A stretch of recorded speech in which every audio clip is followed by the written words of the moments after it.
12:01. We live. Trolls are welcome this time of night. My brother Heat Rock Skull enjoying the fight tonight. And you know I had to go get a hip hop head to tap in tonight. I had to go get a hip hop head. It wouldn't be right if I don't go get a head. So I had to go get my brother. He's a certified hip hop head. He knows it. And something is driving him. See, right now we ain't got nobody in there, Rock. So let it warm up. They say we welcome to our live members, guard your policy. You know what I'm saying? A few people got to get into it and see that we tapping them. But how your day going, man? Every day, everything is going copacetic. So let's Copacetic. talk about your project. Before we get into our topics and what we talk about, tell us about this new project you just dropped. Oh yeah, till next time, everybody go and download, stream, copy it, do what you gotta do with it. But you need to go listen to it because it's one of those. And I put a lot into that album. And till next time, type in Heat Rock Scholar space Heat space Rock space Scholar, and then everything come up. And then you go listen to that last album I just dropped. It's called Till Next Time. It's a real dope project, man. If you love hip hop, if you love bars, and if you love like music, and you know what I mean, I did everything on that album. To me, it's my best album. You know what I mean? To me, it's my best album. I put a lot into it, and everything that went behind it to even get that album done makes me understand and know that it's my best album. So go grab that and go stream that. Till next time. What it is though, Hey, I think it's gonna be a classic. yeah, it's a dope album, some shit. I know you'll like it. You know what I mean? I already know you'll fuck with it. I know it's already a classic when my man dropped it. Yeah. If you Already. dropped it, I know you gonna put in the work that it need to be put in to advance to go with a good project like that. And you know what I'm saying? I heard a few tracks off of it. And like I said, from so far, I like what I hear, bro. You know, and I believe in you. You know what I mean? I think you one of the elite rappers out here that could get to it.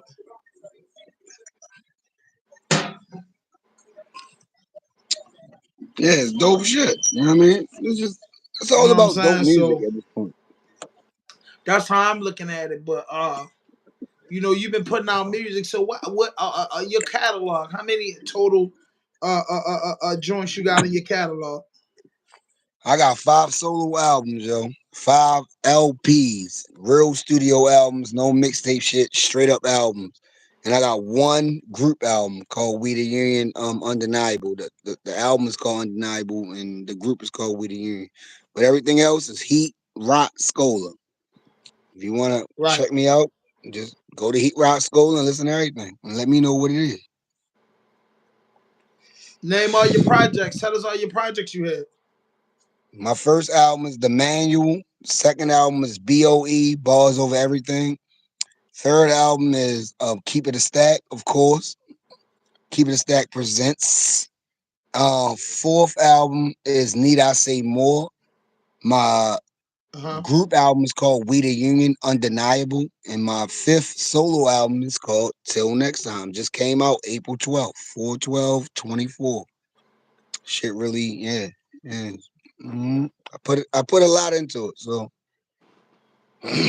You had a lot of I would. features on that joint, right?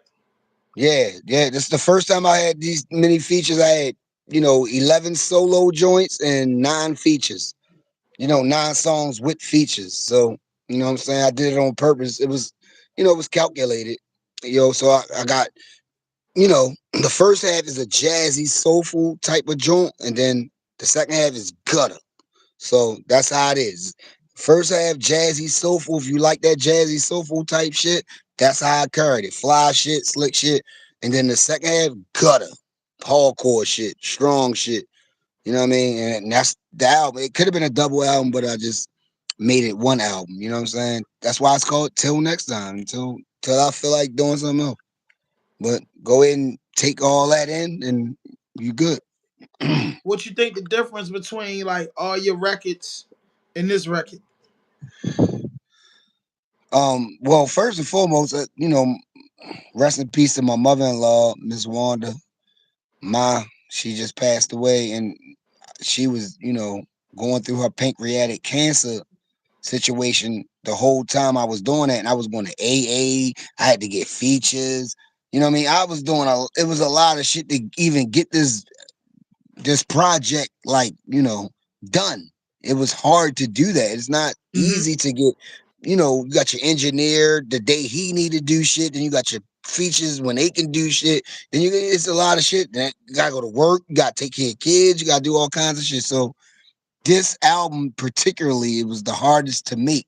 And to me, it was the best album because the way I put it together. You know what I'm saying? I love all my albums, but this particular album I think is the best album I put together. Till next time. That's tough, man. I thought keeping this stack was like, I didn't think he was gonna top that. That was my favorite. That's my favorite album. Keep It a Stack is, I And mean, and to what was me, the joint before this one? need I say more? My solo joint was Need I Say More. That's when we did the album release joint at the Content Complex. You know what I'm Y'all saying? did the Union joint. Shout out to the Union. The Union was a classic. And that's what I'm saying. Then we came out with the We the Union, and then Undeniable. But then it don't stop there. You gotta keep going, man. I ain't got a lot. You know what I mean? I got a lot of rap. You know what I mean? And We the Union is on the album. I have several songs with my guys. You know what I mean? Rona, Authentic John Doe, my guys. They are on the album. So yeah, you need to go check that out. If you go listen to the album, you'll hear everything that I'm doing. I got We the Union on the album also. I feel like the Union was a. I feel like the Union was a good project for y'all being older MCs. I like the conglomerate. I would like to see a round two of the Union. I ain't even gonna hold you. I would because I liked the anticipation behind the record. I really appreciated the record, bro. I ain't even gonna lie. You know, I'm an older guy. I'm a fan of hip hop. I love hip hop, and I respect hip hop. You get what I'm saying? But now, outside of what you got going on, because I like if y'all just tapping in here, man, share this video because it's gonna get real sticky, no Diddy. But tap into this artist and this podcast. His name is Heat Rock. You can type that in just the way we saying the Heat Rock Scholar everywhere. He's got a podcast that been out for years. It's my partner in podcast business called Keeping It a Stack, The Last Debate, every Wednesday like clockwork. Every Like Wednesday live. clockwork. Every Like Wednesday. clockwork.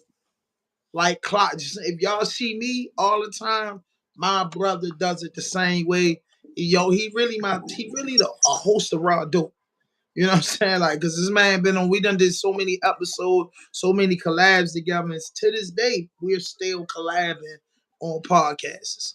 You get what I'm Fact. saying? But he's a hip hop head, like I'm a hip hop head. We probably gonna have Spaz Money tap in. Gonna have a few people tap in at the rock. But Drake, everybody wake up this morning and Drake. Everybody gets up and Drake drops a bombshell. Boom! Peace. And he takes no prisoners.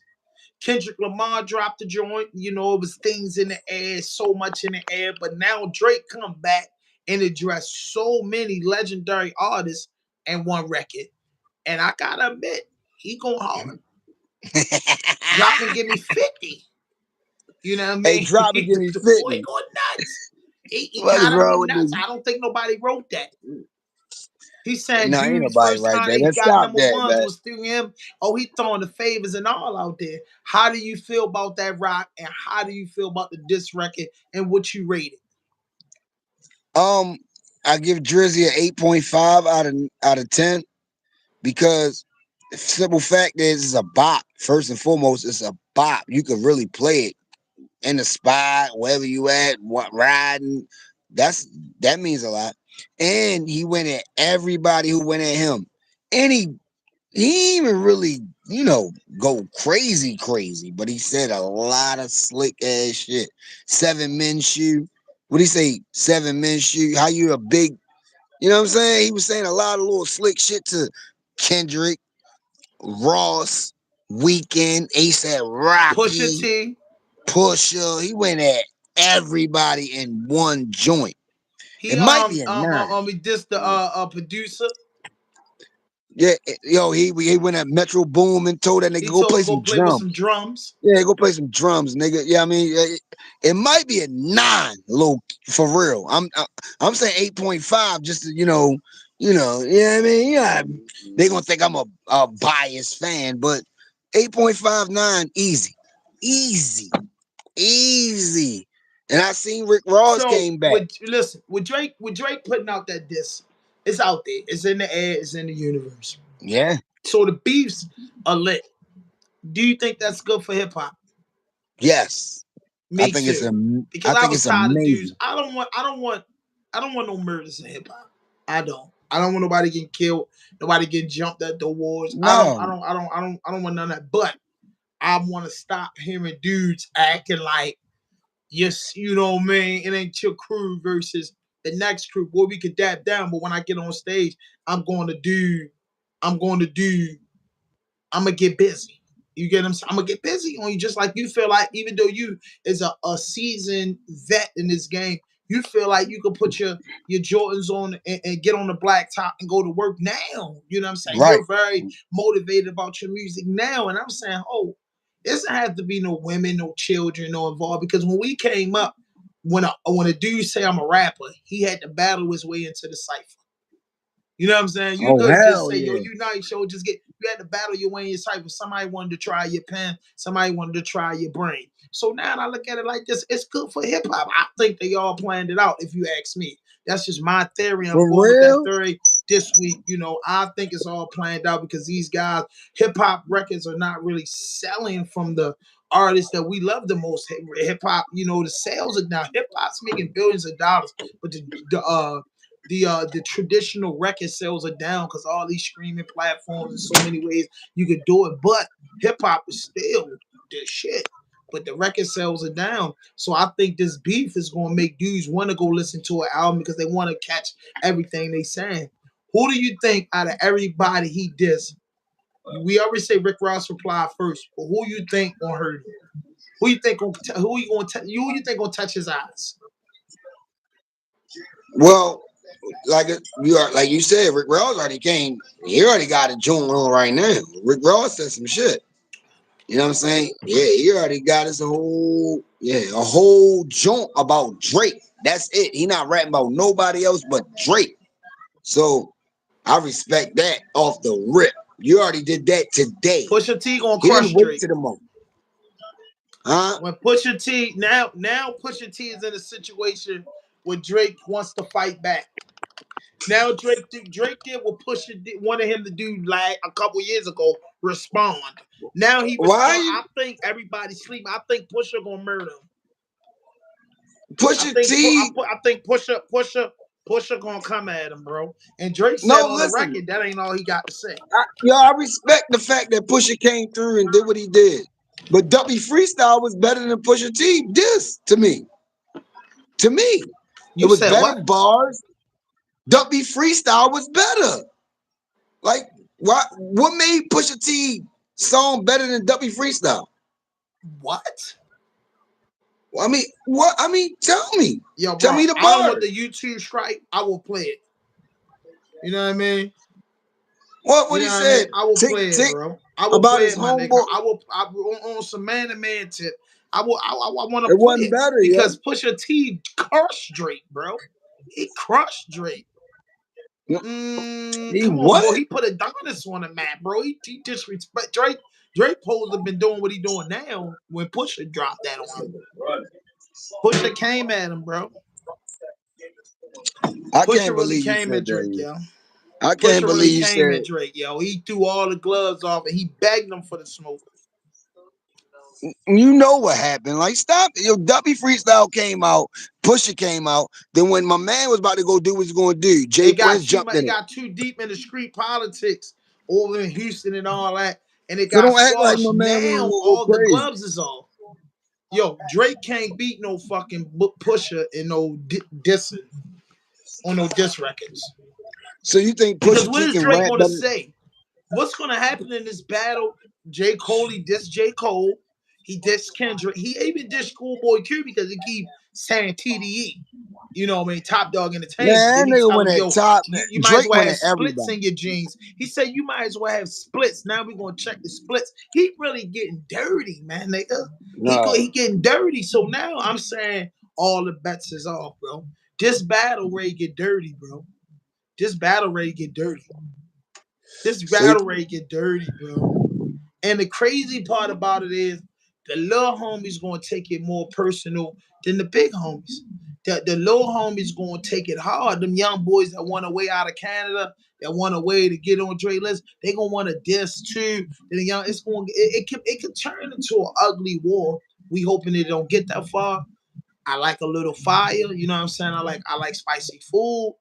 So I'm saying, me as a hip hop guy, I want to see this shit spark a flame, and I really want to see somebody get washed up.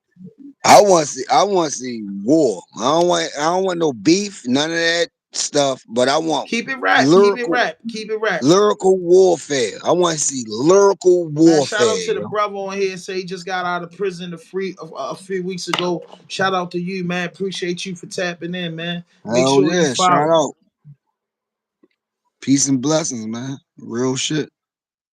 Come home, man. Stay home. And that's what it is about. I mean, come home, stay home. Do what you gotta do. Yeah, you gotta look. It was a troll. It was a troll already on there. I don't care about no trolls, man. Trolls don't. That shit. Yeah, Yo, amp us up. Troll. Keep trolling.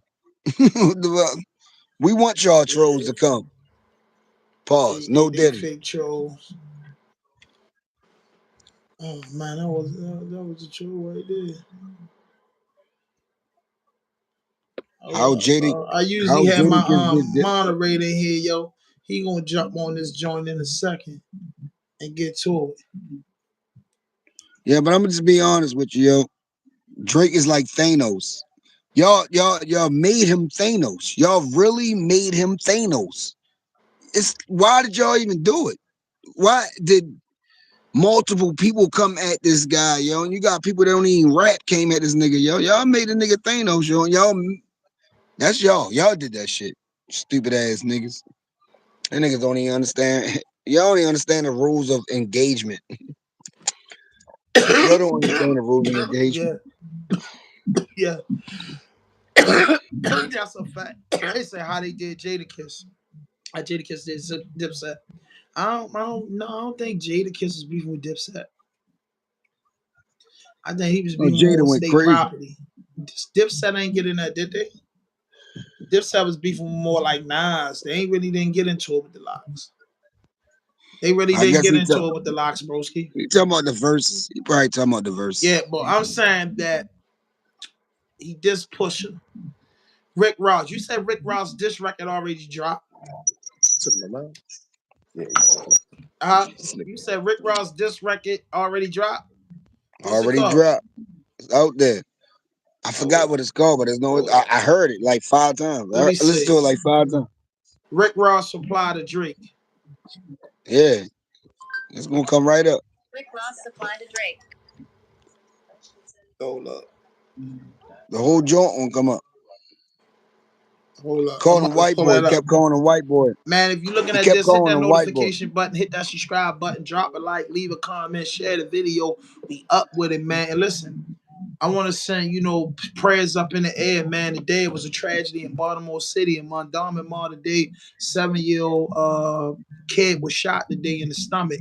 I think that kid is in stable condition, man. We live in a Seven violent years place. We live old. in a violent world. But man, women and children should be off limit. I don't know if it was. I don't even know if it was a he or she. I'm just reporting the news. I got the news early. So many people send me stuff, but I think it was a female. A little girl. They got shot in the stomach early and down Much prayers Mondawmin to Mall. them. Man, that shit a fucking tragedy. Dudes got nieces. Dudes got daughters. Dudes got people they love, man. And women and children shouldn't be hurt, especially if the woman ain't involved. Man, you gotta be careful where you shoot a gun at. You know what I'm saying? Honestly speaking, you have to be, and that's why I stand behind every town for gun safety, bro. Because every city, every home, you want to put the guns in the hands of people with the right mentality, people that's going to protect their family, protect their neighborhood, protect their property, not dudes Right. who's going to be shooting at the mall. You know what I'm saying? And dudes in raps talk that walk down stuff, but they not walking down because if you walking down, you won't hit an innocent person. You shouldn't be doing any of that. But if it's something personal, you should handle it. You should proceed with caution. You know what I mean? That's just driving the car and running every red light. Eventually, you're gonna catch the right green light. You get what I'm saying? And that's just how I feel about it. So once again, my heart, my stab goes out to that young person that got shot today, Baltimore City, Montgomery Mall. It's in my neighborhood. It's in Mine Northwest too, man. Baltimore. It was a tragedy. Oh I haven't yeah, been in man. It's Mondawmin crazy. Mall for years. You know what I'm saying? It's not many stores, that I like in there. But shout out to Mondawmin Mall and everybody. It's working down there. Just I outgrew Mondawmin Mall. Not because I'm rich or no shit like that. It's just that, I moved in a different part of town and it's just not my daily routine no more. The pizza don't even taste the same. The subs don't even taste the same than Mondawmin. You know what I'm saying? So it's a whole different ball game and it's kind of like you might want to have it on you going up there. You don't want to have it on you because you might get a fair time in Baltimore for having a weapon if you're a felon. But all you can say, if you don't got it on you, you don't want to have it on you, just don't go down there. You know what I mean? But people tapping in, man, hit that notification button, hit that subscribe button, drop a like, leave a comment. So I'm looking for the Rick Ross disc. Cause he rock, you saying Rick Ross reply, right? Rick Ross really came back. I Nah, ain't hold gonna up. hold you. That nigga went off. He went off and he went on Drake. He wasn't rapping about nobody else. Rapping about Drizzy. But I still think Drizzy got. Oh, it's called He still. For a Champagne Moment. I I give it to Drake. Hold up. I'm listening. Hold on, I'm listening. He 20 up. He 20-0 right now. He when he gets 20 niggas.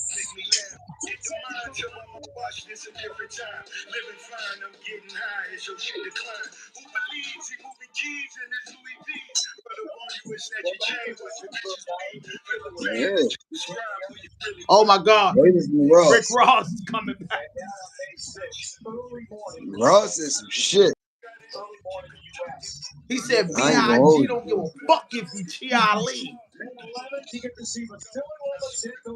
Said double law run through the yard and I swear to God.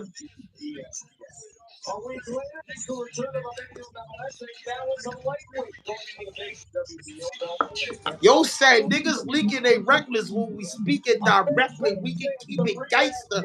Oh, Oh, I know. I, a white boy, I see you. I kept calling him white boy too. And then what? Yo said can't lose. He never had a fight in school.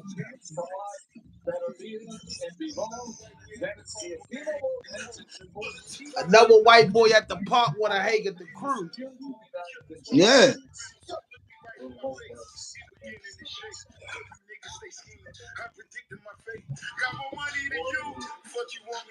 I mean, my shit is I know I can't even shit.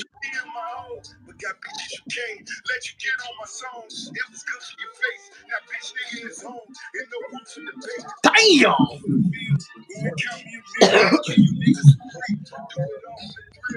I told you. Damn. I, I gotta pause it. I gotta pause it. I told Now you. this makes me want to go back and listen to that Drake record because Rose said he richer than him. That's what Rose said. We want to get to the money.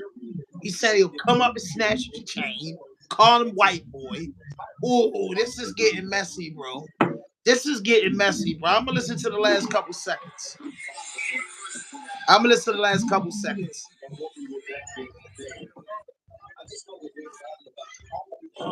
Shit. Damn, he said you had an operation to make your nose smaller than your father nose. He said what? What he said?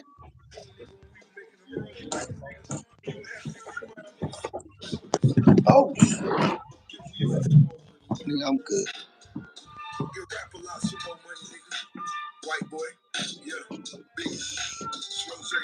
damn. Rick Ross carrying. He calling a white boy. Nigga, and your mother look like she got some good head. Your mother look like she got some good head, troll boy. Your mother look like she got some good head, troll. Already. That's what I'm telling you. Your mother look like she works well in a threesome. That's it.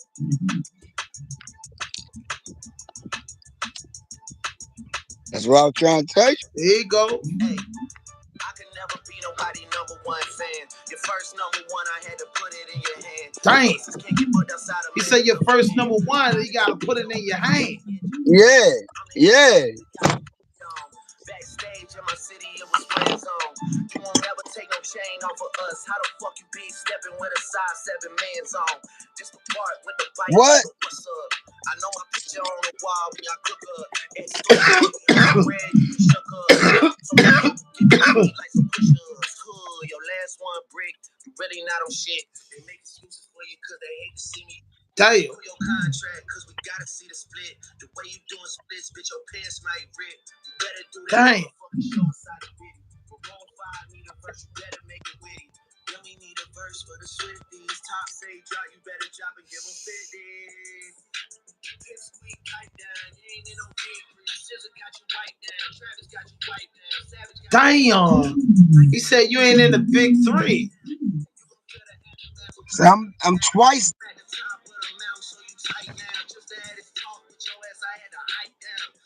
Said he had the mountain, he had to hike down.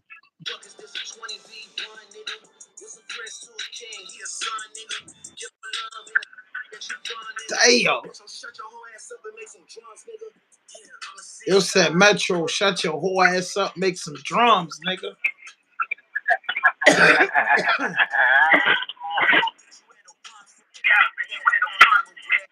Yo, boy going crazy. He going crazy.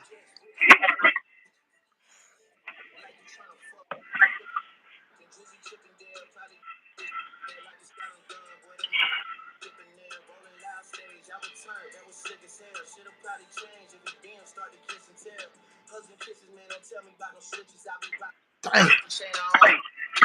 Hey.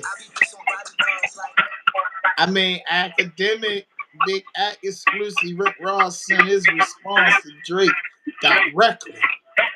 2 hours. So Rick Ross sent his diss record straight to Drake. Yeah, that's what I was trying to tell you. What is this? What is this over? What? I'm a little lost. Is it because I heard Rick Ross mad at him because, as he should, he invited his girl. They saying Rose said he invited his girl to a party after they broke up. That's what I heard. It was like his Rick Ross thing. Pusha don't like him, and I don't know how it started with him, Kendrick Lamar. But like, what's going on? Always about women, you know. Always about a woman, man. Y'all niggas gotta stop it, man. For real, like, come on, it's always about a woman. Every time Drizzy beating with somebody, it's about a woman or something happened about a woman. Like, y'all It's niggas not a really bro, love bro. Like, who is, bro? Before you, I know you're a big Drake fan. All right, so I'm not like listen. I have guys that I'm huge fans of. I love All right, music, bro. listen. You already get a point when you're a fan of a guy, but keep it real, bro.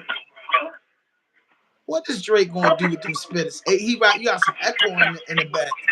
Oh, Oh, my bad. you got hooked up to the car. You gotta snatch that out. Let me, Yeah, you gotta go with the natural. Yeah, so I'm saying, you know what I mean? Drake is a phenomenal artist and a great song guy, but he's coming at some hardcore MCs that I feel like will dirt walk him.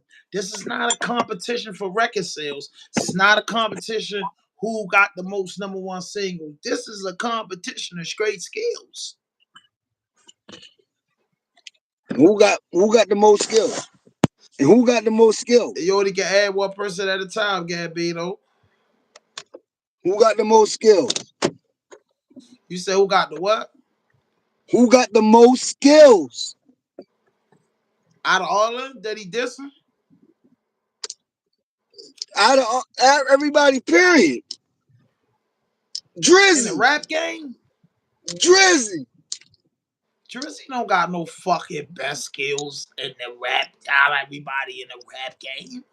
Out of all the niggas he talking about, we talking about the people he talking about, bro. No, he don't have the best skills in the rap game. He might have some bigger records. He might have had a longer run on the charts than these guys, but he's not a better rapper. That's impossible, bro. That's like saying Eminem the best rapper in the world, bro. It's impossible. He don't have the most skills. Yo. Eminem like don't I have the said, most Drake's skills. a great artist. Drake's a hell of a song maker. You know what I mean? Because I don't know if he write 100% of his music. I don't care at this point. But Drake, that boy, because he dropped some good shit. I listen to some of Drake albums. Drake shit be rocking. But I wouldn't pick Drake over a MC. I just couldn't, bro. He's a, I don't know, bro. He can't fuck with Pusha. I don't think he can fuck with Pusha. And I think whatchamacallem, Kendrick Lamar, bro. Schoolboy Q, bro. I don't know, bro. It's gonna be a war. This is good for hip hop. He didn't go at Schoolboy though. He didn't go at Schoolboy, bro. He did not go at Schoolboy. Y'all gotta stop that, yo. Yo, he Kendrick went at is not. TDE through TDE in the fucking thing. Once you Kendrick is throw not. TDE, what you saying, Kendrick George? is Hell not. no, that's he. He's not with TDE Scholar. Oh yeah, anymore. that's he Scholar. That's George Gambino hollering at you, he rock. Gambino, Yeah. my You know what I God. mean? He said what it is. Yo, Drake can't. Yo, I don't know, yo. I think he picked some good fights. What? He going against everybody right now. Yeah. That shit Yo, he'll crazy. never play with Benny the Butcher and them niggas like that. Don't ever play with him like that. Oh, Benny and Conway? Oh, shit. I hope that don't happen. They'll hurt him because they going to smack him when they I catch don't him. want that bad. I don't want that bad. I like it though. I think it's good for hip hop. I think it's good for mainstream hip hop. A-list celebrities bumping heads on the microphone. I love it, bro. I think it's a good thing. I think it's a beautiful thing. I think it's a good thing. Even Hell Meek, yeah. I think even this Meek, it was crazy. Yeah, I mean Drake, bro. All you gotta do, Gambino, is go listen to Drake. Rick Ross dropped the disc 4 hours ago. Drake dropped one 5 hours ago. With Drake shit been out. It's so many different platforms. Grab it, chasing views. We ain't gonna play the song chasing views, bro. We just speaking facts about the whole matter. And I just feel like yo on some G shit that they can't. I'm feeling like this is a big beef. I'm feeling like this is a big beef, man. I'm feeling like this is a big beef, bro. Straight up, I'm feeling like Right. if I could add more people, I would, bro. But you just can't. Let me see. Why y'all just can't be honest, yo? Drizzy the best, Yeah, yo, I and can't. I everybody can't add. knows. It's only one. I would have loved to add you, bro. I'd have loved to get jiggy with this shit. You know what I mean? I love to get jiggy with this shit. I mean, cause I gotta send you the link too. I ain't know you be fucking with the tube like that, Gambino. You fuck with the tube, hell yeah. We can definitely get on some shit. I do these late night vlogs like that to tap in with the real fans, the real community, the YouTube. This is for my YouTubers, you know what I mean? My bloggers. But like I was saying, back the Big Baby knocked that boy out. What round? Oh, he just knocked him out now? I just left. He ain't knocked him out No, at I'm first. asking. Hey, Big you know Baby what I knocked mean? him Yeah, out. figure it out, Gabby. You know how you can get it. Cause my bad Heat Rock really will argue and get in this bag. Yes, sir. Yes, sir, bro. And yo, make sure y'all tap in the Baltimore song with George Gambino. Tap me one. And listen, he gonna be my moderator tonight.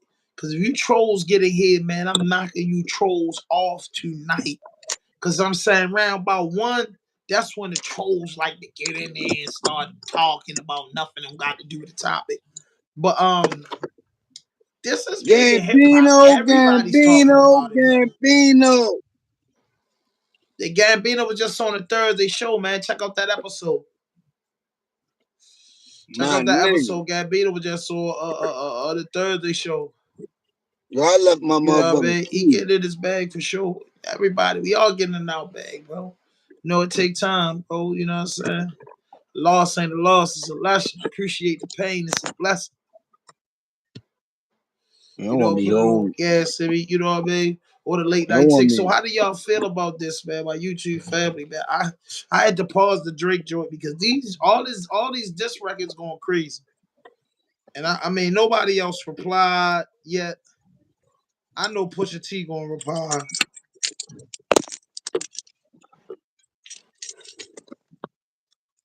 Big Act, Rick Ross says his response. Hold up.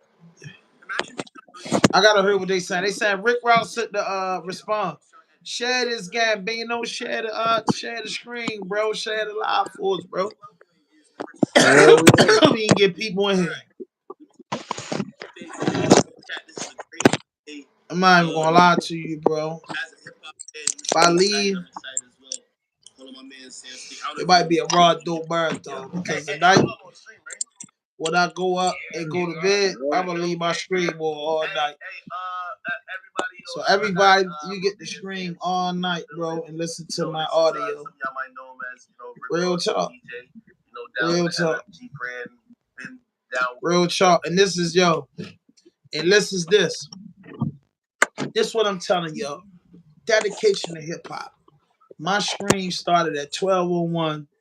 And if it's possible, I don't know how YouTube do this, but if it's possible, when I go to sleep, still gonna be on YouTube Live. And some other episodes gonna be playing in the background. Cause I'm trying to get my man Heat Rock somewhere comfortable. Don't go in there waking up, eat money bags, and then stay in the cut somewhere, bro.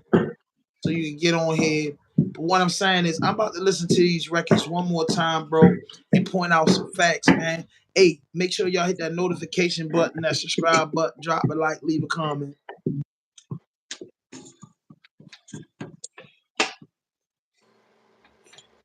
I don't know nobody wrote that disc for Drake.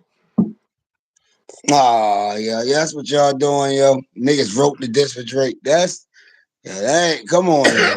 Stop. That's a good one. Hey, he rock. Go ahead Nah. and get yourself settled down, right? Hold up. Yeah. I'm I in the don't know house why. now. I'm trying to get you settled down. Hold up I'm one in the house second. now. I'm in the house One now. I'm about to second. hold up. If I'm slick enough.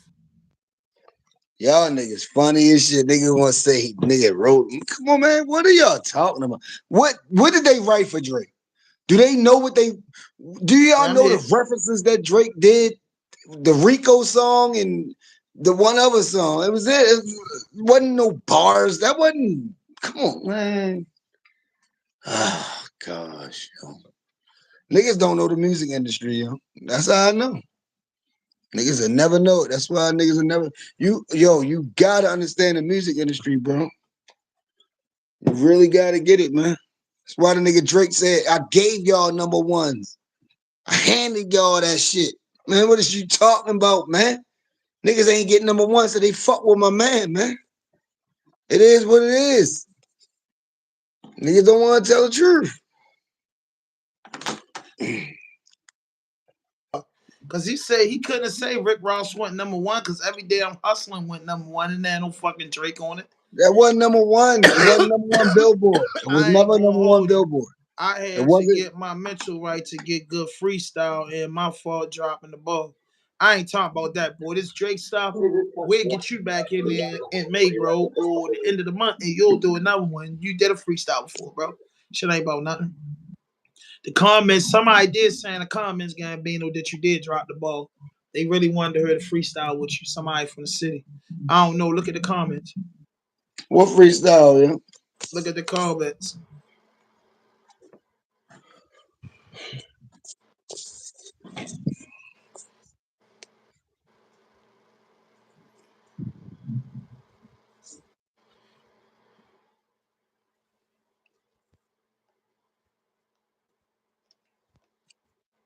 So Yo, what you think? let's talk. I'm comfortable now. What's happening? Let's talk. What's happening? Yeah. Drizzy the best. And niggas got mad because, whatever he did to them and made it. I don't give a fuck about none of that personal shit. I'm just talking about who better at rapping and stuff. That's all. I don't know them niggas. I don't even Is you care think about Drake them rap niggas. better than Rick Ross? Yeah. And I love Rick Ross. I love Rick Ross. That's my Rick man. Ross? Rick Ross, Yeah, but bro. he's a better rapper. Yes. He has better punches, better metaphors. Better, yes, he is. Yes. What else? Who else? What else you want to talk about? And I love Ross. Ross, my You think guy. he a better record than Kendrick? You think he a better record rapper than Kendrick Lamar? I just think he has better punches and metaphors. So you have to, and he is a better storyteller than certain niggas. So certain niggas you want to put up, then you He a better get. storyteller than Pusha? I mean, it depends. It depends on what story. They both good stories. I love Pusha. But you don't discredit Drake for no how, no way from having a writing. Shit, I discredit Drake for not making a whole album as a rap album. I always say that. The nigga making a rap album and that's it. No singing unless it's on the hook. Rap, nigga. He Cause can't them do that. niggas rap. He can't do that. He can't, nigga, That's shut up. out of his Listen, element. He's never done it. He's never done it. That's out of his element. he He can went do it. That's Afro beats before he made a whole hip hop album. all right, man. You know how Drake got on? Ham, you know how Drake got on? From rapping. Rapping Yo, really bro. good. You must don't know how Drake got on. Just say you don't know. Just say I don't know. I don't know how He that got nigga got old on. because he could rap and sing, and they knew that he was something different. No, That the they didn't game even know needed. they didn't know he could sing. They didn't even know that he could sing, yo. They didn't even Boy, they knew that man could sing when they got that boy, bro. no, His no, first they record. did It may not. not mean nothing to y'all. Nigga, he Understand? Come came out on, with that bro. when he got on. That's when he got What was on. his first? That first mixtape, bro. That was on that first mixtape, bro. He You know, dropped. listen. Drake got on because he knew how to rap. He was Bro, Drake rapping. got on because they thought he was the male version of Lauryn Hill, bro. No, nigga, that's what they figured out and Drake found got out. on because they thought he was the male version of Lauryn Hill. Boy, the That's why boy I don't can even like. rap and sing, bro. That was I don't like powerful. debating about Drizzy, yo. Yo, Drizzy, And then he Drizzy came came in from with the rapping, yo. Nickelodeon smile. He never came in. Nah, that's why he He didn't get came in signed. as a backpack guy, trying to jump in the backpack lane. Nah, But that's all of why he Drake didn't get is, signed. listen, I'm not discrediting Drake's success. Drake's one talented fucking artist. The boy He the can best. spit. The He the boy can best. rap good, but he's not a playground or mud rapper That's to about right make now. diss records. He has to make diss records against dudes like Big Sean and not to discredit Big Sean enough, but he have to make diss records Oh, on dudes that's on his level, bro. He Kendrick jumping was that Shark Tank with Rose, Kendrick Kendrick went Lamar, and against disrespecting TDD, doing all this shit, bro. No, man. Ain't sir, nobody bro. fuck with I'm no I'm Drake, not gonna bro. believe that these artists are gonna just let Drizzy Drake wash him up. That's tough. That's tough And letting Drake wash you up. Kendrick is the Dudes look one at that him went. like a pretty boy rapper, bro. Like, nigga, Kendrick come on, bro, wash Kendrick me is the up. one that went at Like, Big come on, Sean, bro. bro. Kendrick I'm went just at Big telling you Sean. as a man, yo, man to man, bro. I'm just telling you, bro. He's not washing none of them niggas he going up at up. He just not knocking them out, bro. That was tough to go at all them rappers at one time. So all of his diss records gonna have to be about everybody. and everybody just making one about him, bro. Like he just made himself Public Enemy #1. I wouldn't be surprised if his next project called Public Enemy #1. You know what I mean? Come on, this is all the setup for Drake to really get back up. You get what I'm saying? Drake ain't, you know, man. Like I said again, I discredit nothing for Drake for his music. He done broke barriers, but he, you know what I'm saying? He's not that hardcore hip hop nigga. He's not what, you know, how hip hop was created. He's a good talented artist. He's a made up studio dude. He's a good studio artist, bro. But just raw talent, you put Drake on the spot and just be like, yo, well, 5 spitters, put him on the chopping block with dudes that can really spit. Benny the Butcher, Pusha T, Schoolboy Q. I'm just calling 38 Special spitters.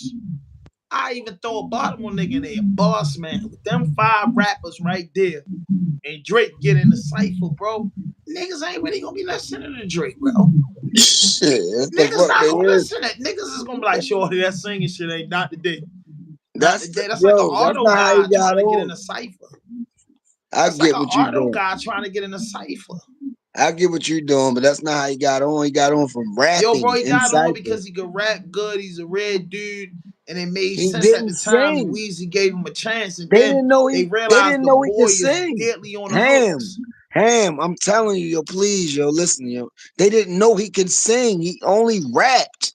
No one wanted to sign him because he didn't look a part.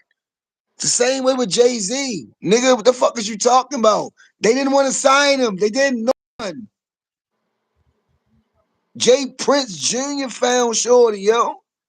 Yo, And he's sitting the Weezy. everybody knows that story. We heard it a ton of times, He bro. he didn't sing though. You keep You talking know about what I mean, singing. bro? He wasn't Bro, singing. They didn't even know he could sing. yo, when All right, Drake put man. out his first mixtape, he was fucking singing on there, bro. No, I'm talking about fuck before the mixtape, nigga. That nigga was circular. Yo, you don't know. Ham, you really don't. Yo, you really felt. Yo, bro, I I don't know. can't believe we all having an argument about You Drake. really don't know what's going on, yo. Drake, Drake got on from Drake, rapping. Drake, Yes, he got Drake. on from rapping, not singing. Nobody. All right, yo, Sing, he yo. got on for rapping. All right, he got on Yes, for rap. Now what? that's how he got on. All right, so what's your next point? What you mean the best right now? He's number No, one. he's not the best, bro. He's not. What the fuck? Man, Yo, bro, you can who? say he's the Who best better? artist, but he's not So the who's best better? Who's spitter better? in the game, bro. Come on, He bro. said he You won away losing from points. Mike Jackson. He could be one of the Beat. best hip hop artists, but he's not the best hip hop spitter. You know, niggas hate That's what Drake. I'm I guess saying, because he bro. light skinned, you know. Separate you. This is what are you doing? You're comparing platinum records, success, and all these big records. I'm comparing natural born skills, cipher, battles. That's what we're talking about. Cipher Drake got. battles. In a That's real what he cipher did. in an MC cage, once a nigga know that a nigga writing for you, you get discredited, bro. Yo, I know bars, yo. That's what he got, yo. He got more bars than them niggas you talking about, yo. He got more Man, bars. he don't got more buzz than nobody I Who? like. All right, well, you got Personally, it. he You, don't, you got to bro. name. And You I got to like name him. it. I'm a Drake fan, but bro, You he ain't better got name them. He Conway got or some good Benny or butt, somebody. bro. He make good root. He make big music, right? You get what I'm saying? He make big music. You know what I mean? He make big music, and he has a good success. He has done some amazing features. He has done some. No, not yet. That shit fucked up, yo. Drake can't do nothing, yo. Can't do nothing. It don't matter what he do at this point.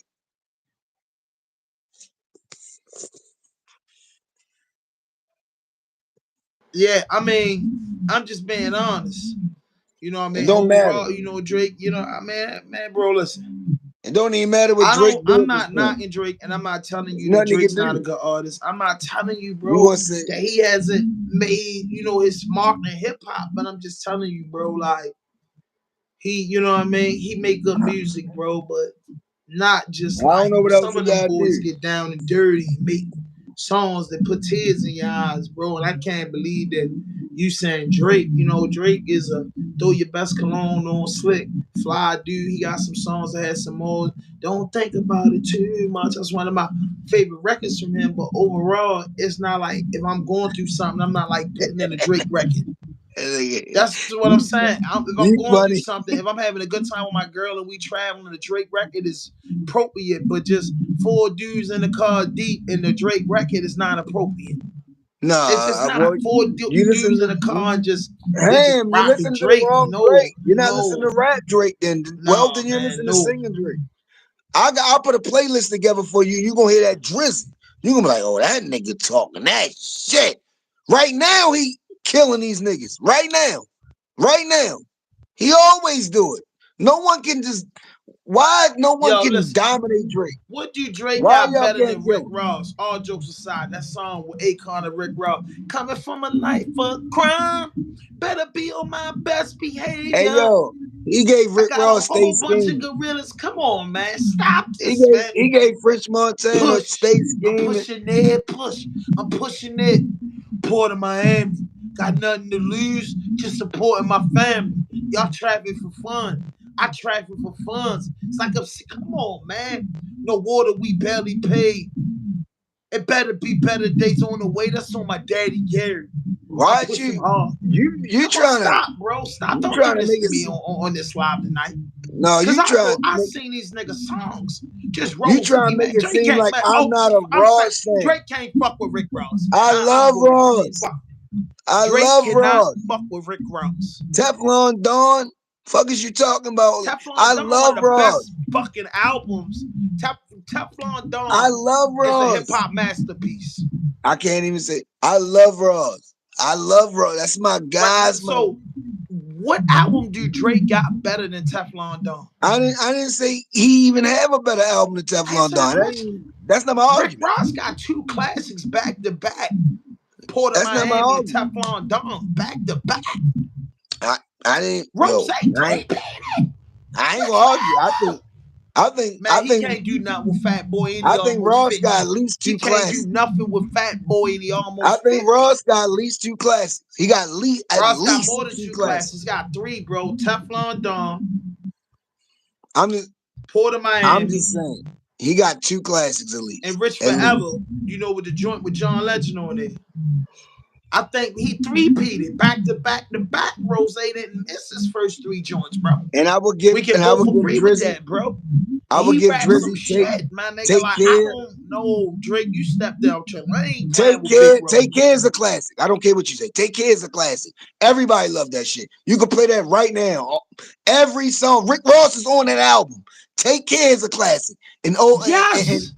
and nothing was the same. With And all nothing those was the same. Rick Ross classics that you named, what is Drake gonna do with that man, yo? And that man's a I'm saying, seasoned vet. He's Rick Ross, 30 years in the game, just spitting. 30 years. okay, Spit. I get it. Drake can't do nothing with that. All right, now I'm gonna name another one. The arrogant, cocky motherfucker from the West Coast. Kung Fu Kenny. Come on, yo. Drake against Kung Fu Kenny. Yo, don't do that, y'all. Y'all niggas. That boy gonna get hurt, man. Yo. Kung Fu Kenny. I can't win, yo.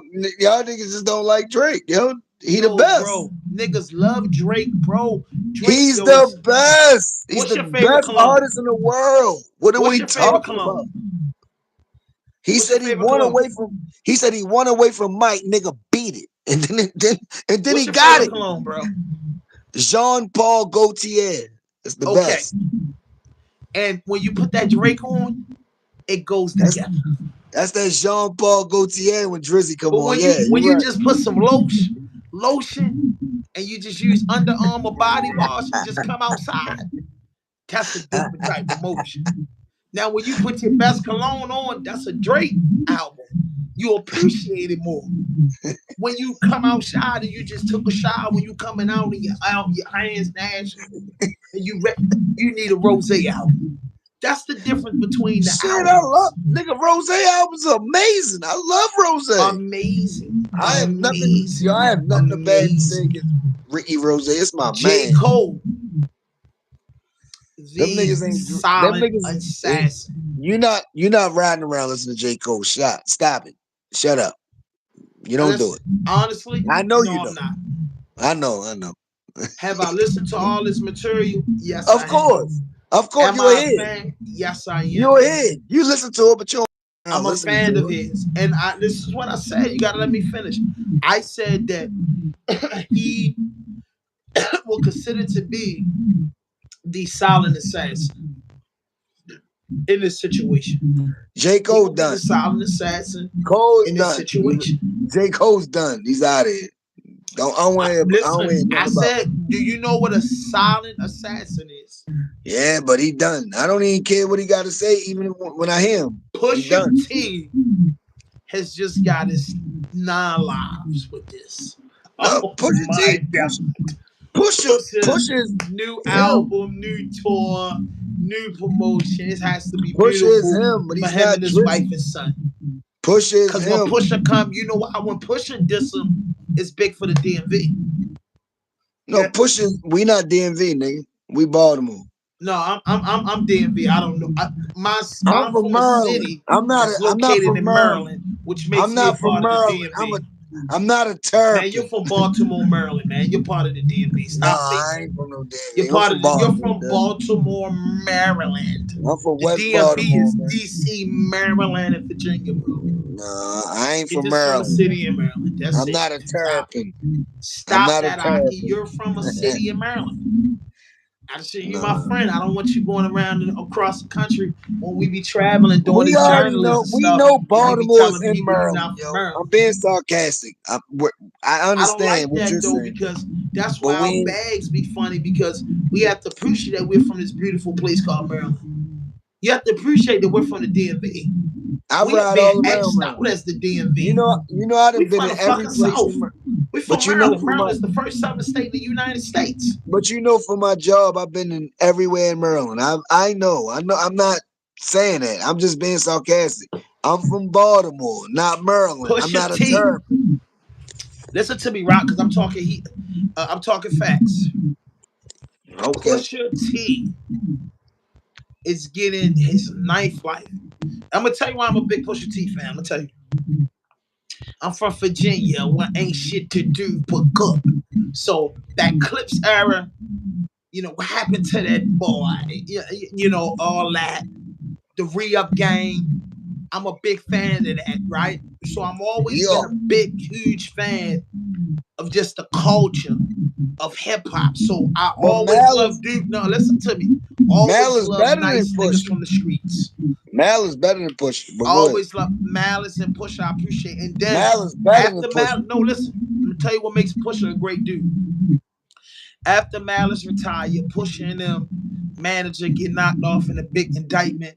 He fought through that shit. Dropped Yeah, his mixtape, stayed on the road, yeah. grinded it up, got with Ye, dropped some classical albums. It might not be appreciated by everybody. That's what I'm Nah, saying because great. everything ain't for everybody but Daytona. Classic. Facts. That's You know, that's one of them. so what I'm saying is Drake My didn't name come is my to name. pipe My down name is my artists. name is crazy. My He name is my came name is to crazy. the last he challenged the last 15 years of hip hop. So all those guys, I'm gonna start at 2010 with the Drake era, 2010 till now. He offended the guys that's growing gray hair in hip hop. Now, Rose leading the race. Rose probably like the oldest nigga out, Pusher. Number two, No, no Kenny. one's And doing then Nas, listen, bro. remember I told you No one's doing Nas. the whole Okay. TDE gonna go against Drake. The whole None of them TDE niggas, gonna get involved. none of them niggas doing what Nas doing. They don't got more money and not doing what they doing on albums. So if that's what you want to say, if you want to talk about that, no one's doing Yeah. Nas. I know you're a Nas hater, but Bro, that shit get bro. no at this Rock, point. look, I thank you for tapping in, Rock. I'm gonna let somebody else tap in. Couple dudes want to tap in with me tonight. Spaz Money gonna tap in, and Gambino trying to tap in. So they Alrighty, waiting go to ahead. be added. Love you, All right. Heat Rock. Hey, be tapping in tomorrow night, Sunday, man. Heat Rock. We gonna talk sports, hip hop, everything. I salute, man. Send your love to my family. My love goes out to your family, man. And Drake not like that. Yeah, share this video, Rock. We up all night with it. 24 All hours right, bet. straight. I got you.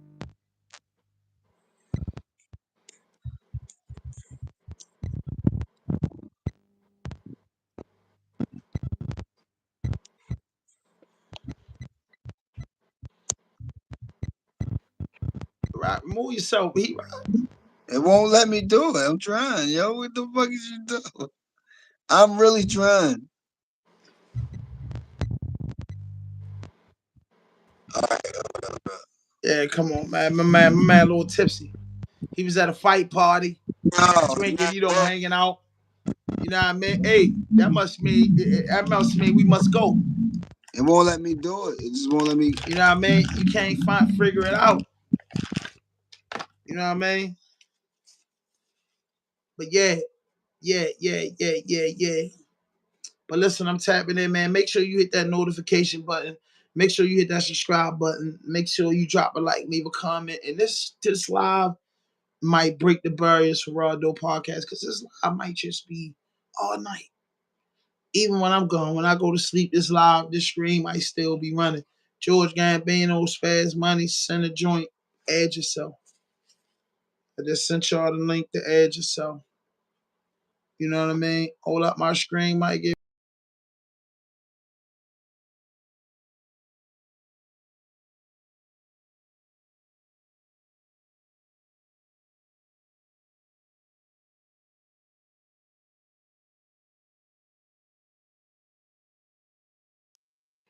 Yeah, waiting for somebody to tap, man.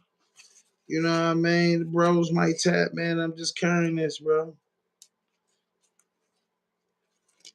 You know what I mean?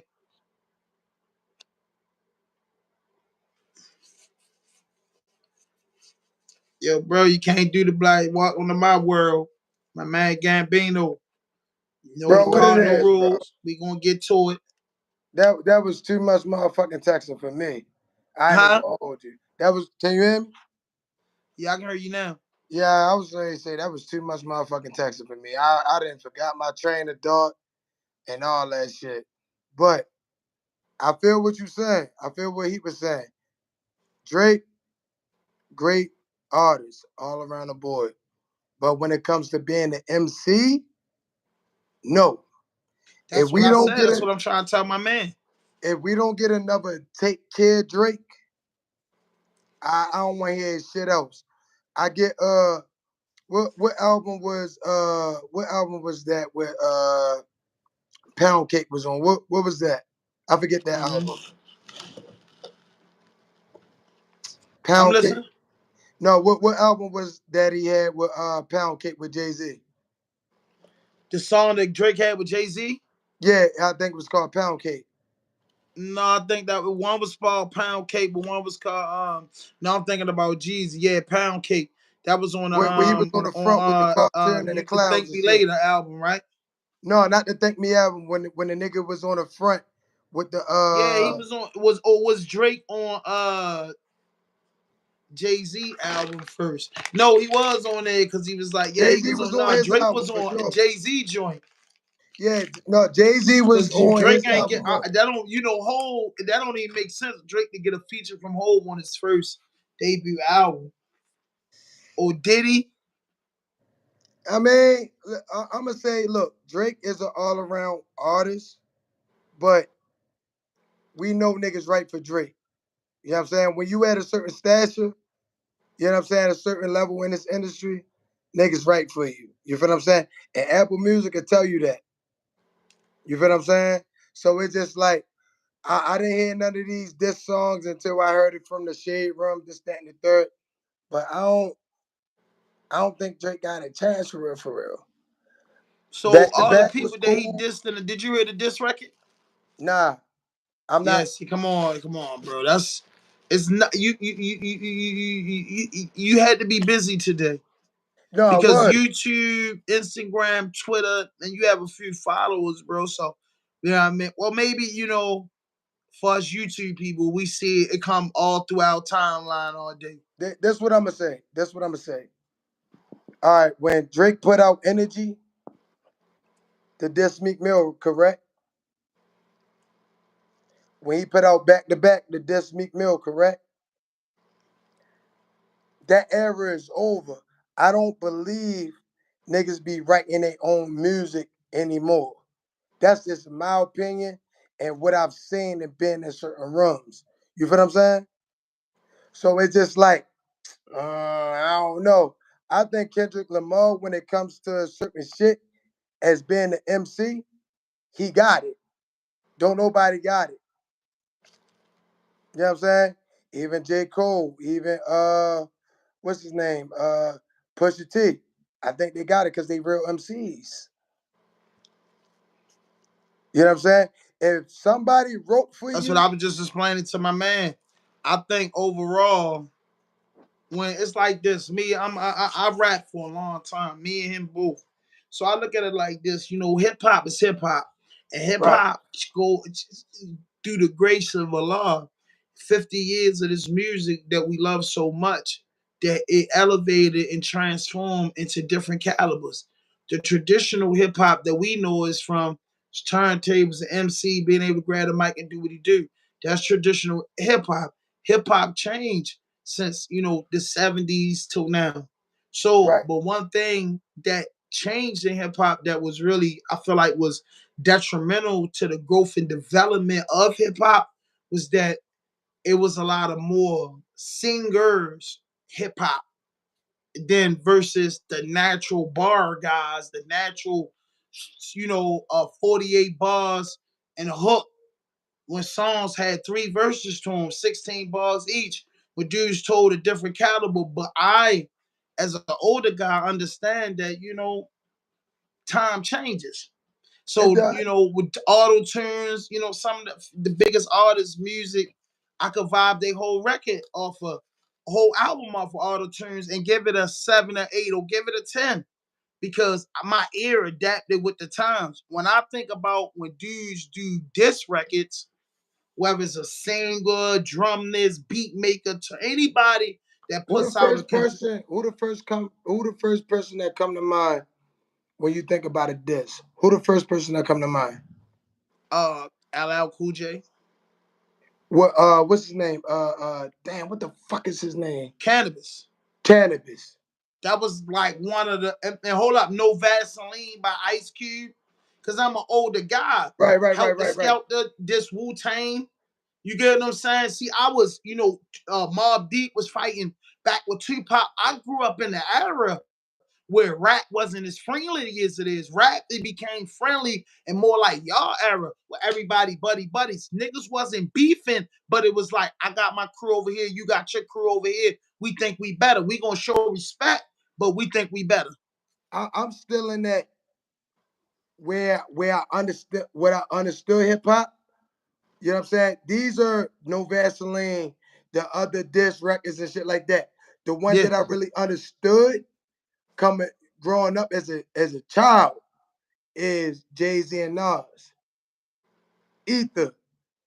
To me, that was a that's deep beef.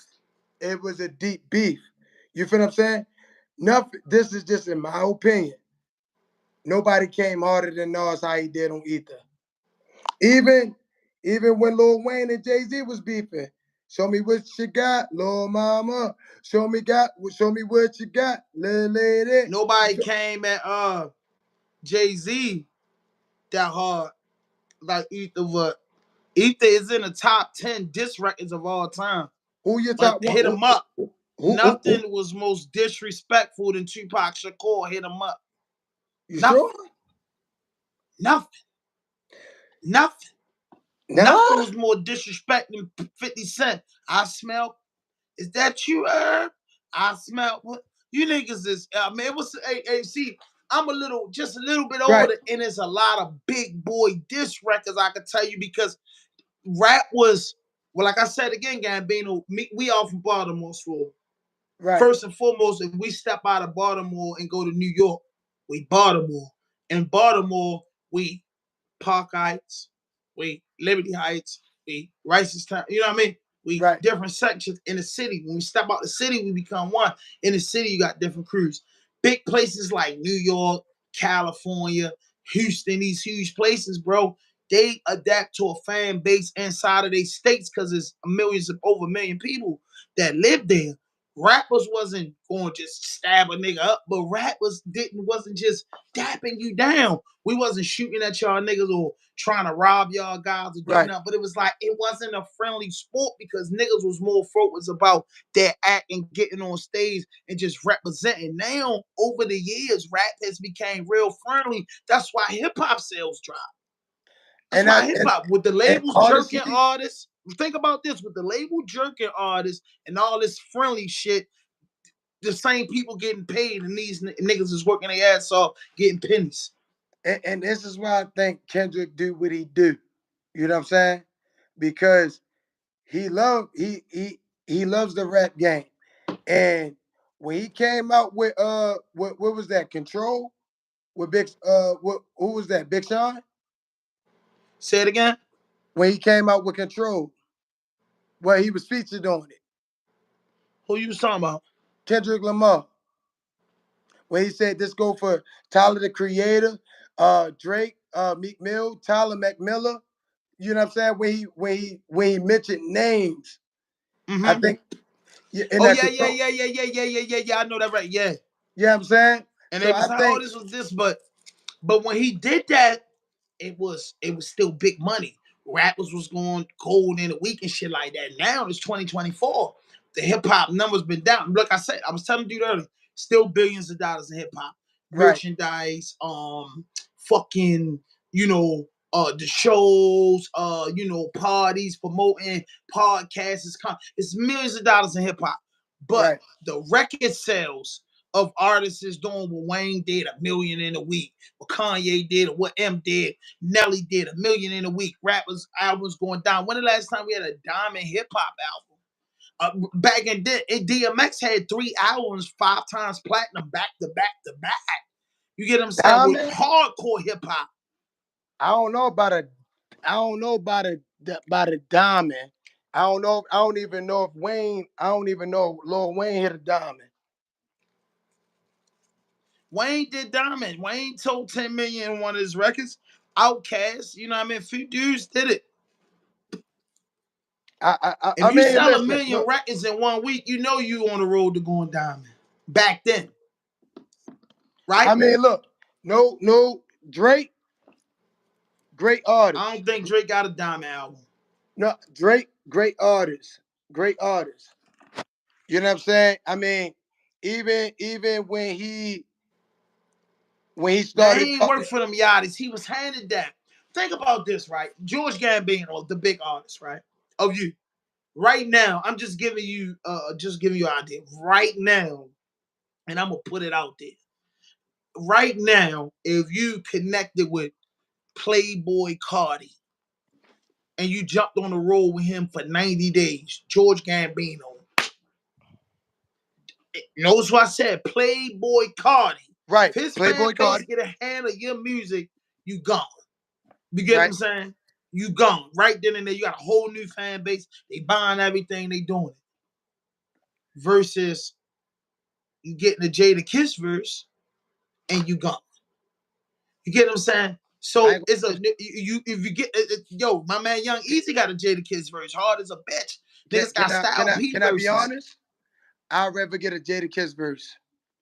But the Jada Kiss verse hold value in your heart because of the culture of hip hop. But the Playboy Cardi verse, we But hit millions. We talking millions. this is We the talking thing. millions, bro. We is talking millions, but we also talking people who are pioneers of the hip hop game, who started this shit, and what hip hop really is. Hip hop ain't really hip hop nowadays. It's not. That's what I'm telling you. I know. It is not. I take a Jada Kiss verse any day before Playboy Cardi. I mean, shout out to what he doing, but I mean, for looking at the money wise, of course. Now, what was that the verses? What in 2020 or 2020 or something like that? Yeah. That'd have been the perfect time to get a Jadakiss verse and and still make money off of that shit. You feel what I'm saying? Playboy Cardi. When the last time we really bumped Playboy But Cardi? when that verse to drop, you'd have got a Playboy Cardi verse. We'd have still been. What I'm saying is, Kiss legendary. Kiss can jump on the road. Everybody love Kiss. I would say get a Kiss verse too. You know what I mean? My favorite. But what I'm saying is, nowadays we talking money, marketing, and strategy. It's a certain place where you can move that Kiss record, New York, Delaware, you know what I'm saying, Connecticut, Boston, you know, Syracuse, Rochester, Ohio. You can move the Kiss record. The Right, right. Playboy Cardi record can be moved internationally. Just you know, it ain't no, you know, at one time a Kiss record could do that for you. But But now, then you know what I'm again, saying? but then Kiss a again, hip hop nigga. but You then want a again, Kiss album to say I was with a legend. You want a Playboy Cardi album to say now I'm but breaking into a new barrier. if I had to choose, if we talking Playboy Cardi, if I had to choose, I would pick like an international record. What's the it's two people. What's his name? Bad Bunny? The Bad Bunny. Bad Bunny. Or that Mexican OT to get that international crowd. And Right. I love the I'm gonna say I love the Latin crowd. You know what I'm saying?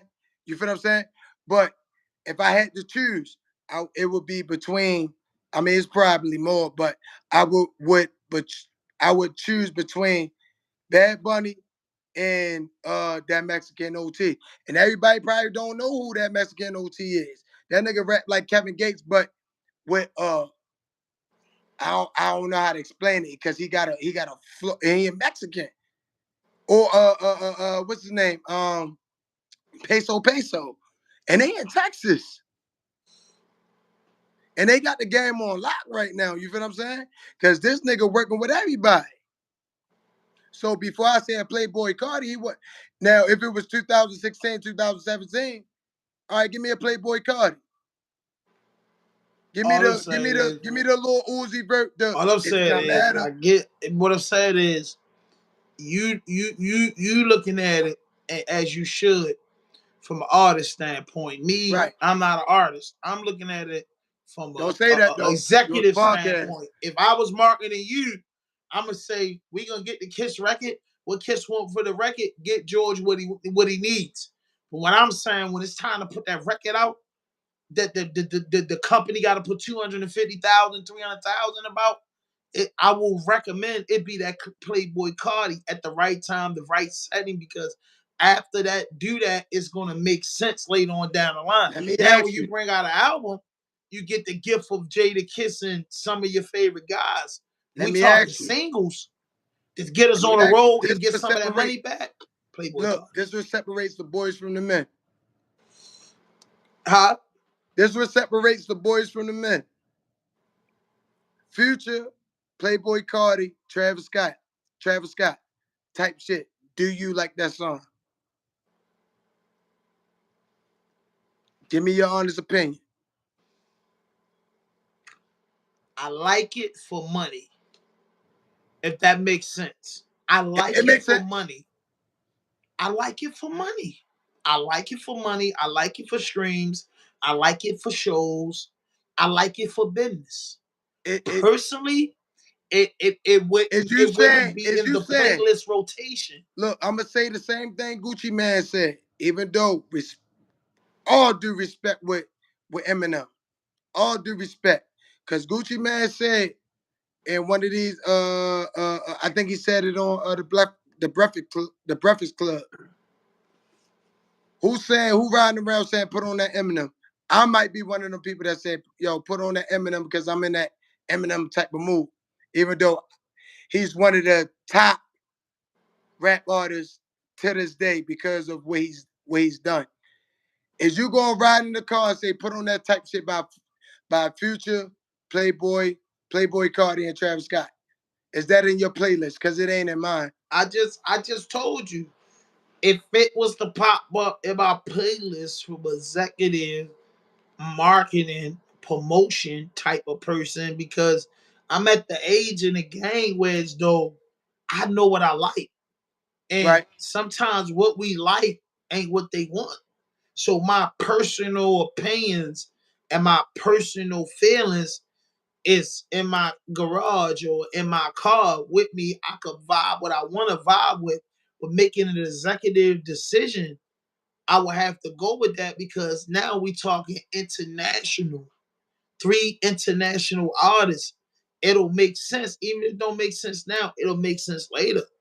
If certain It's not a records, classic. It don't. I'm gonna tell you. it's Listen, making sense. You know, it's them it, different shades of. business wise, I get it. 2 years from now, am I playing that shit? Fuck no. Future Future by Future having them two on that song, by Future having them on that song, that will not be a classic, or nobody's really. This is just my opinion. I'm only going to listen to Future part, Do you listen to Trippie Redd music? some of it, not a lot. That boy got a lot of platinum plats. He probably do, but from what though? Streams. He has a lot of platinum plats, bro. He's rich. I get it. And his type of music, listen what I'm saying. His type of music doesn't hit our region and isn't appreciated by our region. But that type of music is getting a region that love it and listen. If a guy like Trippie Redd early on took the 360 deal, it made sense because he found a fan base of millions of people that goes crazy about him. He's not the guy that can get 25,000. Even if What you want, listen to me, let me tell you this. what Even if what we fan wanted base to though? give, listen, if Trippie Redd say right now, bro, not in Baltimore, but I'll do a show at the Fillmore in Silver Spring and I'll do that shit for 25,000. Bruh, the Fillmore not big enough for him. Who's the That's who? money. I get it, but who is the people that's showing up? Uh bruh, Who the people that's showing up? We listen, ain't gotta say, but we listen. know. You And know this is what what I'm I would talking say about. to you, bro. Gambino, this is what I would say to you in your I got you. face. In the office. Just picture this conversation, we in the office. Right, I right, would right. say, I don't fucking know. But when the ticket sales show that is millions of people, hundreds of thousands of people Right, right, that right. want to Got you. see this boy and want For his sure. merchandise and want to do everything. I don't know. I mean, nigga, I'm listening to Nas. It was written in the car. You drove to the venue with me. We listen to Nas, but Trippie Redd is the reason we're getting this check for 125,000 a night. Let me That's ask all you I'm this. saying. Let me ask you this. Famous Dex, Lil Uzi Vert, Lil Yachty, Playboy Cardi. Who is their who is their biggest fan base based off of this? Humanity, humanity, That's a great answer. But humanity, humanity. you know why? Humanity, Gambino. You know why? And guess what? And all them guys ask me who my favorite. Ask me the one that I fuck with Can that's I in tell my you mine? playlist. Can I tell you mine? Then you tell me yours. Huh? Can I tell you mine? Then I tell you. Then Go you tell ahead. me yours. I'm gonna tell you out of those four people are the name: Famous Dex, Playboy Cardi, Trippie Redd, Lil Uzi Vert. Famous Dex. No, That, mine's that's Yachty. mine. Mine's Yachty. Why? Why? Because Yachty worked his way up. Yachty took the 360 deal. He Hold up. You adapted. asked me why. Let me tell you. All right, all right, all Yachty right. took a 360 deal. Yachty worked his up to the concrete, his business, and he can rap, right? I wouldn't consider him a spitter, but he can rap, which is one of them guys that will come in a cipher and you will be surprised.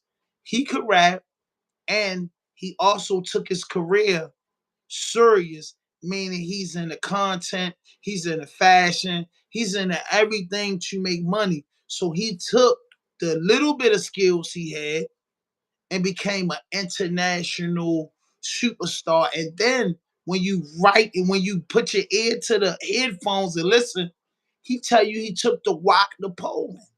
He running around with a kill tech. But if we never listen, these guys are saying what we like, just in a different way with a different production. That's the difference. I get it. I get it. But me as an artist, All four of them artists, if you do a feature, bye bye, bye bye, George. You not even listen. If you got a feature for each one of them artists, just one feature, and you did the OT Genesis thing, and you just put it out a single, no mixtape, no album, put out a single, man, you'll be calling me, look, man, I love you so much, man. I bring your table to my show and sell your shirt with my that's the face type on of it, because nigga that's I how much am, money though. will be there. That's the type of nigga I am, though. You feel what I'm saying? That makes sense. That's a nigga that's It trying to makes get some sense. money. It makes sense. And it's not discrediting anything. Everything is what we saying is based off opinions, business, and how they made their moves. You feel what I'm saying? That's all it is. You know what I'm saying? Is money a Even if real nigga? Money, Money. Is that a real nigga? nah, Don't nah, you need that motherfucker nigga? The most fakest money can be fake, can be real, can do everything, but man, you don't play about it.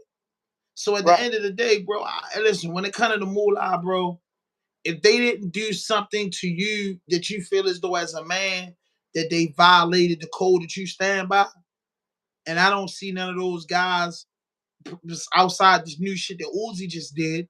I don't see none of them guys set tripping and going crazy like that. Bro, it's just good to have a open mind and an It open, is. just say, man, I'm trying to make some money. If I do get on the front, I was in Denver, Colorado, and I jumped on the track, and it's probably still there with some white boy, bro. That was in my eyes a phony artist. But when I did the song with him many years ago, it screamed very, very good when SoundCloud was popular. And and this is what I learned the difference of hip hop. I'm a Baltimore guy just like everybody else. I listen to all types of music. But it wasn't until I really went in 2014, I went to the Midwest and stayed in Colorado because, my family's from Colorado. Stayed out there for 45 days.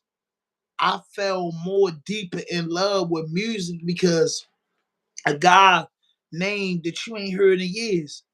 And I think he passed away, if I'm not mistaken. Rest in peace, Lil White. In 2014, when dudes ain't heard about Lil White from 3 6 Mafia in so long, he was in Denver, Colorado, selling out shows. You know what I mean? 500, 600 people paid $50 to see White. You get what I'm saying? So I was like, hold up. Then they would tell me, I'm like, man, I'm listening to Young Jeezy. Just in that, bro, we listen to Yellow Wolf, Brother Lynch, Tech Nine. You know Don't what I mean? I go was like, Yellow Wolf. who the fuck is that? Don't I learned about Strange Music, don't sleep on Yellow the Wolf. biggest independent label in the world. Yellow Wolf, especially Tech Nine. When I look at music, I research them. When it's time to tap into a new artist, I research them. Right. Damn, yo, been banging. Oh, this shit been hard. You feel what I'm saying? And I use that same tactic with myself as an artist. You feel what I'm saying? Whatever song blow of mine, which I personally think was what, if that bitch was to hit 1 million views, everybody gonna look in the Tay, everybody gonna look in the registry, and everybody gonna look in the George Gambino, depending on who's their favorite verse. They're gonna look into them. It don't matter. If you like music, you're gonna do your research. How I know who Yellow Wolf is, as you just said, I it, did my research too. I did my But you research. know that. But I know that if you know that about me, you've been knowing me personally for the last 4 years. Me and you always had a good relationship. Even after the Exactly. camera the other day, you can honestly say, yo, Ham, like everybody feel about me, older guy, and he kept it 100 with me. I said, Gambino, I ain't like that. Because I feel like you got enough love and respect, and I look at you as a man, you an honorable younger guy. You know my numbers. So Right. I'm like, yo, I like him because you're a man of honor. That's what I could say. Right, So for sure. I say that to say that you look like the type of guy to do research, bro. You were where listen, your story is so powerful and what you went through in the life that you lived, at so fast, so quick that a nigga motherfucker think you lying. You understand what I'm saying? And I'm, as an older guy, understand that. You get what I'm saying? So with that being said, dude, like you was hanging out with Sauce Walker. 50% of the city don't fucking listen to Sauce Walker. Then you got that 50% that know about Sauce, and I found about Sauce Walker through my little brother and them years ago. They was really bumping the nigga like he was a superstar. And I'm gonna tell you this: when I got with Sauce Walker, before I even got with Sauce Walker, I tapped in with, which a lot of people don't know, is I tapped in with L Train first. And L Train is a big homie in Mo City in Texas. You know what I'm saying? He's affiliated with Sauce Walker. He's a part of the TSF family. He brung me in, not Sauce Walker. When I tapped in with him, he brung me around. You feel what I'm saying? And when Right, I brought, cause I told Sauce Walker that the sauce ain't in in on the north. If anybody has incorporated some type of sauce like that Houston effect, is CTM Ball. That's it. You know what I'm saying? But when he got locked up and I started banging with that shit, I said, I'll bring the sauce to the city. I made people want to see what this TSF business is about because he stamped it. And I wasn't even in Baltimore when I started doing that shit. I was in Delaware. You feel what I'm saying? From Delaware to PA to New York, back to Baltimore. You feel what I'm saying? I brought that shit to the city. You know what I'm saying? I brought Sauce Walker to the city. And everybody know you can't come here. Every motherfucking music artist can't come here. Mm-hmm. We know that. Dirk been here.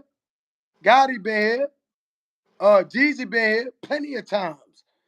Can't a lot of artists say they been in Baltimore. And if you've been in Baltimore, oh, you had to know somebody for sure. That's standing on business all the way. Cause everybody no, I ain't fucking with that state. Or I mean, I ain't fucking with that city. Nah, they know what it is. You feel what I'm Yeah. saying? That's all that shit is about. Yeah, but I'm proud to say, yo, I was part of the reason why that that down south culture came to Baltimore. Cause everybody rap the same. And when But I you bring it, gotta remember, bro, you have to get this in your mind. The down south culture always been in Baltimore because Baltimore is down south. Maryland is the first southern state of the United States. This is what I try to explain to all of y'all artists is that Baltimore, Maryland, DC, and Virginia being blocked out because they don't consider the South starting until North Carolina. And on the books, and then if you go to the north, Pennsylvania, Delaware, New Jersey, New York, Boston, Connecticut, that's the fucking north. If you go up 70 west, when you start hitting that, you hit West Virginia, then you hit Ohio, you hit Pittsburgh. Bruh, we the top of the South. Me and some Atlanta niggas was talking and saying, bro, some good Atlanta men like, yo, bro, we want to get the whole DMV down here and do something like make the rest of the South recognize the DMV as part of the South, and that'll be a big stress off of us up here because at the end of the day, like bro, all we grew up off it is that South music and that North music because we had no identity. That's man, all we now think about that. All we flush with is West Coast, New York, this and that. That's what we flush with. That's what we flush with. We gravitate to all them niggas in the Jeezy been here, Yo Gotti been here, Rick Ross been here, Future been here, Scooter been here, Rocco been here. Goddamn motherfucking Gucci Man been here, Waka been here, all them niggas been here. You know why? Because it's a part of where they play their music at. They play their music from Maryland on down. And that's where they get their big hits. We can't say we trying to be like them niggas. We the No, South too. we still, in my opinion, correct me if I'm wrong. We, as the music grown, as it's grown. I get the Tim Trees, I get the Boss Man. Scooter changed the dynamics for that shit. Moose changed the dynamics of that shit. Right? When Tim Tree dropped Bankroll, right? He didn't sound like a New York nigga. No. And listen, when you listen to some of the South niggas early on, Tim Trees wasn't doing no biting, but his song sound like a Southern song. Bankrolls, you think you getting half of my dough, you ain't no. Got a Ben 600, you can't roll. Can I pay your bills? Hell no. Hell no. More More paper, more paper, tea. That's more. he to the world. It sound like a Southern accent to me. Now that I understand the business, who was the female that he did the feature with? Oh, The female that he did the feature with. Paula Campbell. Right.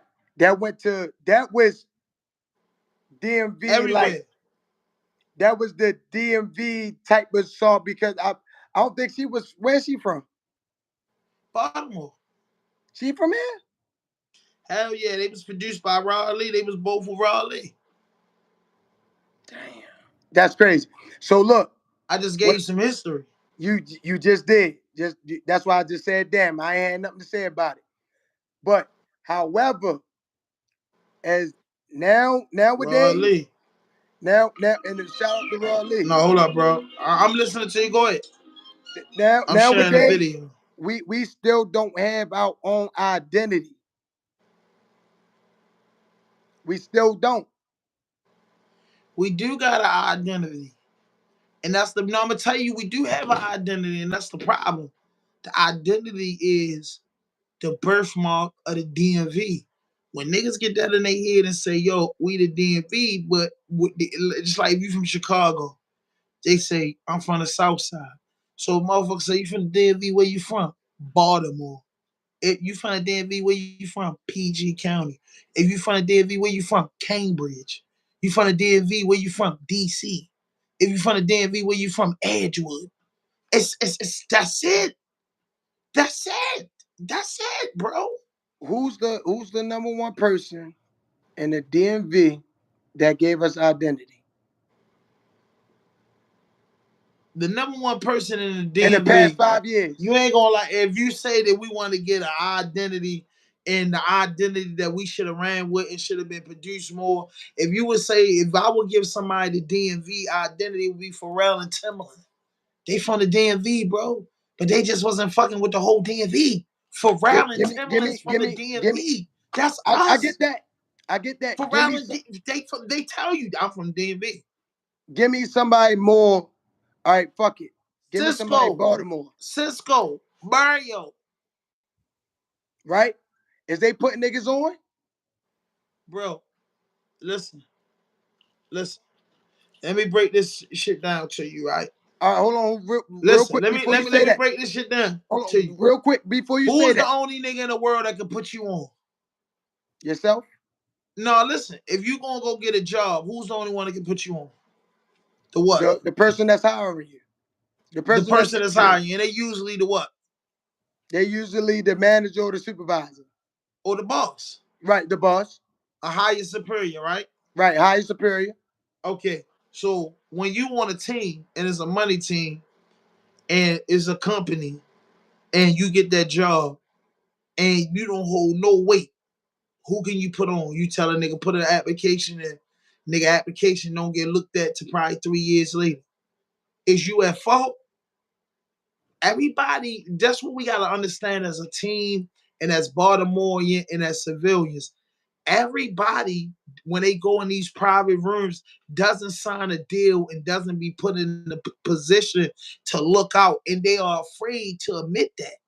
They're afraid to admit that everybody came walking in with 10 of their homeboys, bro, or the deal off the table and y'all back I in the can't say projects. that. I can't say that because look at Dipset. Yo, bro, Why no, hold up. why is Listen, Jim pay Jones attention. and Joel Santana as big as they Hold are? up. All right, Pay attention. all right, The Dipset. We can talk about that. Cameron put out 2 records, got on Rockefeller. Cameron was the big artist. Cameron right, was the face. Listen, after Cameron became the face, he was a boss, right? for sure. Cameron was a boss. They tell you the story. They got the little closet. They made it an office. They operated the move. Why? Because Cameron was fucked over.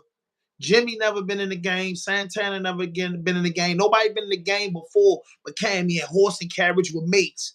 Cam came in the 2000s out of that Biggie Smalls mates era.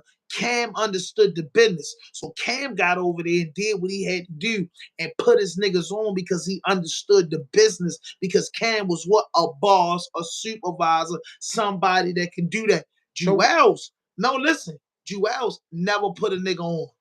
Harrell, never. I'm not telling you they never did it, but it was never to the forefront. Jimmy had the Bird Gang. Santana never had a label. He had Skull Gang. He was trying to do something. It never really did nothing, bro. But they was led to the water by a boss, a nigga that was jerked and fucked over before led the pack to the joint. You gotta remember that it was a big boss that been through something that did that. They had leadership that guided them through. You know what I'm saying? The same thing. State property was put together. The Dipsets was homeboys and they knew each other and they was all Harlem niggas. You get what I'm saying? Dipset lasted longer than state property, bro. right. So who's the spokesperson for us? For Baltimore? Who's the spokesperson to say, yo, I'm vouching for this person, I'm vouching for this person, yada yada yada. I could put this person on, I could put It's this person. people. What I'm saying is this, because I know you've been gone for a while, and I had a whole live, and we had problems with that in the city. And I have to honestly say, it is a lot of people, bro. It's almost 700,000 people in this city. It's a lot of people, right, that's out here advocating, fighting, putting their money up and doing what they got to do. You know what I'm saying? And it's a lot of people out here fighting. I'm one of them with the smallest platform, 3,700 subscribers. I don't have the biggest joint. DTRL is one of them.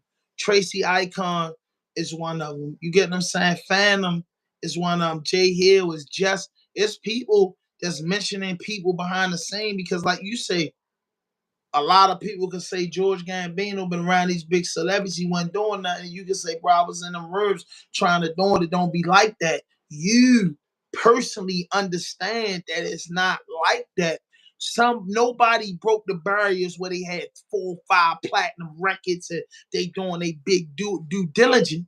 You get what I'm saying? I feel like dudes in the city be sharing the little shit that they know on the radar up New York didn't get all them guys for no reason, bro. You know what I'm saying? So I say when me and GGL Slick was talking about on one of our episodes, you know, I interviewed him a bunch of times. He said, I told him, I said, there's no industry here, meaning that it's more rappers, it's more CEOs, it's more people that's trying to get in the door versus people that know the people behind the door. And that's what we lack at. So that brings me back to we needed boom was niggas just stop pointing out y'all just from Baltimore, this and that. Bro, we need the Pharrells. We need the Timberlands. We need the Chris Browns. We need the Trey Sean's. We need the people that's from in this section to fuck with everybody in this section because that's how New Orleans got big. That's how Texas get big. That's how California got big. That's how New York get big. New York niggas fuck with New York niggas.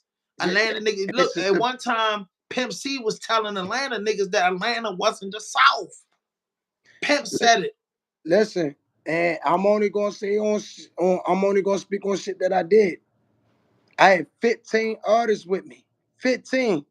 Everybody probably don't know of them, or whatever the case may be, because I feel like the city ain't have unity.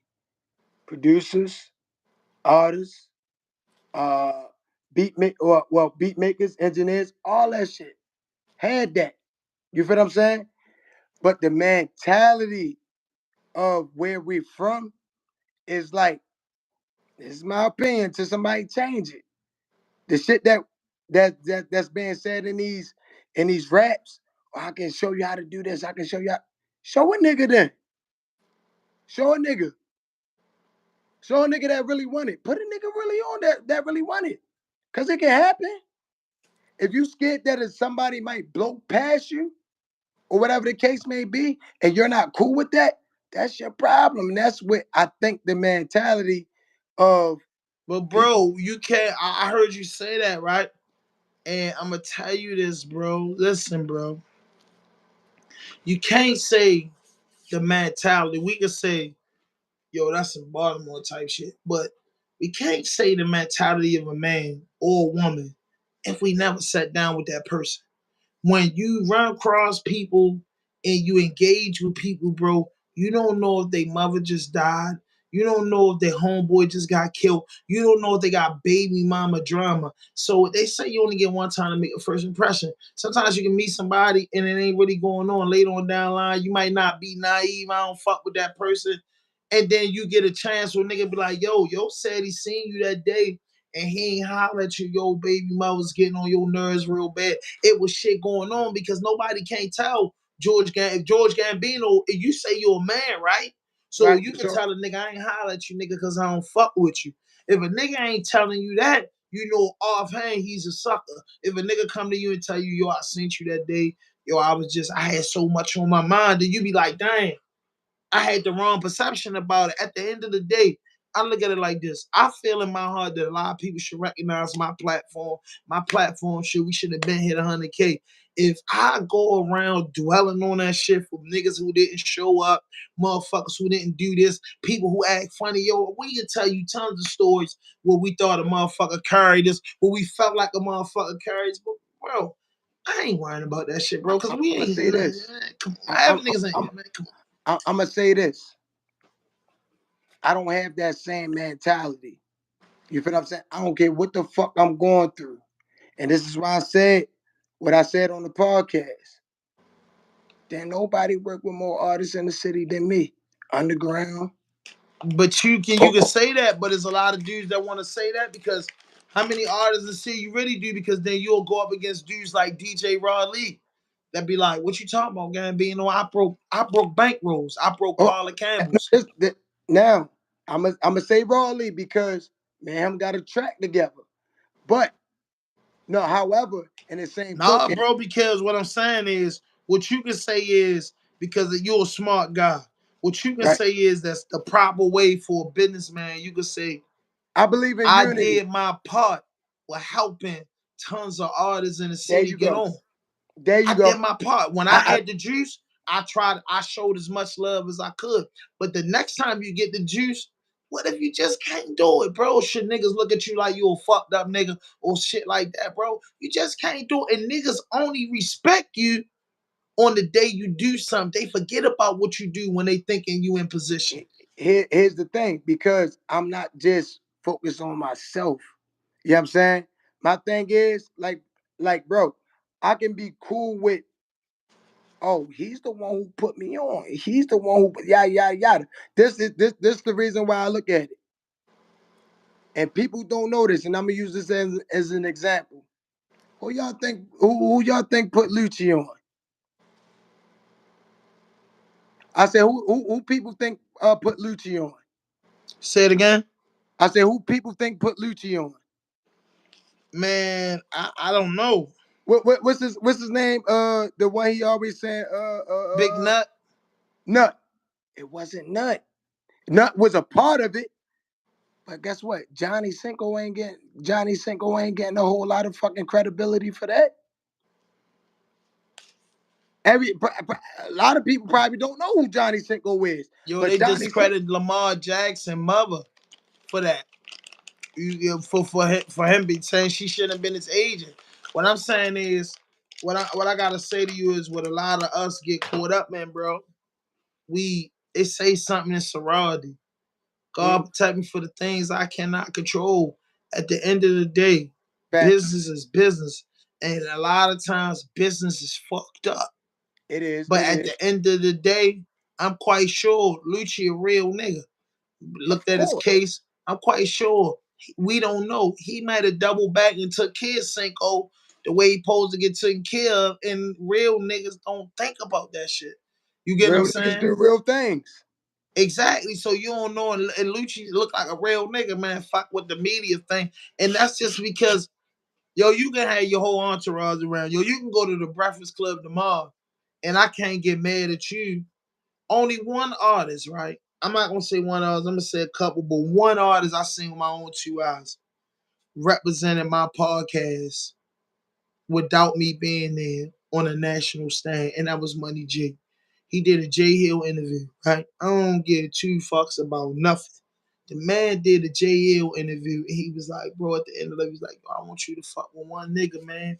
One nigga only in the city, man, and I think they work hard as you. He said, who? He said, Raw Dope Podcast. Bro, that gave me another 5 years to be in this game because he didn't have to say that, bro. He not my little man from around my way. I met him before the podcast, He but support what the fuck you got business, going on. huh?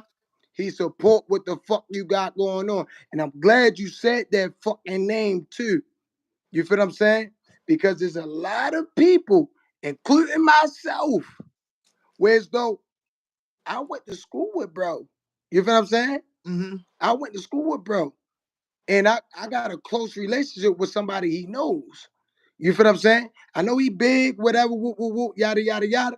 But after extending your hand out so much, like, yo, can you help me do this? Help me do that? Yo, just give me some type of guidance. And I feel like, and this is my opinion, I'm pretty sure a lot of people feel like this.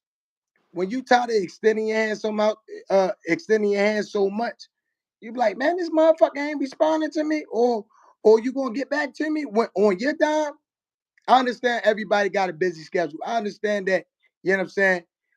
You know what I'm saying? You will take this person before you take that person. I understand that. I get that. But let me know. You gonna fuck with me or you not gonna fuck with me? Point blank, period. Is you gonna fuck with me or not? You feel what I'm saying? Point blank, Right. period. Because people forgot where they came from. And that's fine. That's fine. As long as you humble when you get to that state, like, yo, I came from this.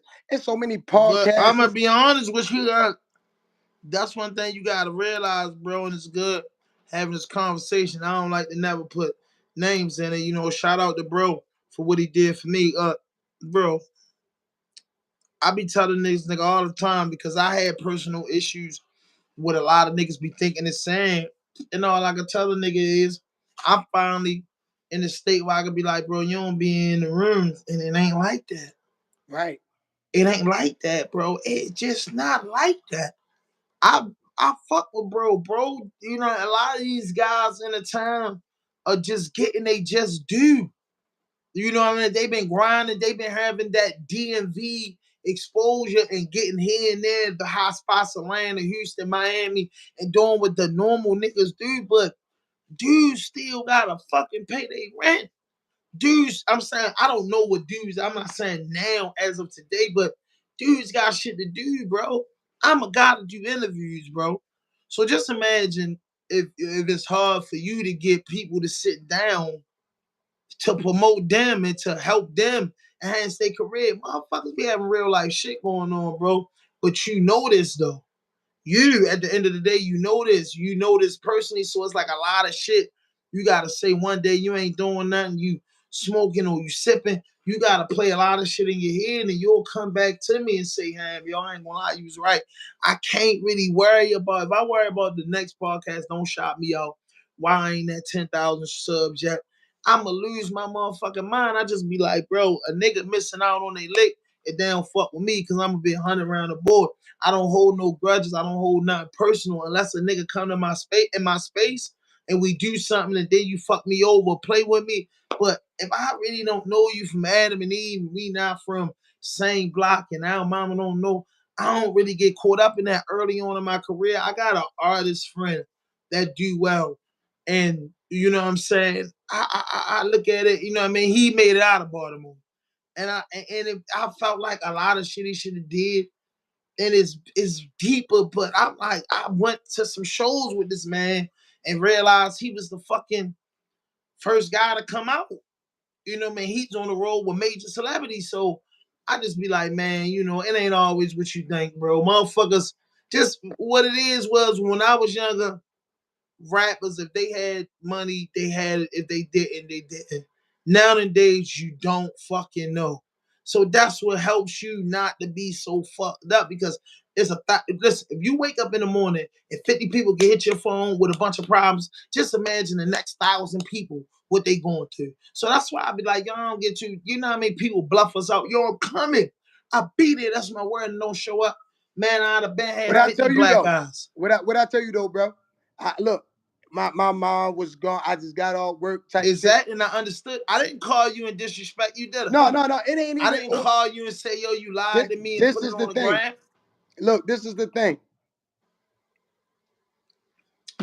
If any platform is reaching out for me, and I know I'm working on my artist, me as an artist, I'ma show the fuck up. You know why? Because it's another 50, another 100 people they can reach out to. You feel what I'm saying? So when that opportunity, I don't care if it's last minute type shit. I ain't got shit going on. I'm coming through. You feel what I'm saying? I was just Right. I'm gonna tell you this, bro. The only thing I was a little upset about, I was like, shit, I wanted to hit the gym.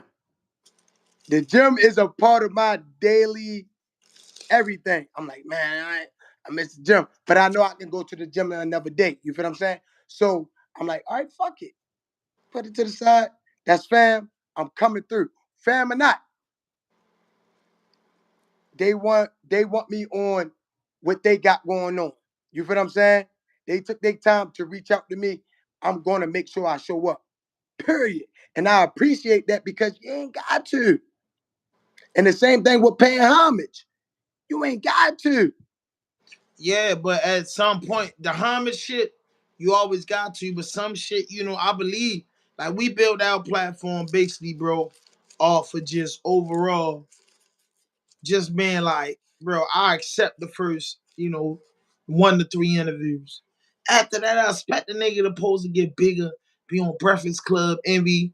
If a nigga shot me out, he don't shot me out. If he don't, he already did the favor.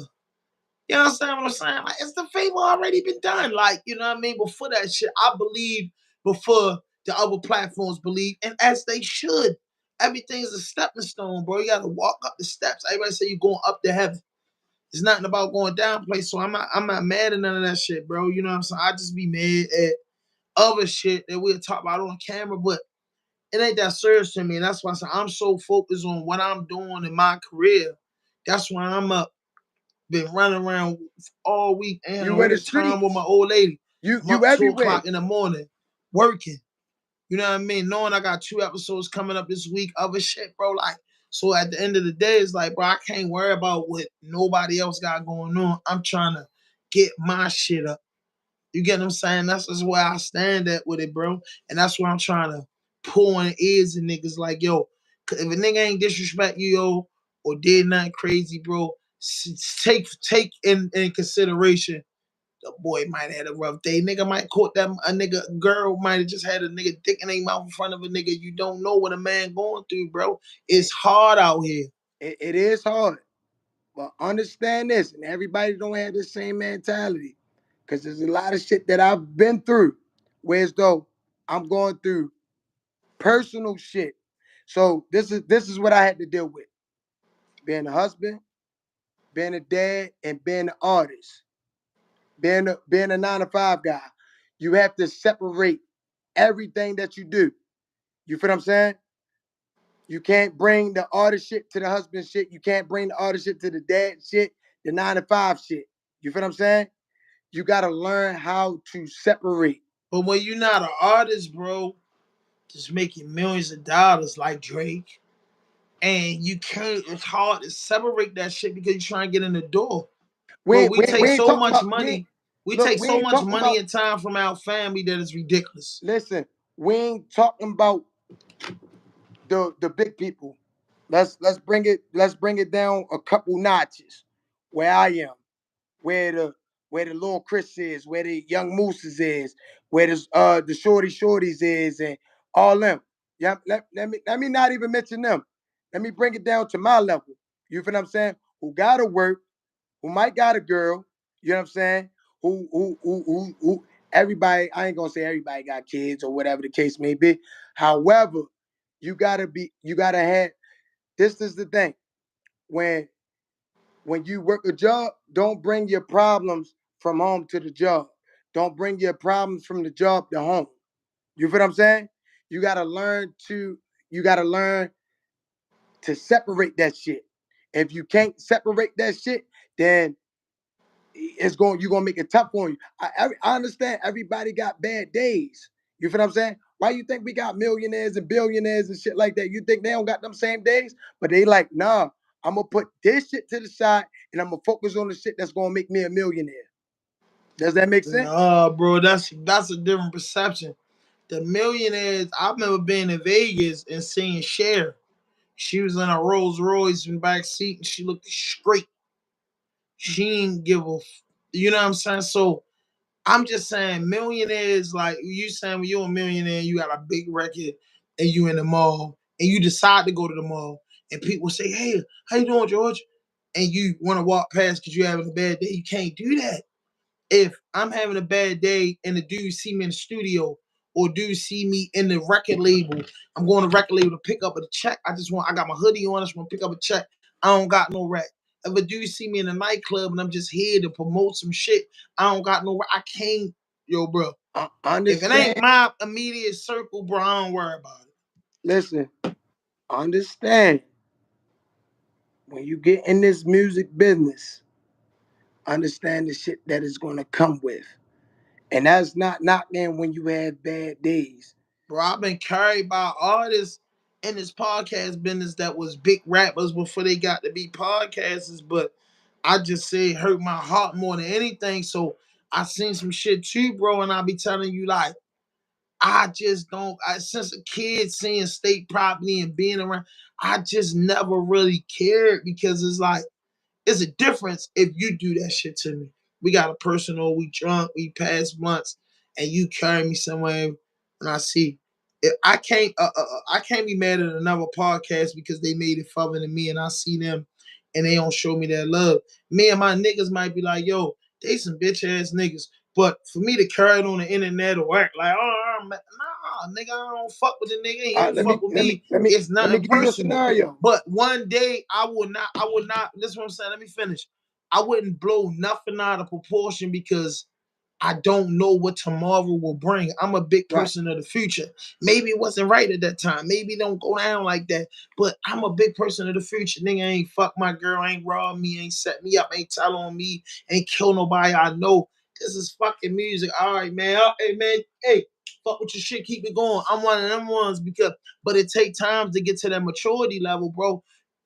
All of us is black niggas from the hood. We just gotta stop paying attention to the shit that don't make sense and fuck with the shit that makes sense. And that shit that don't make sense makes sense when people see that you ain't worrying about that shit, bro. They gonna approach you.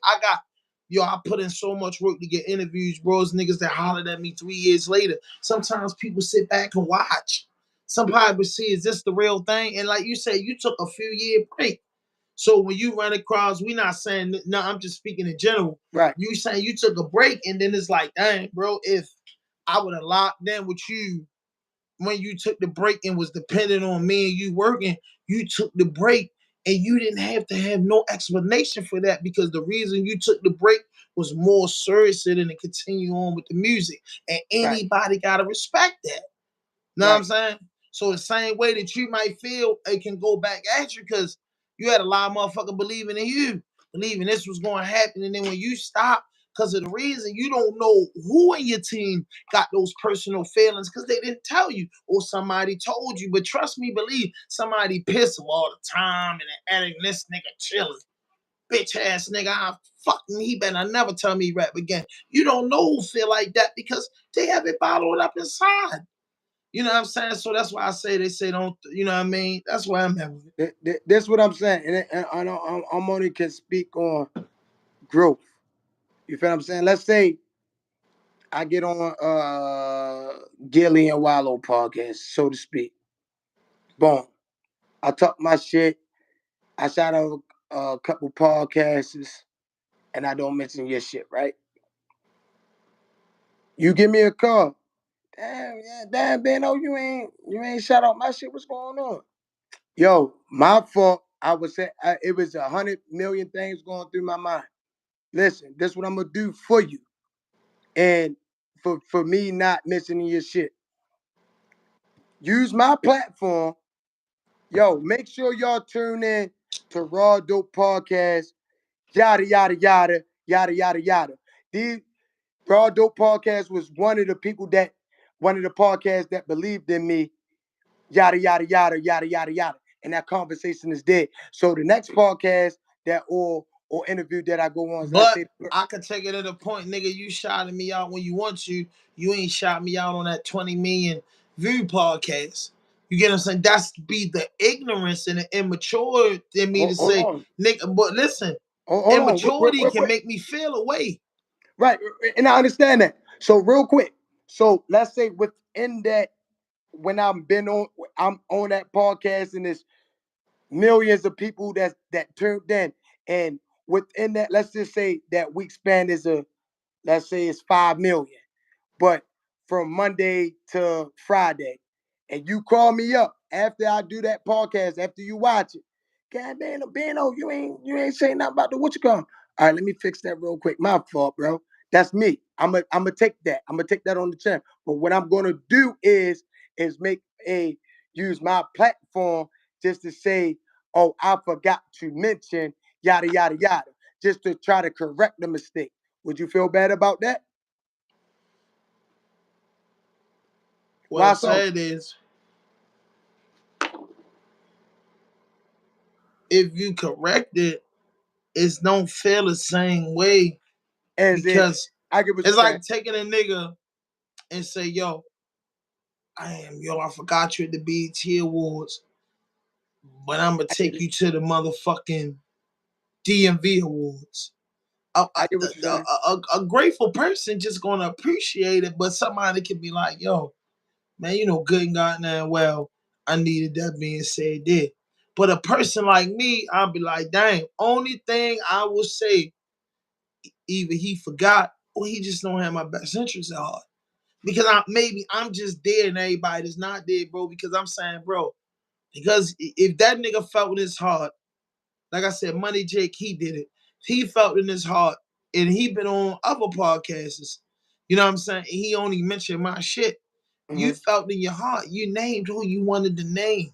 If you forgot me in your heart, you know if you really truly forgot me. So when you tell me you forgot me, it don't cost you nothing because you're gonna be like, yo, I forgot you, nigga. I got you next time. If you genuinely just forgot me, if you Right. know you did some fuck shit, I'm gonna look at it because this is the way I look at it. Bro, if you just forgot me, you're not in a rush job to make it up because you like, bro, I just forgot you, nigga. You know I got you, nigga, because I'm a man of my word. But other than that, bro, I don't think like that, bro. That's where I'm at. Peep, I peep don't what think I like that. did though. Peep what I did and on your podcast, bro. Peep what I did. I tried to name exactly people who I fuck with, people who's locked up, and people who I work with. I'm not saying the city don't know Tommy Montana. Every people who know Tommy Montana. But I just wanted to mention that because I worked with him before. You feel what I'm saying? It's just like some shit. I didn't work with so many motherfucking people. I do forget. You feel what I'm saying? And if I do forget, it bro, it's been songs whereas though I didn't mention a fucking list of fucking people. You know what I'm saying? Just paying homage in the motherfucking song that I got in my phone. But if I genuinely, like not genuinely forget, but if I just forget, I forget. But that's why sometimes I leave myself to say, man, if I forgot you, my fault. I can't think of it right now. You feel what I'm saying? Because it be so many people that I want to mention just in case uh their name come up in another conversation. You feel what I'm saying? And that's my way of saying, all right, I mentioned this person name, help that person get on. By mentioning somebody's name, with it'll take you so that'll take their career, depending on who it is, it'll take their career so much further than what you think. So that's why I'm big on paying homage. You feel what I'm saying? That's all that shit is. It's so Yeah, I many, understand. Yeah, I it's mean, it don't cost you a dollar. You know what I mean? it But don't cost a dollar. You know what I'm saying? It don't It cost a don't cost dollar. a The dollar. only thing I it totally costs, understand. is just you remembering. Oh yeah, yo said this, yo said that. I didn't even mention Moan already. And that bro been on the fucking news with the Squeezy Boys. And certain people that I didn't even name, or whatever the case may be, but that people that then did big shit, or that then did some local shit where as though it put them where they are now. You feel what I'm saying? It don't go unseen on my behalf. Damn, I forgot about bro. Or I forgot about Shorty. I forgot about this. I forgot about that. You know what I'm saying? Like I'm one of them people that shit, if I remember, I'm gonna throw your name out there for sure. I'm gonna give you your credibility because everybody ain't gonna do it. But everybody ain't got the same mindset as I got. Cause I believe in unity. If the city got more unity, shit, how everybody wanna go to Atlanta, Texas, Florida. No, we can bring them motherfuckers down. We can bring them motherfuckers up here. For sure. If they going to New York, what you think they could? That's a what? 3 hour trip down to fucking Baltimore. That shit ain't about nothing. That shit ain't about nothing at all. If we work together, you feel what I'm saying? This it'll it'll be it wouldn't be just the Roddies, the Tex, the Chaz, the Moose. It wouldn't be just them. It'd be other names mentioned in that conversation. That's why I said when I stood on business, I said Tay, I said Reggie, I said Zeke, Joey Bucks. I didn't even mention my own brother who fucking taught me the rap game, who's cool with Valley. You feel what I'm saying? And Valley, West Side Certified is a fucking national anthem. I mean, a Baltimore anthem for us. You feel what I'm saying? It's if we got unity, Baltimore would be it wouldn't be Baltimore. It'd be the state of Maryland. Cause everybody be on the same token. Everybody want yo. I want to work with yo. I want to work with. I don't mind working with bro. I don't mind working with this. Yeah, yeah, yeah. Let's put something together. The matter of fact, I'm gonna tell you this. I'm not sure if you know the nigga. He from he. I just talked to him before I got on your live because I was checking my DMs. His name is 100 Kufis. He went viral with the song called "Family Away," and I had a conversation with that man for about 20 minutes just to tell him like, yo, bro, your song touched the nigga, bro. The nigga said he was at the joint at the show with Big Lil Meech and what's his name? YTB Fats. I think that's his name. He said he was at the same show. I said, bro, I tapped in after the show when you went you probably went viral before that. But I said, bro, I was there at the show. I was there. I was one of the hosts. I said, bro, if I'd known you at that particular time, bro, I would have linked up with you for sure. This nigga say he in the studio every day. Nigga, let's put something together. I reached out to fucking Don Trip, and they got the same similar type songs they done put out about their baby mother and their kids and shit like that. I'm like, man, shit, I'm gonna pay homage for sure. I'm all about working with people who got a positive mindset and who's genuine. That's it. That's it. And if everybody got that same mindset, everybody will come to Baltimore. Everybody want to be in Maryland. You feel what I'm saying? And if people had that same mindset, yo, we could go a whole lot of places. That's why when people say, "Oh, Tech got the city," now shout out to Tech. He putting the city on, but it's not just Tech. How many artists is in the city besides Tech? You can name 50 right now. You feel what I'm You saying? goddamn right you can. You goddamn fucking right because it ain't just about who got the city. I ain't just trying to have the city. I'm trying to have Florida, Texas, Charlotte, South Carolina, North Carolina. I don't want to be no in a oh, I'm just known in the city. No, fuck that. Fuck who got the city. Fuck who putting the city on. Who putting the city on? You know what I'm saying?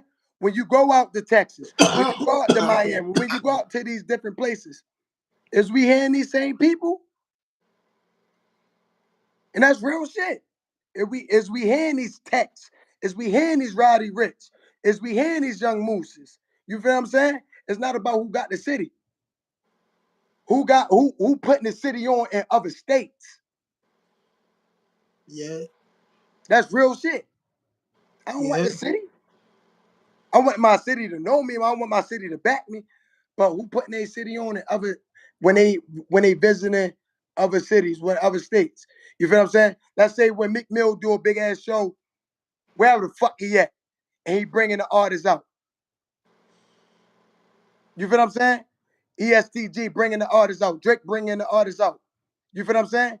That's what really matters. Oh damn, yo really fuck with me. All right, this is my No, chance to put you my. see me looking down. I'm sharing my shit. I'm sharing my. I'm No, you sharing. good. I'm You good. sharing. That's what you I know. should be doing, man. You gotta share it to get people in the chat. But I understand what you're saying 100%, bro.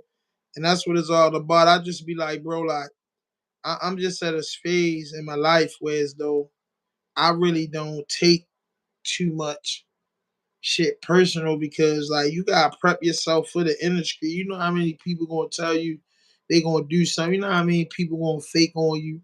You know what I mean? It's just like, yo, you gotta be like, man, I ain't paying no mind because I ain't really hollering at nobody. You know what I'm saying? Like, I don't care. You get what I'm saying? I'm really trying to do what I gotta do. I'm trying to break raw dope. So Then anything else, like for people in my lane, I study the game. I watch nigga shit. I get props when they want to get props. If I don't want to get props, I don't want to get props. But I don't owe nobody nothing because I created my own lane. I'm gonna And say that's what a this. lot of dudes don't do. I created my own lane and it works. It worked. It taking longer. Just like anybody from Baltimore, shit take long as fuck. Look at the scholars, look at the text, look at the moves. Look how long it's taking for niggas that been putting out quality music. It should be taking so long for us out here that nigga be done something be done happen to a nigga before the break come. You understand what I'm saying? So like everybody out here just trying to make $1 out of 15 cents, bro. It is, and like I'm gonna stand on what I said. It don't cost no money to show No, no I love. believe you absolutely right. I'm not disagreeing with it. But Right. what I'm saying is the only thing I'm trying to get you to understand is cost you nothing. Just like it don't cost nobody to subscribe to my channel. Cost you nothing. You've been all around the world. Motherfuckers still won't subscribe and do certain shit. With that being said, bro, I'm just, you know how people say they standing on business? Standing on business meaning that shit can collapse like the bridge. Rest in peace to everybody that lost their life, bro. For sure. I just stay focused on my business. Now, I mean, I just stay focused on it, bro. So it don't You know why? collapse. You know why? Because there's another crowd, another city that can reach. And Exactly. I hate to say it. I hate to say it.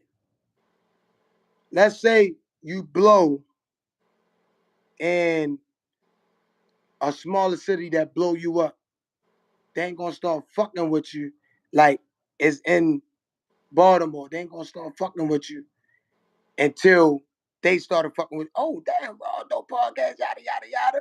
Whoop whoop whoop. They big and whoop whoop whoop. Yada yada yada. Shit. Now I'm gonna start fucking with them. I'm gonna start tuning in. You know what I'm saying? I'm not gonna throw shade, but I've been here. I've been here. So what we talking about? I've been here. I've been asking for this. It don't cost no money. It don't cost no subscription.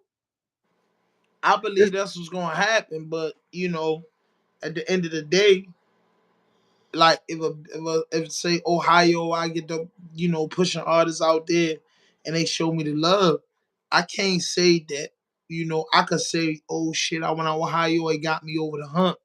But my foundation was created from the artists, the entrepreneurs, the ex-convicts, the not people that gave me an interview, the people that paid they 500, so I could for sure. never forget that. All I could say is Baltimore sent me off. They told me, I did everything I could do here. Boy, it's time for you to go explore and bring it back home. Exactly. Exactly. But So I we would take it still personal, but no, I'm gonna it embrace ain't it. about taking it personal, but it's just still the mentality. We still have the ability to bring everybody together collectively. Why you think Atlanta's so big? Gucci man. You know what I mean? People Gucci man they put on? Thug, Dolph, Pee Wee Longway, Yeah. Hood Rich Pablo Juan. He didn't put so many fucking people on. So many. You know what I'm saying? Why we can't do the same thing? And you know what I did was in 2020, in the year 2020, and this is why I work with so many artists because I copied what Sauce Walker did. Sauce Walker had so many artists that he was fucking with, and everybody ain't from Houston. Some of them from Chicago, some of them from Midwest, wherever the fuck they from, but everybody ain't from Houston. Sauce Walker ain't not even from Houston, he from Chicago. He went down there, he took over. And I copied what he was doing. You know what I'm saying? If somebody in my camp dropped something, See, I ain't but never know he was from Chicago. I did my research because I am a huge fan of Sauce Walker. But to be a huge fan, I had to see how he performed, see what his music was like, see the crew that he was with or what he started. Everybody probably don't even know Sauce Walker was a battle rapper. He's a battle rapper. You know what I'm saying? Everybody don't know that. When you're a fan of somebody, you're going to do your research, period, regardless of the fact.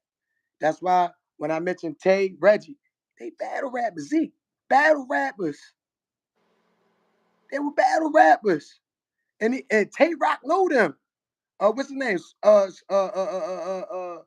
Oh, fuck no. What's his name? Smirk? Battle rapper. He's still battle rapping. You feel what I'm saying? I do my research. I watch these people. I watch these artists. You know what I'm saying? Like, not knowing them just personally, but doing my own research. And that's why I be like, nah, yo, blow, nah, he got it. He got it. And this is why that person got it. You know what I'm saying? This man then did I'm gonna shout out your podcast as far as on who I've been really fucking with, your podcast and Levels podcast. You know what I'm saying? And recently all things go podcast. You know what I'm saying? Because they're the ones who y'all the ones who keep bringing me on. So I'm gonna pay my homage to y'all. Period. And I've been on plenty of podcasts, but I've been on your shit twice, been on Raw Dope Podcast twice, been on the Levels Podcast 3 or 4 times. You know what I'm saying? So it's only right. Whether who turn in or not, they still bring me out. Period. And I'm gonna pay my homage regardless. Before big podcasts want to bring me on, see what the fuck going on. Nah, that's where I came from. Period. You know what I'm saying? So it's just if everybody got a certain mentality, like yo, by just saying a few words, that might change that person's life. You never know. You never know. Just for instance, Ice Spice, that Mutt shit. Not until Drake said something or whatever, or Drake started vouching, Shorty then blew up. I mean, Shorty a female, but Shorty blew up. Yeah. You never know. Certain people that you might mention, they were like, what's his name? Lil CJ, little Mexican dude from New York. Yeah. The whole COVID shit, that nigga had it. Nigga got it. You feel what I'm saying? Just by being mentioned by somebody. That's Right. all it takes. That's really all it takes. You know what I'm saying? It's just being mentioned by somebody, and you never know when you mention that person's name, that person can go from here to here. You know what I'm saying? And that's what I stand for. If if I'm in a room, I'm mentioning a few names. Oh yeah, this is my man, yada yada yada. Yada yada yada. Yeah, this is my man's right here. Yeah. Or if they say, who was that? Man, that's my man. Yo, yo, yo. You feel what I'm saying? Shit, if I ain't fit for the recipe, maybe somebody else is fit for the recipe. It might not be me. I might was just brung there to mention that person's name. You feel what I'm saying? Yeah. So that's really all it boils down to is really, having that person's name mentioned in a certain room or a certain conversation. And it costs $0. $0. Let's say, let's say you you interview Shorty already. Who? Shorty. No. Let's say if you did, right? And he go on $1 million worth of game, and he mentioned your shit. It's a game changer. And Gilly the Kid and Wallow, yeah, make sure y'all tune in RAWDOPE Podcast. Yada yada. They got millions of subscribers, if I'm not mistaken. Right. Or they get millions of views, if I'm not mistaken. And if they get 11 million views, and your name is, your podcast is mentioned in that certain duration, at least you can get a percentage out of them people that's viewing. Them people that's viewing can actually go to your shit and see what the fuck going on. Like, damn. And this is how you discover Absolutely. new artists. This is how you just literally discover new artists. It ain't about mixtapes no more just now. Spinrilla gone. You know what I'm saying? My mixtape that didn't die down. That pip that didn't die down. It's about streams. These podcasts are on them fucking them platforms. You feel what I'm saying? That shit can change a person's life with just, yeah, shout out to woo woo woo. Shout out to woo woo woo. You feel me? Game changer. Well, I feel that, bro, 100%, yo. Like, I agree with you. You know what I'm saying? I agree with you 100%, bro. Like, I can't even hold no discrepancy for that. You know what I mean? But Look, bro, well, I I'm here just, you know for what it. I mean? To all of us out here that's trying to get on, to all my brothers trying to make it make sense. It's tough, bro. You know what I It do. mean? It's hard, but it's fair, bro. So us just being entertainers that know the game and be doing what we gotta do, but we just gotta stay focused and keep delivering.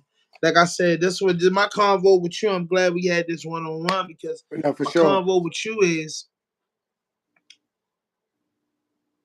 you know who you is, For right? sure.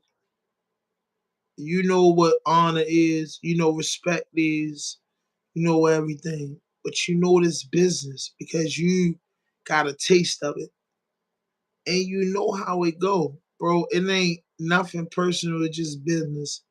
And you can't judge every incident like, oh, this person going crazy and this and that. Nah, man, you know what I mean?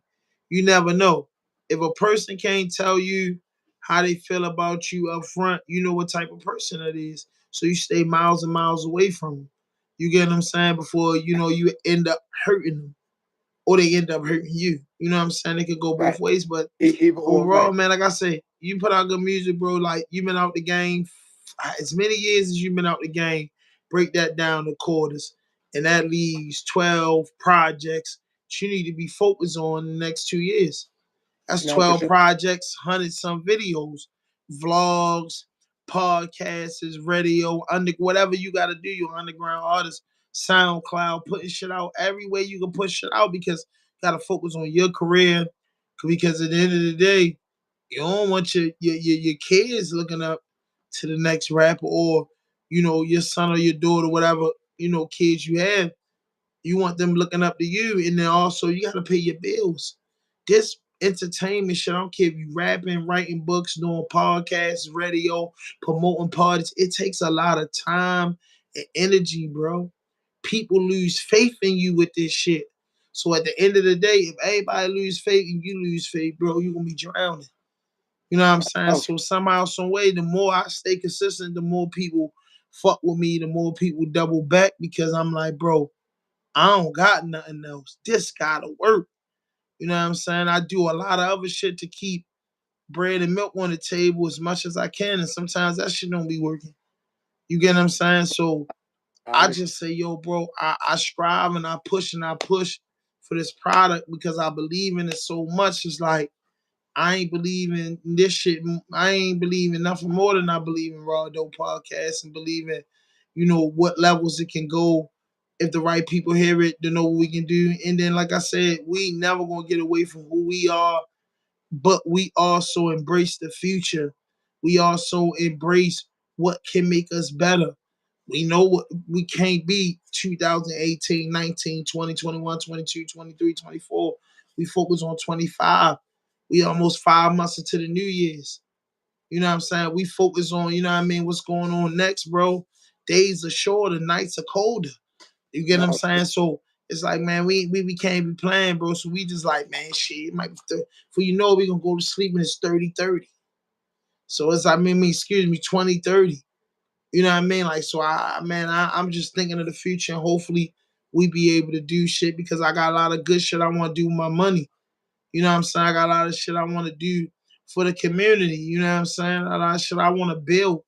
But I'm hoping this talent and this product that we put out for so many years because, you know, we over the 5 year hump. You know what I'm saying? We hit 5 years in December. 5 years, 5 months of doing this podcast shit. congratulations. Yeah, thank you, man. And I appreciate it. And we just start eating a little bit and we just appreciate everything we got. So, you know, my partner, he's probably laid up with his chick having a good night. I gotta work. I Got can't work. even with my partners in this shit. I can't think about them. I gotta do what I gotta do. It's always a captain of what you do. Period. You got three. When I seen it, 3,000 30 Almost 4K, 3,700. almost 4K, almost 4K subscribers, almost 4K, and I be tripping off the 500. I only got 500, 546 to be exact. You know what I'm saying? And I just hit a mill on the Instagram, and I was just having a conversation with one of my cousins in Charlotte. And I'm like, yo, bro, you got a lot of subscribers or whatever. I said, man, I just hit a mill with the with the on the Instagram. He like, yo, Instagram is where it's, I mean, YouTube is where it's at. You feel what I'm saying? People will look on the Nah, YouTube really work. it You know what I'm do. saying? Instagram an illusion. It You know what I'm saying? Just is. like I just put some shit out on TikTok. And I might start working TikTok. Every time I put out TikTok, I don't be on TikTok, bro. You need Never. And every time I put out shit, it's 300 views or better. But at the end of the day, I like YouTube more, and I want to get because YouTube will lead me to a network. But it leads you YouTube to a just check. real people. That's It all leads I you can to a tell a check. nigga. Real people. It ain't just click. See, Instagram motherfucker can scroll down, like your shit, look at your video, take it off, or you get them views from a motherfucker might be taking a shower and drop the phone, and your video keep playing over and over again. YouTube, you know what I mean? You gotta work. But it all makes sense at the end of the day. You know, you got companies that want to see what your Instagram, Facebook, and Twitter like. You got companies that's focused on YouTube. You got companies that's focused on all of them as collectives. Bro, you just gotta work what you can work, bro. I be trying to work all of them, but it ain't easy. But I do it. It ain't easy, and that's the part that I'm still deciphering right now because so many people like, especially one of my bros. He said, "Bro, put your shit on TikTok. Put your shit on TikTok." This is how I found Boss Man D'Lo. A lot of females. Oh, I be on TikTok, yada yada yada. You know what I'm saying? So I'm hearing TikTok so much, and then when I start putting it on there, and it ain't. But it ain't what I want. But I gotta think like long term, like just as much as you work hard on putting shit on Instagram, do the same thing for TikTok. Do the same thing for YouTube. You feel what I'm saying? Bro, but I ain't gonna lie. She easy said it done. It's me and Kitty. And Kenny, you know, that's it. Kenny, you know, that's it. You know, we do we gotta do, bro. So it's like eventually, you know, with time, Allah, the will of Allah, you know what I'm saying? Man, you know, we'll get a couple people. I'm looking to get 3 people that do video, you know what I mean? Shit. I got a production team. You Yeah, I get what I'm see that. saying? But I'm looking just for like motherfuckers that just like do a lot of because it's gonna take more than just these vlogs. It's gonna take more than just the podcast. It's just we gotta create all types of content to get the channel boosted as much as we can. You get what I'm saying? To get it at that 100K, to get it at that 200K. Like people be like, I always say I'm just trying to get to 10K. You know what I mean? Like You'll get even there. if this year gotta be another dreamed out year, if we break over 10K, I'll be happy. You know what I'm Such as saying? people like you interviewed Vontae? Who? Vontae. The comedian? Yeah. No, I ain't interviewing him. I was at Lil Zay party. He was at He Lil he Zay party, he but I just ain't. hit 100 subscribers. You Um know him? I don't personally know him. I don't personally know him, but I know of him. I had a few conversations. I got his number, or whatever the case may be. That ain't nothing but a conversation. The thing is that he just hit a hundred thousand subscribers. Um, Timothy, the drum nigga, he hit over 100,000 subscribers. When they get them plaques, but before they even get them plaques, I already want to work with you. I don't want to work with you because you just got them subscribers, them plaques. I see what you got going on. Let's do something. Let's do some content. And that's what I talk about, the unity. You know what I'm saying? Like, let's do something. Let's do something. There's a lot of people in the city that's doing shit. It's just connecting with the right people that got the same mindset that you got. You feel what I'm saying? Yo, you got that, bro. If I'm gonna say this, what's his name? He from Philly. Oh, that's Ryder. You know who that is? Who that is? Oh, that's Ryder. And the salt. I mean, not salt, pepper, ketchup. That's what I name my shit. The lemon pepper wing freestyle. I name my shit salt, pepper, ketchup. In his freestyle, he said, "If you ain't show me how to get some money, then don't show me shit. If you don't show me how to do this, that don't show me nothing." I bump that shit faithfully. You don't show me how to get some money, then don't show me shit. Maybe somebody else can show me. You feel what I'm saying? If you can't, and Floyd said it, I wanted to jet like my rich friends. If you can't show me how to get it, don't show me nothing. You can't be my friend. Show me how to get it. It's not that I want to surpass you. I just want a taste of what you got or a little bit more. What's wrong with that? Just show me how to do it. If somebody can show you how to count, do math, and read, how you can't teach nobody how to be successful? Show me. I don't want to learn it from no course. Word of mouth. Show me how you did it. So I can teach other people like you teaching me. It's not hard. Just show me. It's that easy. It's that easy. But everything is about making bread at the end of the day. And I understand that shit. You know what I'm saying? So that's all that shit is. Show me how to do it. If you can't, then I might run into somebody that's really gonna show me how to do it. And that's all it is. You almost got 4K. The same way you got that 4K, just use that same plan to get another 4K to get your 10K or 6K or whatever. You know what I'm saying? That's it. Yeah, It's I just easier. try to stay. I try to stay traditional despite all the up and coming. The up and coming great shows is coming. I try to stay traditional because, I tell bro all the time, like bro, like when you know you're gonna make that Rushmore list, cause I am the Rushmore list. But it's people. One thing I'm big on is I'm an older guy, and fortunately, I had the pleasure of growing up with my great grandmother and my great uncles. So, with that being said, I treasure different things. So, natural, I mean, I got the natural hair. People say, oh, you need to retwist. I tell them, bro, dreadlocks grown off sun and water. If you look at my old pics on my old pages, I had pretty dreadlocks before. So what I'm saying is when you age, you think different. So it's like, bro, it's just like a natural thing. I want my podcast to adapt with the times, but stay traditional.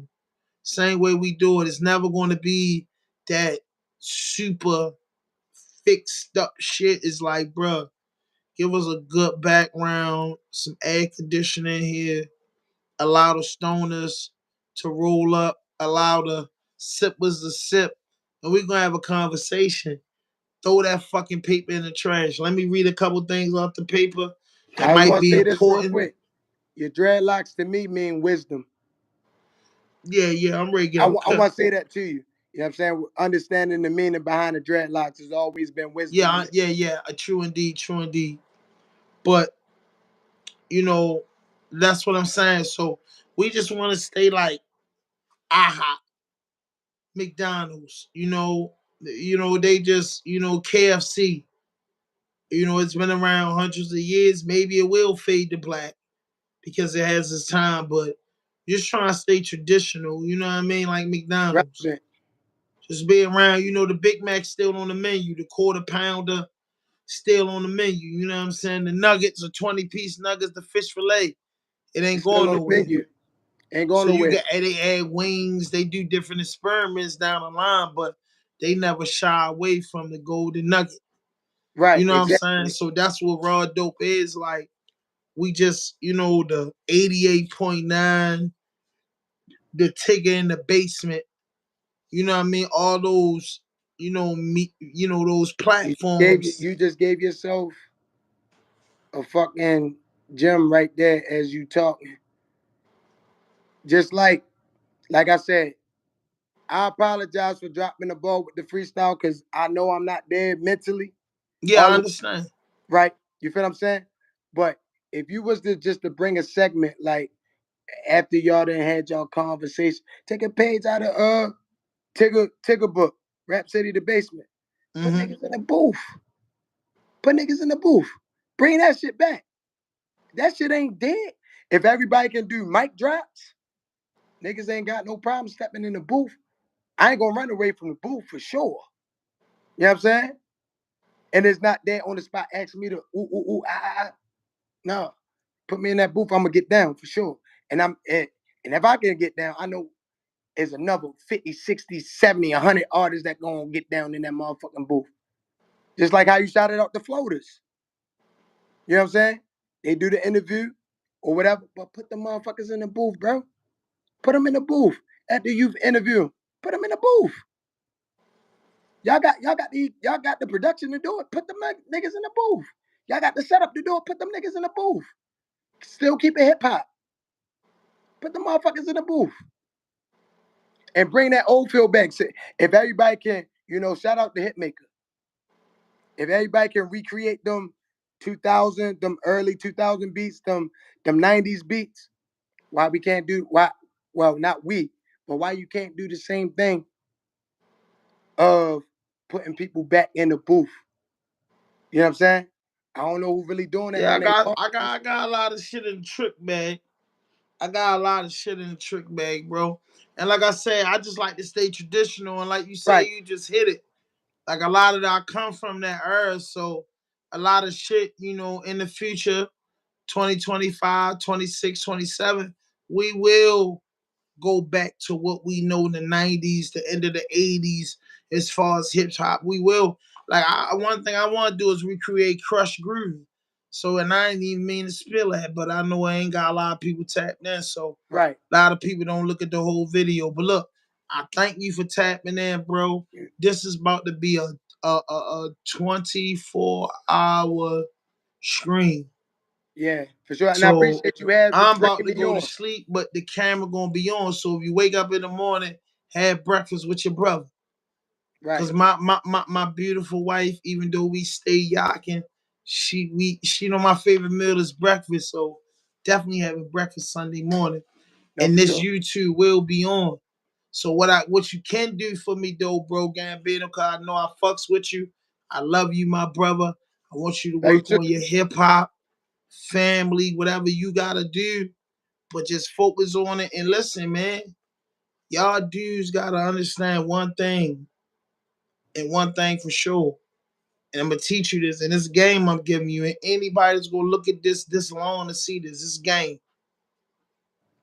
You are an artist, and no disrespect when I say this. No fucking body wants to hear George Gambino. And the only way people gonna want to hear George Gambino is if George Gambino structure his music around content. When you in a studio with these people, you have to say, let me split the studio session bill with the cameraman because I need this editing to put it out. And then when I put this song out, people see me create it. And we play snips and games, and people see me works. People see me get mad. People see me fuss. let people buy into you as the person, because the game is becoming more of a reality game, meaning people casting that dude's better than rappers. So it's telling you that people want to know who you are before they buy your music and your merch. So because you got a buzz and a fan base, do a lot of more skits and clicks and bits and shit. You know the game. I'm gonna tell you this. My manager that came through, Yeah, Tall Boy, she record everything. My thing is the shit that she record and actually putting it out. We got the footage. I just didn't decipher like, yo, should I put that out? You feel what I'm saying?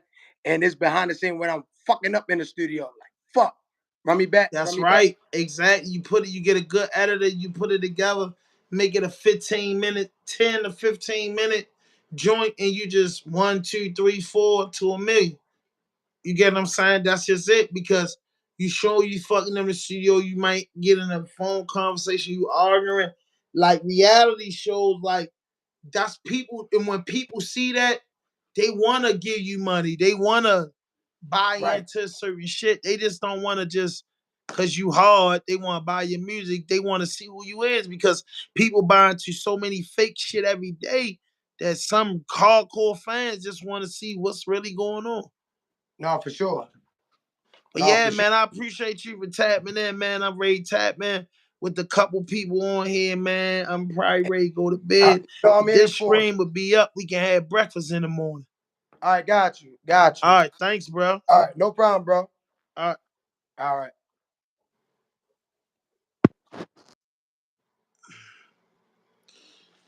Yeah, so what y'all think I should do, man? You know, it's two people on here. I'm out to just be in here. I'm not about to be in here, but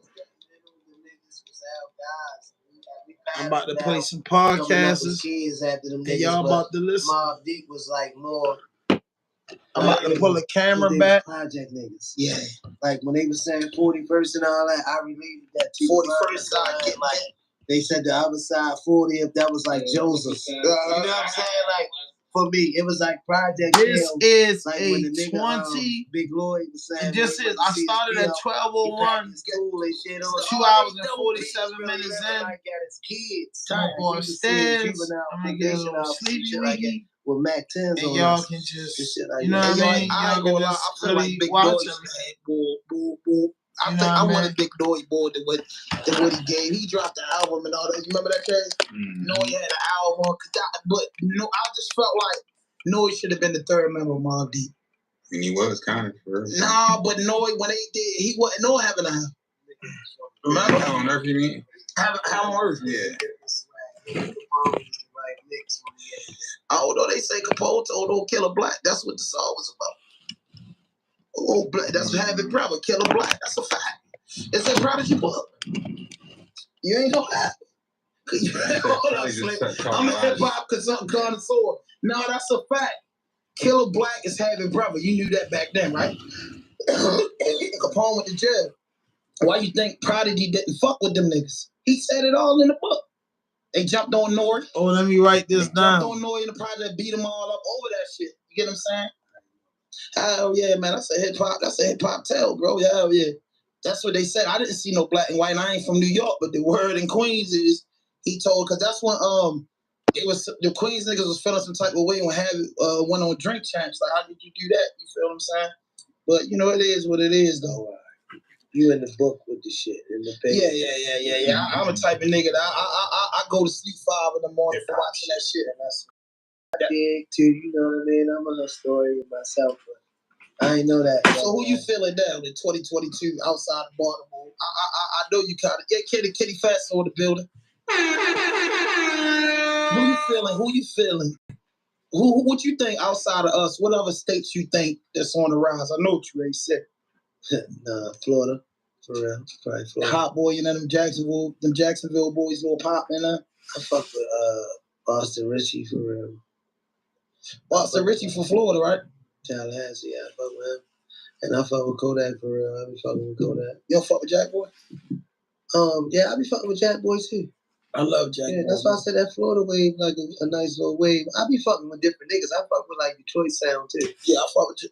Like my man Kenny, he hate him. They got it right I fuck with now. Nardo Wick. Yeah, you know I fuck with Nardo Wick. Nardo Wick, huh? Yeah. They was just talking about Nardo Wick, how like a nigga threw him an alley hoop, like that single he had, and he put all them niggas on there, and since then he took straight up. So yeah, I think that was good. I like G Herbo, man. Yeah, I like G Herbo, bro. I like G Herbo a lot, bro. Yeah, I like G Herbo a lot, man. But bro, I ain't gonna lie, man. It's been one nigga I've been feeling, yo. It's been the boy Benny the Butcher, yo. I've been cutting into them niggas real heavy, man. Benny the Butcher, he a dog, bro. He remind me of Kiss, but just out those regular beats. Cause I just started got a chance to really get too much into him yet. I heard him like on features and shit like that. But you ain't never heard him Gazelle niggas though? I heard songs, but I never really got into it. Man, they putting it down for us 80s babies out here, man. Yeah. That's what niggas was saying. A lot of niggas fuck with him. I just never had the chance to really. There's so much music coming out. Like, man, it's so saturated. So it's like whatever I just ain't get a chance to really get into that for real. Hey, if you're looking at this episode, tag in the sponsor, Hennessy. 8 cents is a special bottle. You goddamn right. And the glass is Hennessy. Yeah, that's it. Tag your name, bro. Henny Wednesdays, man. Raw Dope Podcast with Slip. This project. What's next? I mean, because I feel like I don't like to say we the city with crabs in the burrow. Crabs shouldn't be in the burrow. So I want a motherfucker got mad at me and we down there got into it because I said, hey, yo, it seems like crabs in the burrow. I'm like, well, shit, ain't no crabs supposed to be in the burrow. So if it's 100 of us in the burrow, I can't be mad at that man because he's stepping over me to get off the fucking burrow because we not supposed to be in the burrow. That's kind of like the South. As soon as they pop the door open, niggas throwing their towels and shit on the floor. So if we wasn't enough, crabs supposed to be out in the free. So like for this next project and just overall with the brand, the GGL brand, yourself as an artist, TT, like what's next for y'all? You know what I'm saying? Going through there because I feel like the spotlight here. Yeah, I mean, we just been building up for the big win. You know what I'm saying?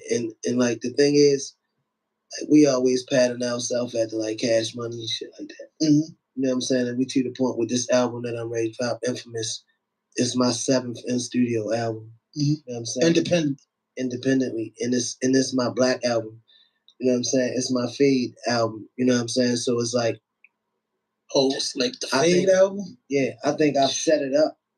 The whole plan was for me to set it up.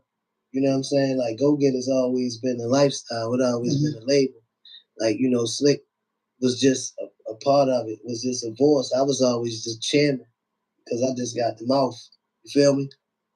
But, you know, it was always set up for it to be bigger than just, you know, I was never supposed to, you know what I mean? I just took it this far. A lot of my guys went to jail. You know, a lot of us went to jail and we had a lot of real setbacks because niggas was really, the part of town we from was under investigation. Under you know what I'm saying? Like a lot of shit was going on. So by the time a nigga started rapping, the investigation was already on niggas' ass. On niggas' ass. So a lot of the shit that was originally set up didn't you know, come into fruition, and I had to carry the torch for a lot of the time. Now it's getting back to its original form. I think I really established, you know, Go Getters as a brand. You know what I mean? Not just with music, with a lot of different shit. You know what I'm saying? So with this album, you know, I'm just cementing my place in the city for real. You know, as the infamous one. It ain't too many people around this motherfucker that you gonna run across that don't know Slick in some form of fashion. You know what I mean? It's been 8-9 years consistently. I was behind the door. You had the radio smash, little big shows. You know, where I had somebody shaking ass, I had some sort of song. You know what I mean? That was organically bubbling. You know, with the people. You know, I'm the people champ for real. Yeah. You know what I'm saying? Like that's just real spell. I'm the people champ. Meaning, like I ain't the favorite. I ain't the one that's gonna get supported by your popular DJs or your radio or your club and shit like that. But like the organic, you know, the organic shit, like the song gonna grow and the people gonna relate. The people gonna know. Like it ain't too many people, you know, the kids and shit. You know, it be like that. It be that organic where, you know, I have a song You know what I mean? That, it might not be viable, but it might have touched the soul of the streets. Motherfuckers be riding around, they listening to that shit. Yeah. Absolutely. So after you with Jay-Z did the Black album, it was a clenched fist. He came with Riri, he came with Kanye West, explosive. This shit is crazy. Yeah, so I'm so confident in this shit we got going on right now. Is it just Tiggity or is it more than Tiggity? It get bigger. It get bigger and it get better. But Tiggity, we want to focus on, we want to move in the right fashion. Like, we took our time and did this shit piece by piece, yo. This shit took years of experience. They say experience the best teacher. Ain't nobody sit us down and show us the game. Ain't nobody support us enough to say, yo, come on, let me take you and show you, this what you do. We had to learn this shit ourselves. That's how we did with this podcast. You know what I'm saying? Yeah, we had to figure it out. Yeah. So, I think we figured it out in a way where if we didn't, you wouldn't know who we was. You know what I'm saying? We figured out how to independently market our shit and get our shit out there in our own little way. You know what I mean? To the point where we established now where GGL, the brand, Slick. So when we coming with this shit with Tiggity, we just want to focus on that in particular. But we got like hella shit, yo. I promise you. This shit like the new Cash Money. I ain't lying. And Tiggity looking like Wayne, bro. I see he's up for the challenge. I don't even think you even know yet. Like when you hear this shit, like when we come with this shit, like you gonna be like, yo, if you can see, like, if I can come with a song that can still move you after 8-9 years, imagine what the new breed gonna do. But but honestly speaking, everything you constantly was consistent. Even when you took your break, you came back. It's constantly consistent. Like you definitely attract 30 and over crowd. My man, he's 43 years old, and he said to me, "Yo, I've been listening to Slick ever since I seen him on your podcast. This episode behind us." So I've been listening. I said, "A year old." He said, "I've been listening to him every. We jumping. Y'all remember Kenny and Gary? We jumping in. Slay the road. Come on, I do the double take, nigga. That's my man." Know what I'm saying? Like you in the barbershop in the conversation, niggas like you said, I didn't even know he exists. Like he got flavor, he got style and shit. I said, yeah, he a smooth motherfucker, man. You get what I'm saying? Then I was showing him Tiggity shit, and he like, damn, it's going on. Then I was showing him nice shit. I'm like, yo, South Baltimore, and then I showed him Lil X. Like, South Baltimore got a strong fucking movement, man. That's just you, the D Nice, the X is like the generation youngest. It's like you first, you started it with GGL, and then fucking Little X came in with his wave. He was bananas. Then that kid D Nice come up out of Brooklyn Homes daily. Then Tiggity come back up and grab the ball for the goal gig. And it's like, boy, we still here. We still got it. We still got one of them. We still got one of them fresh, young, and full of cum. And he proved that. And he remind me so much of your daddy, boy, because you get real excited. You know what I mean? You probably slayed on me a couple times in the joint. I thought I was his age. He used to send me back, to the year I was born. You know what I'm saying? But yeah, man. So I see the setup, man, and I told White Boy with the bag when I just interviewed him and OTR Chaz. So I want to see a whole Longwood thing. You, Roddy, everybody, Izzy, all y'all niggas from down there. I want to see. I wish. I don't know what I would love to see. Welcome to South Baltimore. With all the projects and the blocks on the album cover. Welcome to South Baltimore. Before you go, bro, I think you got to orchestrate that. We building up for shit, for the city. We just building as a city, though. I think right now, you know what I mean? The eyes just starting to get on us as a city. We building, you know what I mean? And ain't nobody really, like when you look at the grand scale of it, ain't nobody really hating on each other. No. You know what I'm saying? Niggas ain't supporting as much as, we could. But niggas ain't got nothing bad to say. And niggas ain't got nothing bad Niggas ain't out here getting Charleston White. Yeah. You feel me? What I'm saying? Niggas ain't got nothing bad to say. So it's moving. And we building. Shit. I'm proud of my fucking city, man. Yeah, me too. I'm proud of my city, bro. I'm proud of it because at the end of the day, like I had Boss Man in here. That was like not too long ago. That's the interview already dropped, and I told him, I said, Boss Man, you represent for the 30 and over, bro, because see these young guys out here working, but you still dropping hard music, and some people just too naive to listen. That boy, he dropping some shit. You get what I'm saying? He just dropped the joint with him and TMC the Don. Like, he dropping some shit. Like, the man still rapping like Land of the O's. You know what I mean? Like the album Law and Order, he still got that fucking fire, and I'm like, Law and Order. That's what's up. You get what I'm saying? He ain't never dropped his fire, and you never drop your fire. So when you said it's your fade to black, would it be more like you playing like you the chairman to just turn wholeheartedly you in the office and you making sure all this take place, but we can get legendary verses from you like Mr. Carter did on that God did. Yeah, that's a natural thing for me. The music gonna be what it's gonna be. It's therapeutic for me. You know what I mean? But you gotta understand, like at this point, Slick a brand. You see what's going on. You know what I mean? Yeah, I see. We doing different things. We selling sneakers now. You know what I'm saying? We The doing sprinters, a lot right? of different things, the sprinters. So we doing a lot of different shit. You know what I mean? So Slick just became How a you brand. feel about that? How that work? Just coming out with this, you had the Timberland thing, and then now you come out with the sprinters for your whole thing. Yeah, the Timberland shit was like an introduction into it. That was funded. You know what I mean? That was like endorsed. Mm-hmm. You know what I mean? The sprinter thing was like organically and everything funded, like GGL, like us. You know what I'm saying? Something that we, came up with and did. And I ain't gonna lie to you, it was more than what I thought it was gonna be. So we got revamped because it was more of a demand.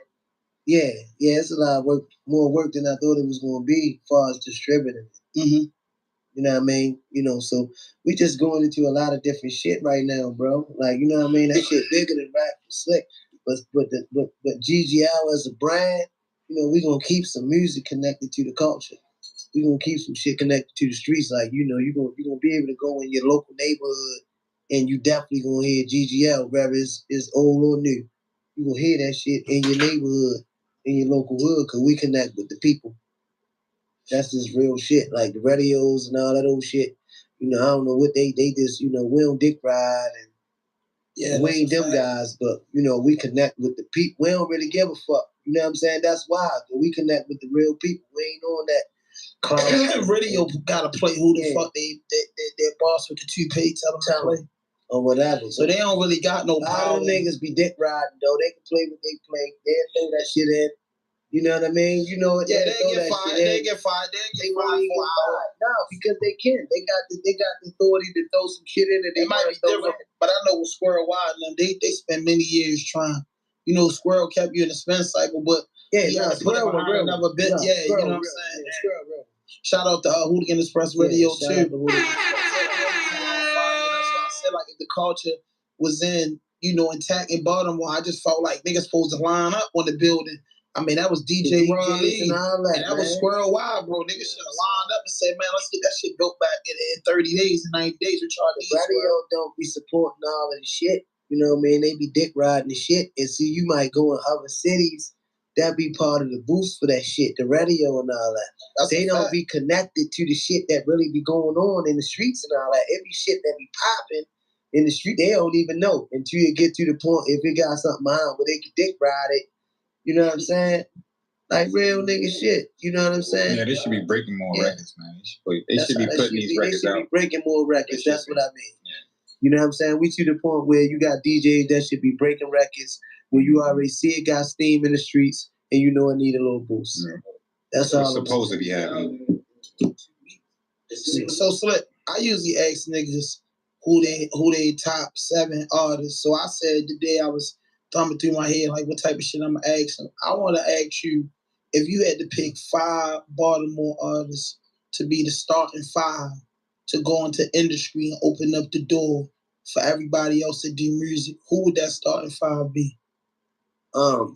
See, that's like a trick question, yo. And you would do that.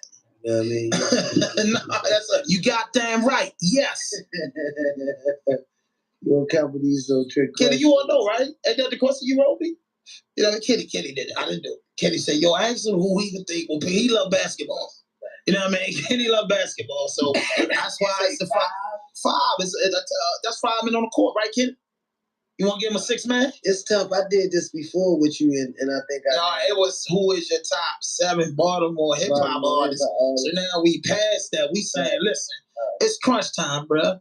We in the fourth quarter, bro. Baltimore's on the map. A lot of these dudes got deals, a lot of shit going on. So we saying just 100. If these 5 niggas can go out there and play, it's guaranteed that the floodgates open up for the rest of us. From actors to models, the media, sneakers brand, everything gonna open up. But we need 5 niggas to go in there to impress these people. Who would you send? I gotta go in. I mean, you going. Okay, that's one. I gotta go in. That's one. I gotta go in. One. You know what I'm saying? And I can't really speak for nobody else. Come on. You know No. Like, I can't really speak for nobody else. Your man, what's the name? Bro, you gonna have to do it. Chicken gonna have to do it. Somebody gonna have to do it. It's game time. It's game time. So at the end of the day, these niggas is playing. No, listen. They not. But in an all-star game, get a part of South Baltimore. Listen to me. Let me go ahead and negotiate this deal, and let me come back and feed. You dig what I'm saying? These niggas is listen to me, man. You know, we got our industry, as far as Baltimore music industry, hip hop music industry, is in its infancy. You know you ain't get away with that though. No, listen to me though. Just speak my logic though. We in this infancy. You know what I'm saying? Like this shit fresh. You know what I'm saying? Like pretty much when I jumped in, it is pretty much when that shit caught steam. You know, when you talking the boss mans and shit like that, and you know, and the Mullies and whoever else was with him, caddies. Listen to me, and I ain't knocking them. them niggas opened up some doors. And also, that first nigga had $1 million record deal, and that's probably a fact. You know, but it ain't had no impact on the city. And where the city industry, you know, he had to go outside of Baltimore, bro. I mean, that's a fact. You know what I'm saying? You couldn't. It wasn't like, you know. But the song dedicated to Baltimore took a man it all. That was the thing. You know, I mean, what I'm trying to say is Baltimore ain't have an industry when them niggas was out. Right. Okay. You know, they was helping create the industry. Right. You know what I'm saying? They was a part of helping create the industry. Yo, we ain't had no industry. By the time, the reason why we ain't had no industry, we had people who was doing music, but Baltimore as a whole did not accept rap music, bro.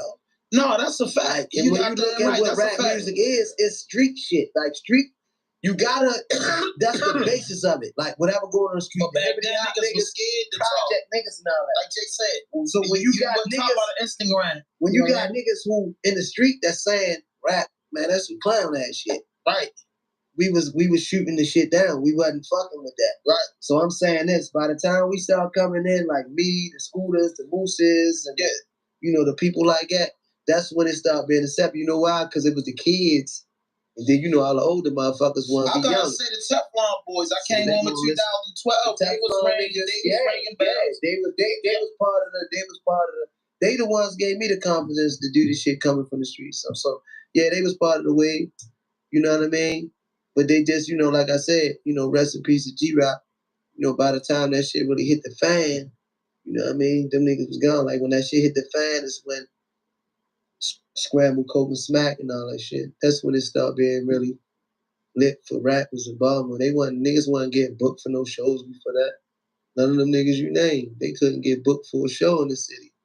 You know, we was getting booked every motherfucking weekend for kiddie parties and all kinds of shit. You know, that's when Baltimore started creating a real industry. You know what I'm saying? We started really having an industry. So I say that to say that wasn't nothing but about 8 years ago. This shit it's in its infancy. You know, it's in this baby stage. So, you know, you just can't send. If you got a motherfucker who came right in that medium, like a Slick, you know what I mean, who fit that medium or whatever, that still can bridge that gap, you can't send a little baby in there. We got some talent like a motherfucker that I can name. I can name you 5 niggas, but to go inside the room, you know what I mean? It don't matter, bro. You went in the room. It matter. Let me put it like this. It matter. You got You walked in the room. GGL Slick. He walks in the room as the point guard. He has the meeting in the corporate office. Yeah. They say, yes, Slick, you way back there. You can't go out the room and tell them niggas not. Now, send the shooting guard in here. Who going next? You already did it. South Baltimore good, but the Double Four don't know this. They got to play their position. Yeah. You on. The dreams came true. Now you got to send 4 other niggas in there, bro. I don't know if you I keep up with everything that's going on, and I like what everybody doing. Right. And I already think it's guys that's already breaking the barriers. You know what I mean? Like, you got your YG texting, you got your YBS score. So that hold up. You just said 2 men in there. They said yes. So you gotta go through all this shit to get them to do it. That's 3. So now you got Slick walked in there, Tech walked in there, Scholar walked in there. Everybody can agree with them 3. Everybody like your 3. You got damn right. Yes. Putting together a fantasy team. Now there's 2 more niggas gotta go in there. You gotta send a big center in there too. Don't forget about your center. The big man. I'm thinking, because I don't, like, yo, the be to the level of, I like Roddy Racks. There you go. Yes, it's stank. Everybody like you. Got damn right. Yes. What you say, Kenny? Do we got a strong four? I like that's Roddy a strong four. Now here we go. I like Roddy Racks. Now the last man don't know nothing. He just know y'all niggas ain't come back out the room. He got to represent. You can put him on the floor. I like him. Goddamn right. That's a hell of a. I like a lot of other guys too, though, bro. That's why I ain't want to discuss. No, but I'm just saying that's a. If I were at the thing, I dream about BET Cypher, me hosting it, and they tell me pick the artist that you want to go, and it ain't no hard feelings. But I study each one of these niggas' flow, and I know I'm saying, listen, bro, ain't nothing. But I need this, I need that, I need this, I need that. And I gotta have a good show. Yeah, the niggas our name can go. All the niggas our name can go. And when the door, the floodgates open up, Dave, here he come. Problem. OTR Chase, problem. Tiggity, problem. I like him. The little kid, Reek, problem. Yeah. The Blue Benjamin boys, problem. Yeah. You get them saying? If they step in that motherfucking room, they ain't come to do no whole bunch of joking now. You know what I'm saying? Because Izzy. You know what I mean? A lot of motherfuckers get to come about the city, and that's what I meant by that question. Wasn't to put nobody down or nothing, because look at the facts, bro. Like when New York, it took a nigga to get on from New York, and look at how many niggas got on from New York.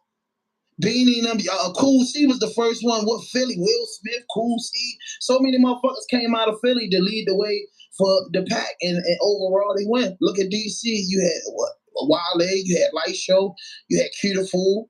You had Glizzy, you had Nonchalant back in the day. You get what I'm saying? So it's like, it takes one. Miami, you had Trina, you got the Rick Ross, you got Khaled, you got Cool and Dre. Jesus, you got Kodak Black, you got Jack Bull, you got Melly. The list goes on. You get what I'm saying? So somebody always got to throw that jab to get the fight started and have that power in it. So I like that lineup.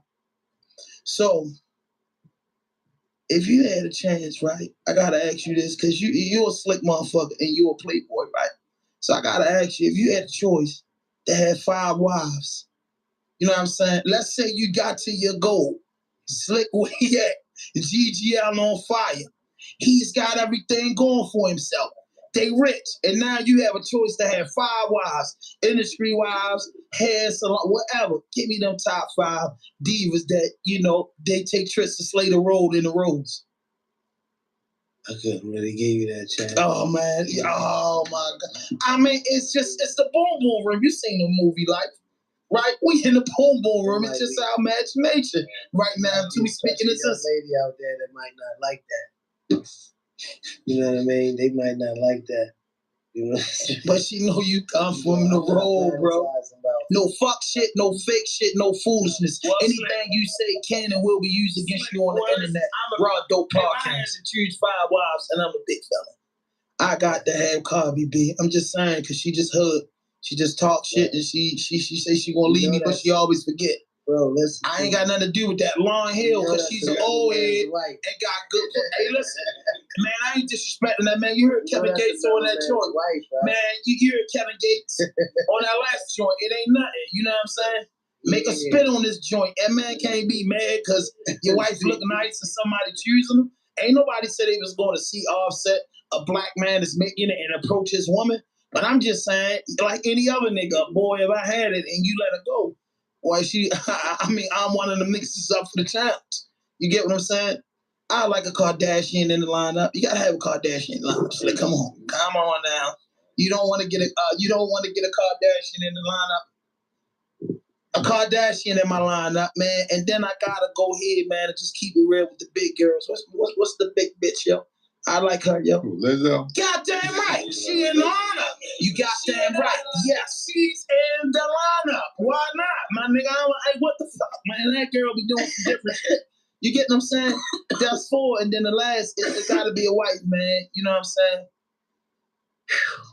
I got to go with one of them porn stars, man, because Adam 22 be doing this motherfucking thing with this girl, yo.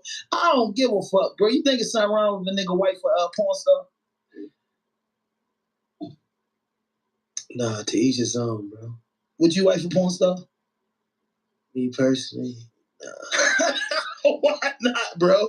Why not? You know what's up with him.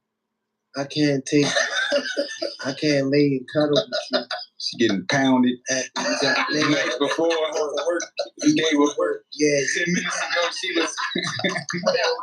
No, listen to me though, because a lot of motherfuckers don't look at this. You know, you'll look at the female and see that she got all the shit that's desirable in the bedroom. Mm-hmm. You know what I'm saying? But then you look at her lifestyle. You gotta think of the guy that she gotta come home to after she just put in that good 8. You know what I'm saying? But listen, wood. You know what I'm saying? Like, and she come home, and you know a bitch after she put in her 8, she trying to cuddle. Right. She trying to lay back and relax, and you got to cuddle with her after she done just sucked the 3-4 dicks and had a DP. But listen, my man Adam 22. You ever seen this shit No Jumper? The boy Adam 22. You ever seen this shit podcast called No Jumper? I'm gonna put you on something. My man Adam 22. I'm down. He got a podcast with his girl, his baby mama, his wife, where they interview porn stars and they fuck them after they interview. I ain't know that. Just go on Pornhub, bro. Like, just type in Adam 22. I ain't even gonna lie. I said, yo, Adam 22 all right with me, yo. Because I'm saying he living his own truth. It ain't him. It ain't no, I don't know if I ain't really seen him interview no motherfucking niggas. But he just interviewed broads and they show different clips of them talking like an interview like this, and then they show clips of him crushing him and his wife. You know what I'm saying? But nah, man, I couldn't do it either, but it ain't nothing wrong with having one in your lineup, though. You know what I'm saying? You got one in your lineup, boy, you gonna have, how you feel about that? Man, nah. You're not doing it. Nah, y'all, but listen, yo, that's gonna be a clip. Nah, why? My man said, I mean, I can't cuddle at night. I think we all feel like that. I just had to ask you that for the folks on Twitter, bro. My man said, nah, I can't. Cause she just put, my man said, she put in her 8. Getting slapped. Right. She put in her 8. That's a rough thing, man. Getting pounced. So listen, man, they just to get on the serious side of things, they charge Madam Mosley, you know, and you know she been doing a lot for the community and just on some grown man shit just to get your standpoint of it. And now that she getting out of office and she always just stood on, justice over conviction. You get what I'm saying? If you get caught doing something and things is done the right way and you're arresting shit, you know, you gotta rumble. If it was done the wrong way, it need to go where it's supposed to go, out the door. You know what I'm saying? And that, and you know, if she's gone down there and have an individual in here that do criminal attorney, I think that should be against some type of rules. You shouldn't be a criminal attorney, then could turn around and be a state's attorney. That's fucked up because it's like, you know, your attorney is sworn to a certain oath, so he can't speak about what you talk to him about. So that puts you like 10 steps ahead of the game. You get what I'm saying? So if you see a person that ain't been in trouble 5-6 years and then they come into court, you remember when he probably was going through something, he told you the truth about something. So now you hard on him. How do you feel in the way of the next 4 years that our city's going to go as far as the justice system and just far how is the city outside of music and the negativity that they speak about globally in Baltimore? It's just horrible how they speak about us nationally. How do you feel about that? And what do you think? How you think our city will be in the next 3 years with the way things been going? It can go both ways. You know what I mean? When you're thinking about the state's attorney, it can go both ways. You know what I mean? Being as though, you know, you're dealing with somebody who was a criminal attorney, they might be more sympathetic in a way, just like Mosby was. You know what I'm saying? She understood the people. That's the reason why she was on justice, or whatever the case may be. Over conviction. Yeah, you know what I mean? So, you know, he might be the same way. Because he done dealt with the people in the scene, injustice on both sides, and different shit like that. You know, you're dealing with a black person still. You know what I mean? So, you know, I'm just in hopes that, I don't know, bro. You know, when it comes to the politics of Baltimore, I couldn't even really call it, bro. Like, it's so crazy. Like, you know, this shit is just crazy, bro. It's hard to call it. It's hard to say wait. In the next couple years, this shit been so consistent since I was a kid. Like, far as crime go, you know, that's all I know about. Far as the politics, I don't know. But far as crime, that shit been consistent as fuck for all my life. So I don't know if the next 3 years will be any different as far as that go. But if you talking like economics and shit like that, I don't know. You know, this always been a hub for real estate. Shit like that. I'm talking more or less like the city, the violence in the city, like the shootings, that shit ain't murders. Gonna change, bro. But bro, like you older and you mature. Hey, bro, something that I know, and my man over here know that when we was little, something that I didn't hear that's quite frequently used out here was the word rat.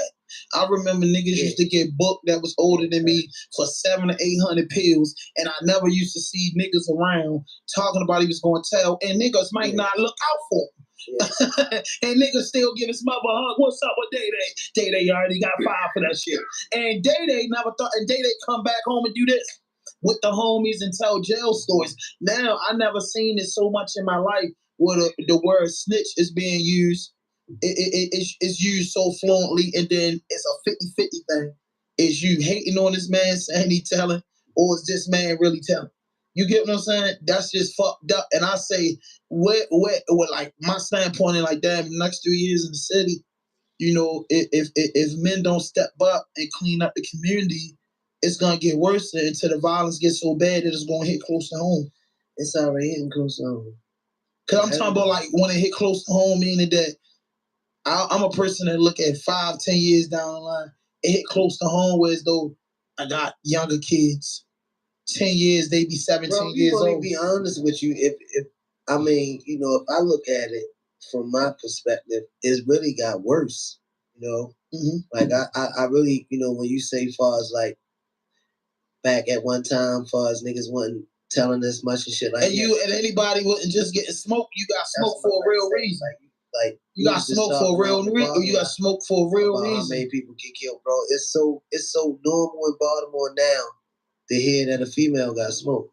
That's fucked up. Did you notice that? Yeah, that's hard. Did you notice that shit is like so reoccurring that it's like that shit ain't nothing new when you hear it. Like I can remember at a time when you heard a female got killed. It was devastating. It was devastating. Yeah, that was devastating. The whole city was in an uproar. Yeah. Like, yo, they killed. What's the name? Killed by a female man. You know what I'm saying? Like now, that shit is like a reoccurring thing every week on Murder Inc. And do you think the word gangster or thug or killer is meant to? They got the wrong perception of that. These younger kids under 30. Because at the end of the day, I remember hearing stories of sitting in bullpens and shit, and men will say something. I'm not gonna speak of these men. Say a person life was worth 70, 50 to 100,000. Now a person life is worth shit that somebody probably got on the bottom walking on the carpet on. You get what I'm saying? That's the difference. A life. That was absurd shit. I really think what it is. You know, I stay so tuned, and I always was thinking of ahead. Like I just think as you get older, you start looking at shit a different way. But trust me, my nigga, this was the same shit that was going on before you got this perspective that you had right now of how gruesome it is. That's how they looked at. Yo, it was gruesome, bro, but it was like, gruesome, it was, you know this though, bro, like, you gotta admit this, it was gruesome, it wasn't no money involved. Anybody wasn't getting just smoke. A nigga walked up on my father and shot him 3 times in the head in Chariot. A nigga walked up on my father and shot him 3 times in the head. You know what I'm saying? The nigga never went to jail. The whole neighborhood knew. By the time I grew up, I found out who the fuck it was. You dig what I'm saying? Yes, sir. He later on got murdered. You know what I'm saying? But and nobody went to jail for that murder. Nigga ran down and shot him down in the car. You know, this would tell that if I could tell you, I would. This real shit. No money was involved. This shit that I didn't I could tell you a million of these. That's just my personal story. Like, you know what I'm saying? Like, this shit been going on, bro. And say it just wasn't the internet. It wasn't the internet. So it wasn't promoted. Players too, small players in the game. And it's more players now. Yeah. But listen, this why I'm gonna hit you at what the difference is that, rest in peace to your father. And rest in peace to all the fathers that lost their life in the struggle or lost their life in any type of way, whether serving or anything. But I'm gonna say this, like you said, and this how it really was back then when we was 9. You said somebody shot your father. Let's say another man shot another man 3 times in the head. Whole neighborhood knew, and that man didn't go to jail. That was different. Nowadays, if you shoot somebody in the whole neighborhood, you doing a light bit of North Branch Correctional Facility. That was the difference. And then later on down the line, you just said it. He met his match. Ain't nobody went to jail. You understand what I'm saying? That's the cause and effect. That's the code, and that was the laws of the land. You get what I'm saying? So nowadays, you couldn't get a motherfucker, or I remember Slick, and I know you seen this happen. You seen a lot of murders get avoided because somebody stepped up and told that stupid motherfucker, put the gun down, and might have slapped the shit out of him and took the gun from him. You get what I'm saying? A lot of shit got stopped when we was younger. Nowadays, and if you had suckers that caught murders back in the 90s, you did. But you didn't have it like it's now. Anybody will step up and kill anybody. What bro said, it's just more players, but it's nothing new. Like, all this shit been happening. I think it's just worse. Bro, anywhere you go, like, it was killers. Like, niggas, Baltimore is a fucking killer ass city. Yeah. It's always been. Before we was even born, man, you averaging 300 murders. Yeah. Yeah, it wasn't, you know what I'm saying? You had to catch that shit in the Baltimore Sun. You caught it in the Baltimore Sun, and they was, I would say, niggas ain't even read. Listen. Make 545. Listen. And listen, Slick, you bid it before, and you bid it with a lot of older dudes and a lot of murderers. Right, and you ran across legends from your hood that the last time you seen them, you was 7. Once you went into an institution. So with this being said, right, back then, and I heard the stories of Westport and Cherry Hill, because I'm like you say, we don't do name drops, but just sitting around shooting the bowl with a stir fry, you hear the stories. These wars were really over respect. These wars was over blocks that was doing $100,000 a day. These wars was control of a drug gang that first hit Baltimore in the 90s and the 80s, and these niggas was about money in their projects and their set, and you niggas wasn't open up across the street, and if y'all did it with respect, and if y'all didn't do respect, it was a war. Listen, I'm tell you how crazy Baltimore is, right? Then or now? Then and now. You know what I mean? When we come up, most of the niggas we come up with, the niggas caught football numbers, so they did. You know what I mean? Because niggas was doing what niggas doing now. Niggas was just doing dumb shit. It ain't have to be no money. You had niggas who, I don't want to say no names, you know them, East and West. You had niggas who just preyed on other niggas who was getting money. Baltimore hate, like you said, is a crab in a barrel ass fucking city. And niggas ain't just gonna hate on you in Baltimore. They gonna kill you. You know what I'm saying? And it been like that, bro. That's all I'm saying. And now it's just more players and it's more seen because we got the internet. So it's just like it went haywire. But the format, the foundation of Baltimore, the way it's ran and the way shit get done ain't changed yet. And that's why this bitch is off the fucking chain. It ain't never been no gang city where we listen to nobody. Yeah, facts. You know what I'm saying? We never been an organized ass city. You know, we was always getting some money. You know what I'm saying? But it always been a hating ass city. So you always had a bunch of murder that was gonna happen. And it ain't had to be about nothing else but hate.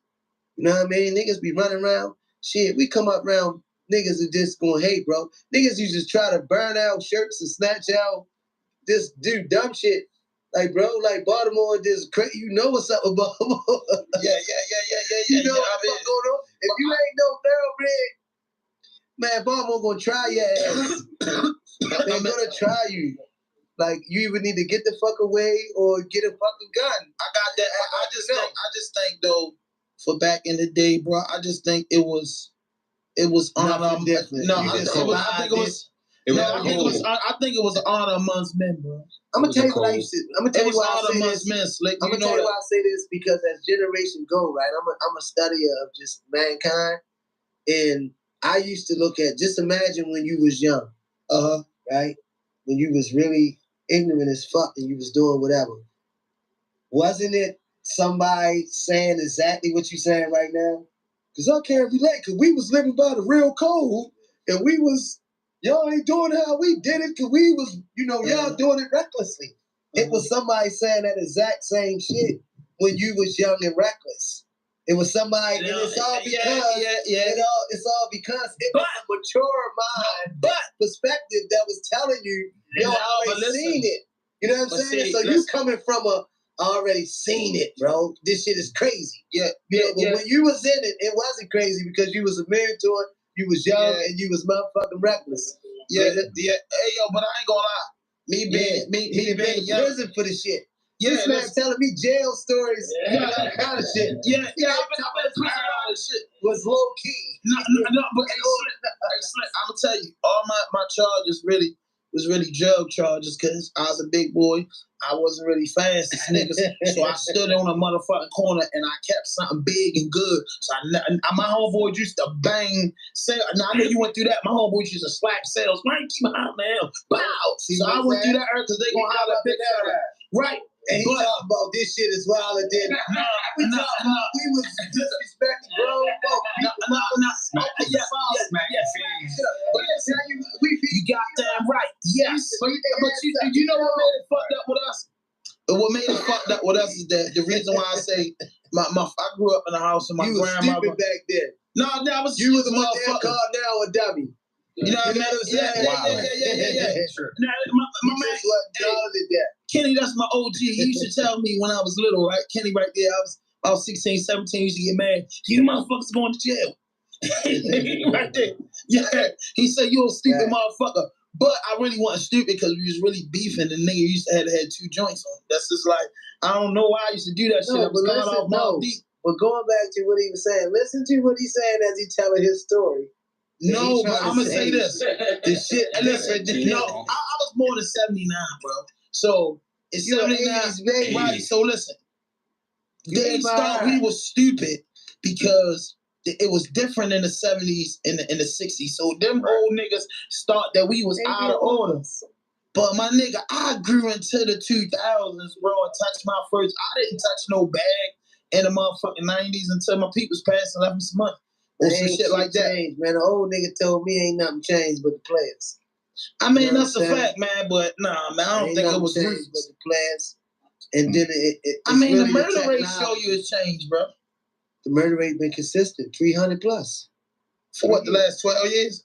Or better. No, remember back in the 90s, we was the murder capital, wasn't we? Yeah, well, like 2 something. No. They Google it right now, yeah. Google it, kid. Google it right now. We've been consistent with that. The top 5 years of Baltimore homicide, man. Ain't gonna say nothing about the 90s, bro. I'm telling you, bro, because they'll lock your motherfucking ass up. It was police brutality back then. When the Shiloh posse and them Jamaicans was the murder capital. Yeah, when the Jamaicans tried to come and take over shit, the New York niggas. Them New York niggas and the Jamaicans, niggas was coming. Like I said again, niggas was coming over, thinking niggas gonna take over blocks that was doing 100,000 hours a day. Some of the legendary dope boys from Baltimore, you can tell still. Look at the fucking documentary of Frank Matthew. Lady Jones said he owed him 500,000. Nigga told him keep it if you broke. You know what I'm saying? He said keep it if you broke. Stop keep calling the man, tell him getting money. I was getting on his nerves. He told me, hey man, you keep calling about that lawyers for the money, man. Keep it if you broke. You know what I mean? God damn, I told you I was gonna get it. You know what I mean? It ain't like that no more, bro. At the end of the day, bro, you mean to tell me when you was coming up that it wasn't niggas in your hood that could stop shit from happening? That nigga wasn't doing that on their watch? Yeah. You know what I mean? Nowadays, man, niggas will go behind their OG back and bust a move. Yeah, it just got more treacherous. It is what it is. And bro, I ain't grow up off a fire stick and shit like that. I really grew up outside. These niggas YouTube been out for the last 17 years, and that's when they said the city the worst. Instagram and all that shit was created. We ain't had that shit. You shot the fair one. Before niggas let you get a gun, you had to show your hands as a man. Nowadays, bro, ain't no more good old fist fights. Embrace fair it, ones. Man, shit, I'm scared to embrace it because you might get shot talking about nigga fight head up. You know, you just gotta embrace the culture. You know, nah, man, I embrace it. I mind my business. You know, life gotta move forward, my nigga. You know. And I'm telling you, everybody gotta learn. I'm gonna tell you some real shit. Spencer's the best teacher, but old minds gonna die off. You know what I'm saying? Yeah. That old way of thinking always die off because life gotta keep moving. It gotta evolve, my nigga. That's why people die and all that. That's why when you stay stuck in time and you don't want to move forward, the universe is gonna flush you out. I promise you that. You know what I'm saying? That's why shit gotta die. Like you gotta imagine if the old heads from way back was still in power, if that mentality was still being pushed, it wouldn't be where we at right now. Like we wouldn't be. They fell under the Reagan era. You wouldn't be able to do what you're doing right now. Like it wouldn't be as explicit. They would censor everything. Remember at one time they were saying you couldn't even talk a certain way. Oh hell no, no. They said what? Now you can get on here and say you goddamn right. Yeah. You can get on here and say you goddamn right. You got fuck shit, right. No fake shit, no foolishness. Anything you say can and will be used against you on the way, yeah, because life had to keep moving, my nigga. Facts. I promise you, the day that you resist evolution is the start of your demise. Oh no, I listen, bro, I never go be here, man. Boy, last time I seen you in the 8, you said, big fella, why you tell me you was down here? I ain't out the loop. What I'm just saying, I play the cut. You know what I mean? I play the crib when it's Mick Weather. But everybody, everybody too shit. But I learned, I was a stupid motherfucker before, but I really didn't have no the motherfuckers that told us to do something, they ain't want to do nothing for a nigga. Yeah, you get the old heads before us, they said everything you saying right now. They saying that, they said all that. I agree. It's crazy. You know it. I mean, just sometimes you just gotta embrace what's going on, and cause they ain't gonna do nothing different than we done went through. So how you feel about that Jay-Z verse on that God did? I love it. I like it. At 52 years old though. Yeah, I like hip hop. A lot of motherfuckers gotta start understanding this too. The mentality. That's why I say shit die off. The mentality of an artist can't go. An older rap artist can't go. That was when you gotta think, rap, what they say is 50 now. Yeah. That shit's so young. When you look at them other genres, like you look at rock and roll, you notice they ain't never had that because they shit so old. They got older artists. Rap now has become that. We bumping and fucking with the Jada Kisses and the, because rap has been around for a while. Yeah. Now you can be an older artist and drop some shit and have a fan base because it's been going on for a minute now. Exactly. You know what I mean? So that shit right there, all that, he's 50, whatever, that man a rock star. That man a motherfucking legend. You know what I'm saying? So that's like hip hop. Hip hop now is to that point. You got niggas that's legends. How you feel about Yeezy with the White Lives Matter t-shirt? Yeah, I'm in the air about what y'all doing. I don't know what's up with Ye. I don't know what's up with Ye, but bro, all this shit, real shit though, it's so crazy nowadays to me, from my perspective. All this shit is like a game. It's like a circus, so you never really know if it's a ploy, if it's a plot, if it's just a game. You know what I'm saying? If it's just a marketing scheme, if it's something serious, if it's a health problem. You just never really know because nowadays, that's the time that we in. You know what I mean? I was telling my guys before, I was telling about Instagram, and I was like, a lot of that Bible shit that be going on, a lot of that shit be set up. Mm-hmm. You know what I mean? That's marketing now. That's what they just saying. You can set up some drama. Yeah, like that. They said that shit was all scripted. Yeah, and that shit be just set up drama. So it's hard to say, bro. So when you see shit like that, I take it. I don't know when to take shit serious, for real. Like, no, it was serious. He wore the t-shirt, and that shit went viral. Fuck that. That's some shit you gotta take serious. I'm saying that to say this. He wore the t-shirt, But we got lawsuits and shit going on against the people who wore the Black Lives Matter and started the movement. So it's like all of this shit is okay. What do you take serious? Like, which one is the better? I agree with that. You know what I'm glad you said that because it's crazy. Yeah, this is like crazy shit out here. So, Mace, Diddy felt like Mace was supposed to what it was, Kenny? Diddy wanted to come on stage and like apologize and settle their differences. Oh, he did? I ain't know that. I ain't know that. When is that? The day or something? Hey, Slick, you know what I want you to do, my brother? Oh, you talking about that's why they was still beefing? You gotta spend your hour a day on YouTube. That's it, man. You gotta just get on YouTube every day. Yeah, I know, but I'm just saying your hour though, because you're a busy man. Bro, listen to me. Listen to me. How you missing exclusive? Right, listen to me. I call motherfucker right now. This be like, what the fuck? That's all the fuck.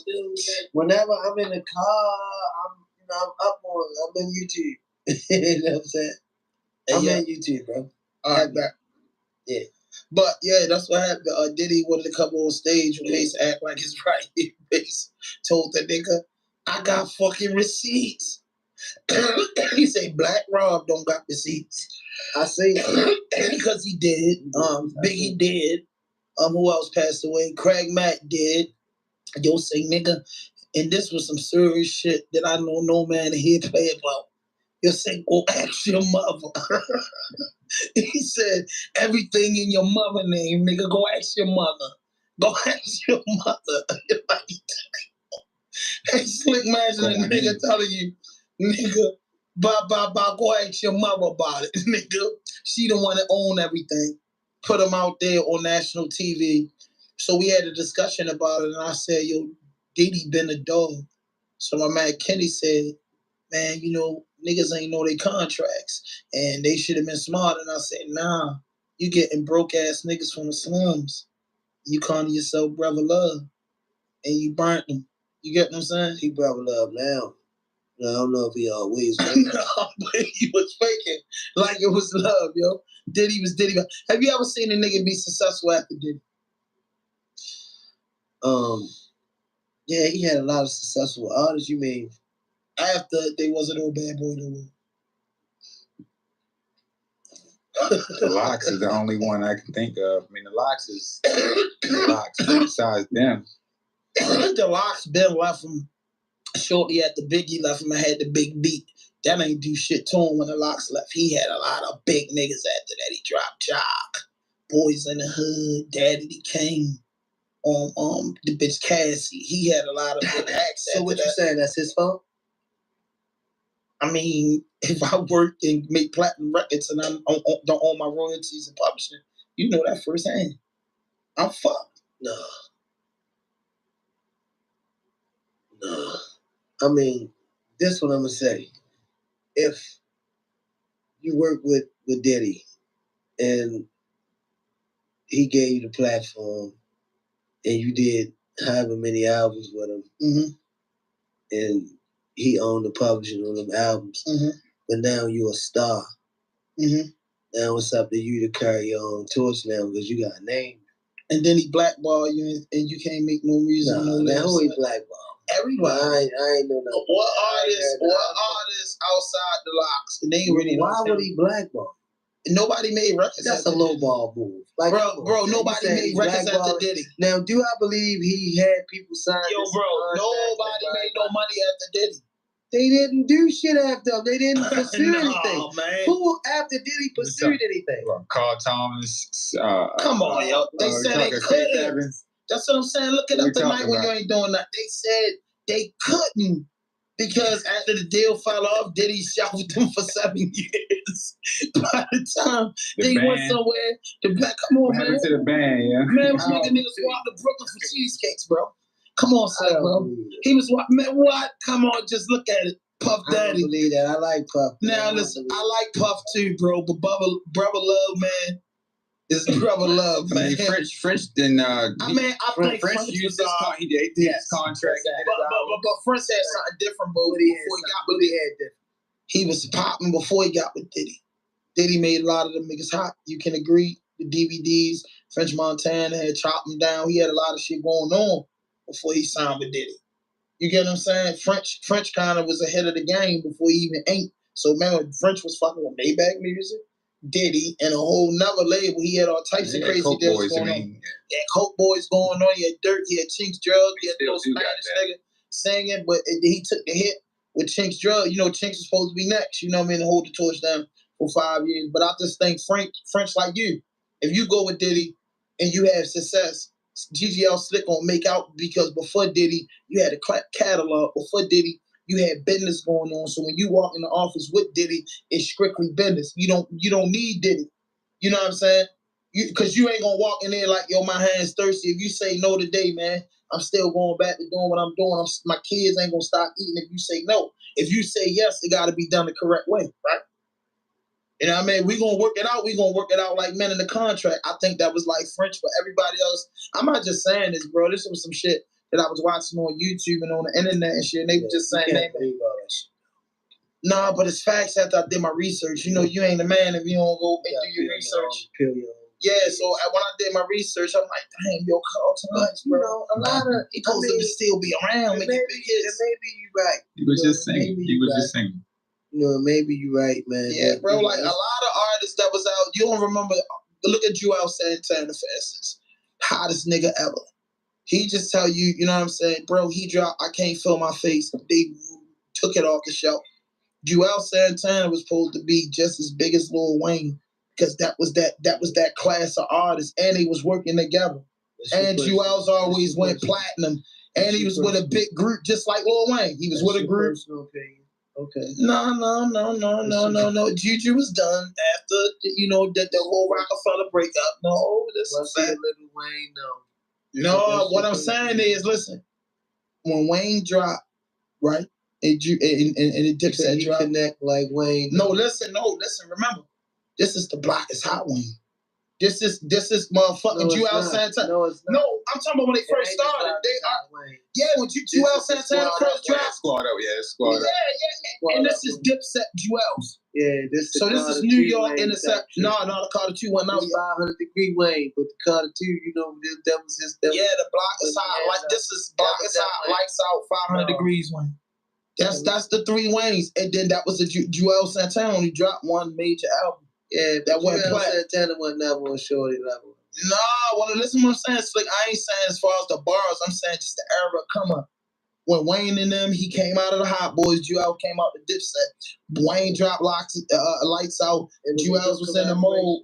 Joel's was in his mode. What I'm saying is, Joel's could have been just as big as Wayne if he kept going because Joel's was hot as a bitch. He was young back then. He was younger, 5-6 years younger than Jimmy and them. You get what I'm saying? And he was super hot. What do you think that got to do with him? I mean, why didn't he keep going though? That's what I'm trying to say. The blackball. Who blackballed him? What? Cam. Oh, Cam blackballed him. Cam. Conspiracy theory. I'm on my. What you say, Kenny? Yeah, he never dropped. This stuff that y'all talk about and the secrets of y'all own homes. Yeah, this stuff that y'all think about. Cam always said, though, Cam had interviews said he never had an issue with like paying Joel to let him out his contract. He did right by him, and I think whatever Joel did from there, he got like hooked on lean or whatever he got into, and he couldn't continue. That was on him. I mean, legend says it. I mean, that's what they say. Man, y'all niggas tripping, bro. Y'all niggas really believe that everybody right. Yeah, no, that ain't no goddamn right. Yes, don't ever do that with that fucking comment. That's what I'm gonna tell you, bro. A lot of times when you a go-getter, right? Mm-hmm. A lot of times when you going after something in life, nothing can stop you. There's nothing that's gonna be able to stop that. Especially a motherfucker who giving you a platform. You know, how can he stop? He just opened up a platform to you. Now, yeah, he might want to reap all the money. He might was a greedy motherfucker. But nonetheless, he shared his spotlight with you. Now, it's up to you what you ready to do with that motherfucker. Mm-hmm. You know what I mean? That's like a motherfucker reposting you nowadays on Instagram that got 1 million followers. And now 100,000 motherfuckers tap into your network and they following you. It's up to you now what you produce to keep their attention. You know what I'm saying? Like, you know, if you go down the pipe, then yeah, that shows that you was really relying on that motherfucker. So yeah, he probably rightfully do that motherfucker pay. Because you know what I mean? Because he did all the motherfucking work, obviously. So one thing you told me, you're a YouTuber. And listen, if you're looking at this, hit that notification button, hit the subscribe button, drop a like, leave a comment, and hashtag Hennessy, man. For this Hennessy, the glasses and everything they provide for us. And man, GGL Slick in the fucking building. And listen though, man, shout out to the content, man. Moody on the fucking boards, Kenny Fast on the building, Baltimore Cav in the building. Dano was good, man. South Baltimore legend in the building. So listen, I gotta ask you about this guy. And I know you see this guy. He's trending. Charleston motherfucking White. Yeah. I gotta get my Baltimore homeboy, my brother, GGL Slick. Because listen, let me tell you what I posted in the shade. I bust out laughing at every beef he has, and I said, I'm glad I'm from Baltimore because we don't play like that. That's it. And so many people be laughing out there and or like it, but I just said we really don't play like that. A nigga not even going to get in a face fight with him over the internet. But Charleston White. We was just talking about that. Yeah, y'all a whole mess, man. It's like a whole lot, man. You know what I'm saying? He entertained, and I will say that. You know what I'm saying? And sometimes, like lately, he distasteful. You know what I'm saying? It's real distasteful. and them type of jokers for real, gonna get whatever come to him, bro. Because, I don't mind me. No, that's why I say this, yo, because on a serious note, he probably do little work behind the scenes. That's what he said or whatever. Like that's the fact he do that. Yeah. But, if you do that behind the scenes, but then get a platform, and build it up, you get it to where you at right now and still continue, to degrade, yo, and just be disrespectful, yo, towards people in death, you know what I mean, towards children, you know what I mean? And all of these people is black. He done went public and publicly said, I hate niggas. I'm trying to get little niggas locked up. He says some little niggas was on his block. They look, and it's funny and all that, but you got to look at the same time. I ain't laughing. The old man that said he perpetuates. No, he only 45. He perpetuating stereotypes and all that. He's saying I seen some niggas that look like they didn't belong in my neighborhood in the Cadillac, but whatever the case may be, I called the police, and it's supposed to be a joke. It's all funny until it's your little brother, one of them, that's a nigga like him, that they called the police on them, and the police that came and harassed them because they down there talking to a girl smoking weed, and somebody gets shot, handcuffed, or arrested, bro. That shit really be happening in real life. So, I look at that shit don't be a joke to me. You know what I mean? Because he joking about real issues that he's saying he a part of, helping. You know what I mean? But when you in public, when you got your public platform, fuck what you just doing in your little town. When you got voice across America, you use it to choose to degrade your own kind. To say, yeah, I'm working with the good old boys. I want to get with them white folk and get them niggas locked up. And that's supposed to be, funny. He done laughed me into the point of not being laughed, because it's like, yo, you laughing at us at this point, bro. You're a part of the problem. But you saying you're a part of the solution. You using your credibility. You using your little credits to say, I'm big enough to say these things, and we supposed to go with it. Like, nah, bro, you going against the grain with that shit. This man went public just recently and talked about, niggas' kids and shit, bro. T.I. and Boosie, man. Man, they with you, bro. They talking about your kid for what, bro? Kids doing kiddie shit. Yeah, T.I. told him come talk to his daddy. But I'm going to say this, Charleston White, just doing some research on the cone. He, he did 9 years in prison, as a kid. But he was saying, though, like, one thing that I do know is his service to humanity in the area he's from. He's definitely a motherfucker that's playing the internet game. Racing that. But on the, what the shit he doing, he, he does a lot of, whatever he be saying he doing. What makes him, he's saying his motive is this. He's saying he ain't never disrespect nobody first. And then he says, this is his excuse. He say, when did you, this is the way he try to rationalize with things. He's saying, if you was a killer and you had 10 bodies, and I said fuck you on national TV, what the fuck did I do wrong? He's a motherfucking killer. He's a gangster. Nobody don't give a fuck. He's saying I ain't attacking. Bro, listen. No, I'm not with the nigga. I think he on some wild shit. Let me just say this. If I was an Army cadet, right? I came back home with all the purple stars and all of that shit on my collar. You know what I mean? Yeah. These are the white people that he's saying that he's aligning with. They're killers too. Yeah. Like, what the fuck is we talking about? You hate on your own people, yo, at the end of the motherfucking day. Absolutely. Because you're going with a Eurocentric state of thinking of shit, my nigga. All that you're killing shit, yeah, I mean, you gotta be killed, it's kill or be killed out here. Yeah. You know what I mean? If we didn't have, just imagine if nobody had the balls to kill.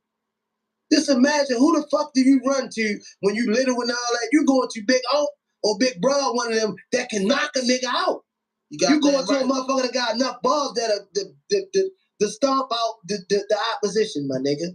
The same way the police. I don't want a weak motherfucker. I want a motherfucker who's willing to kill and be up against some shit that he need to kill. That's a fact. So, you know, when you talking all that shit, yo, kill, I don't want to hear that shit. Yeah, some people got, it ain't fair. Tupac said it best. Killing ain't fair. Somebody got to do it. Yeah. It ain't. Somebody got to do it. Motherfucker, if a motherfucker breaking your house today or tomorrow, who you want to be laying in the bed with you, motherfucker? Yeah. A killer. A motherfucker who kill some shit. Who come up in there trying to hurt us. Right? You know what I'm saying? I agree. You ain't a bitch in the world that ain't trying to sleep with it. She trying to sleep with a motherfucker. She know gonna protect her. Yeah, that's a now, fact. we ain't talking maniacs and all that. Yeah. But you got some niggas out here that protected their block. Because you had some motherfuckers who was coming. Yo, it's life, my nigga. Yin and yang.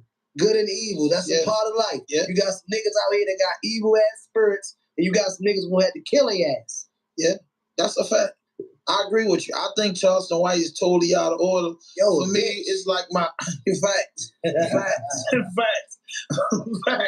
that's why I said I'm glad I'm from Baltimore, because nobody else is gonna play with him. Yeah, he's a cold-blooded bitch. Speaking of Baltimore, man, I pulled up the numbers in 1977. Man, it was only 171 murders in Baltimore. Now it started to go up, man. From there, it went to like 199, 245, 216, 228. This is the 80s. As soon as the 80s started going up, that's when, we was in the 200s pretty much. But it got live in 95. 95 was the year. That was the year. 325 in 1995. The percentage of 100,000 people was like 47.6. So people was definitely down in the high rate during that time. But then, of course, it died down to Martin O'Malley. Yeah, it died down a little bit. But then, of course, in the 2000s, and also in 2018-19, we up in 350. 335. But the last time we was at 3 something was in 95. That's the hurricane. Yeah. And then it dropped. But before that, the when we was in 2015, it was 344. That was one of the highest we've had. And ever since then, it's been consistent. 300, pretty much. So ever since Freddie Gray. Ever since Freddie Gray, bro. It's been crazy.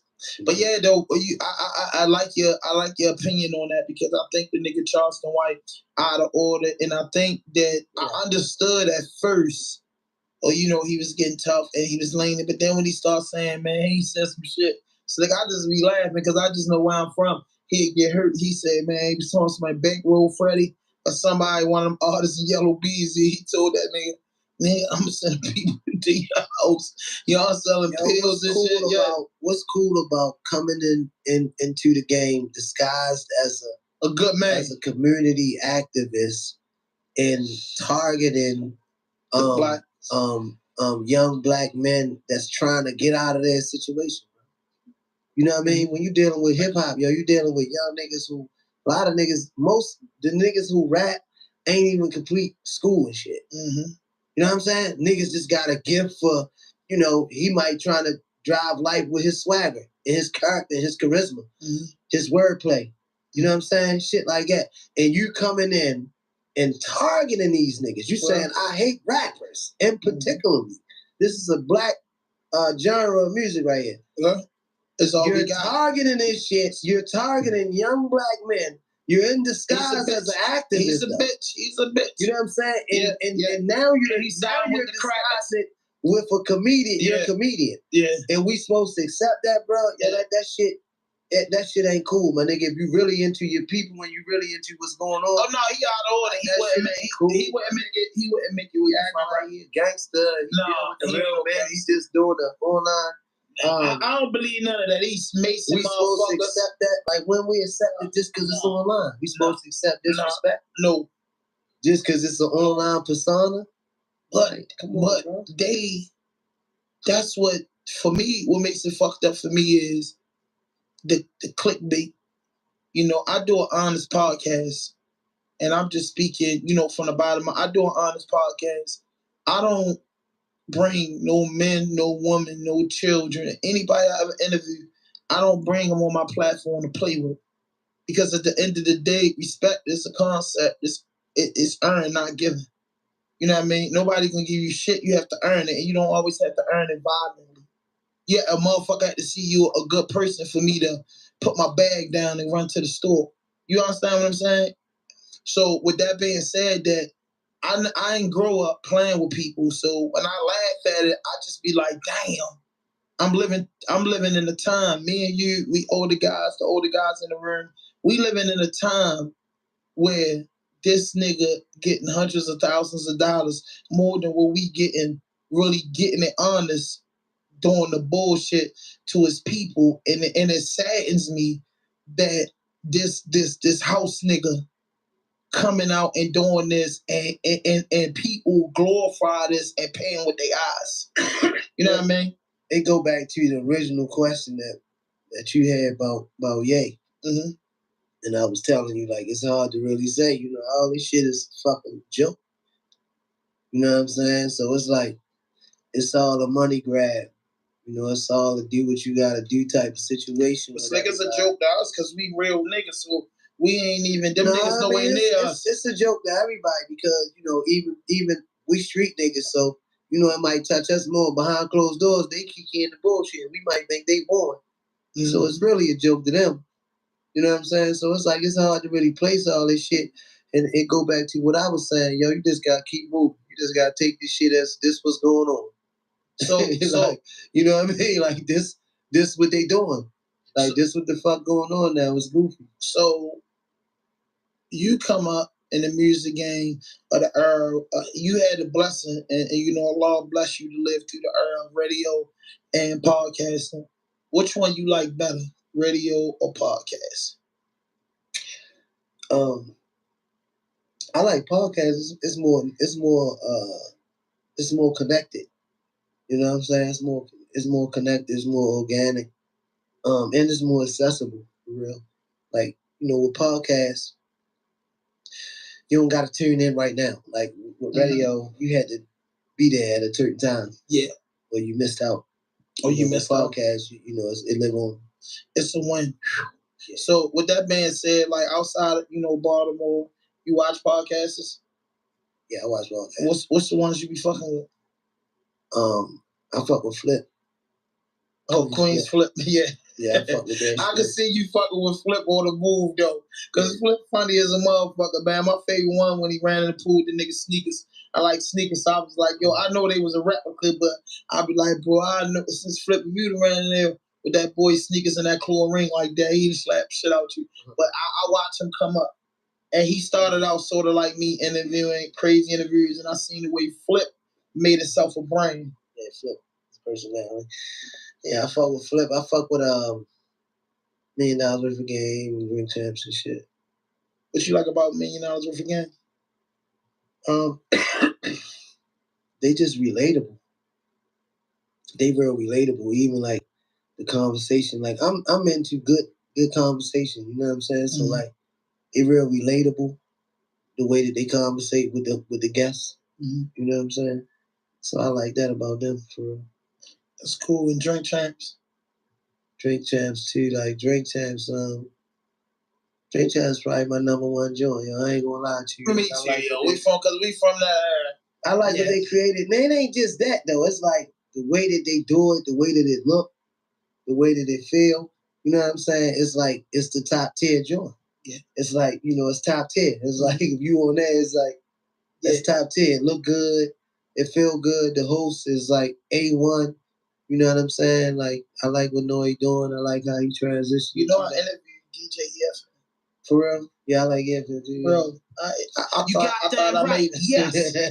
Hey, Slick, that was episode 17. You ain't doing nothing. Watch it. That's to this day, I'm connected with EFN. That's what's up. And you know what he told me? Man, you know what I'm saying? No bullshit. We from Baltimore. You know we keep it on. I said, bro, sign. I like, bro, I'm an up and coming podcast, man. If y'all just put the engine with me, I got the DMV, and I can go to Connecticut to Virginia.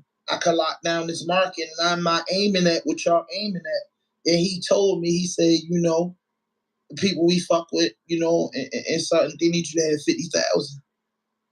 Right. So like every month, you know what I'm saying? I hit him, DJ FM. We went up on this. We went up on that. I sent him clips and shit, bro. And he always responds. I told him congratulations on the BET Award.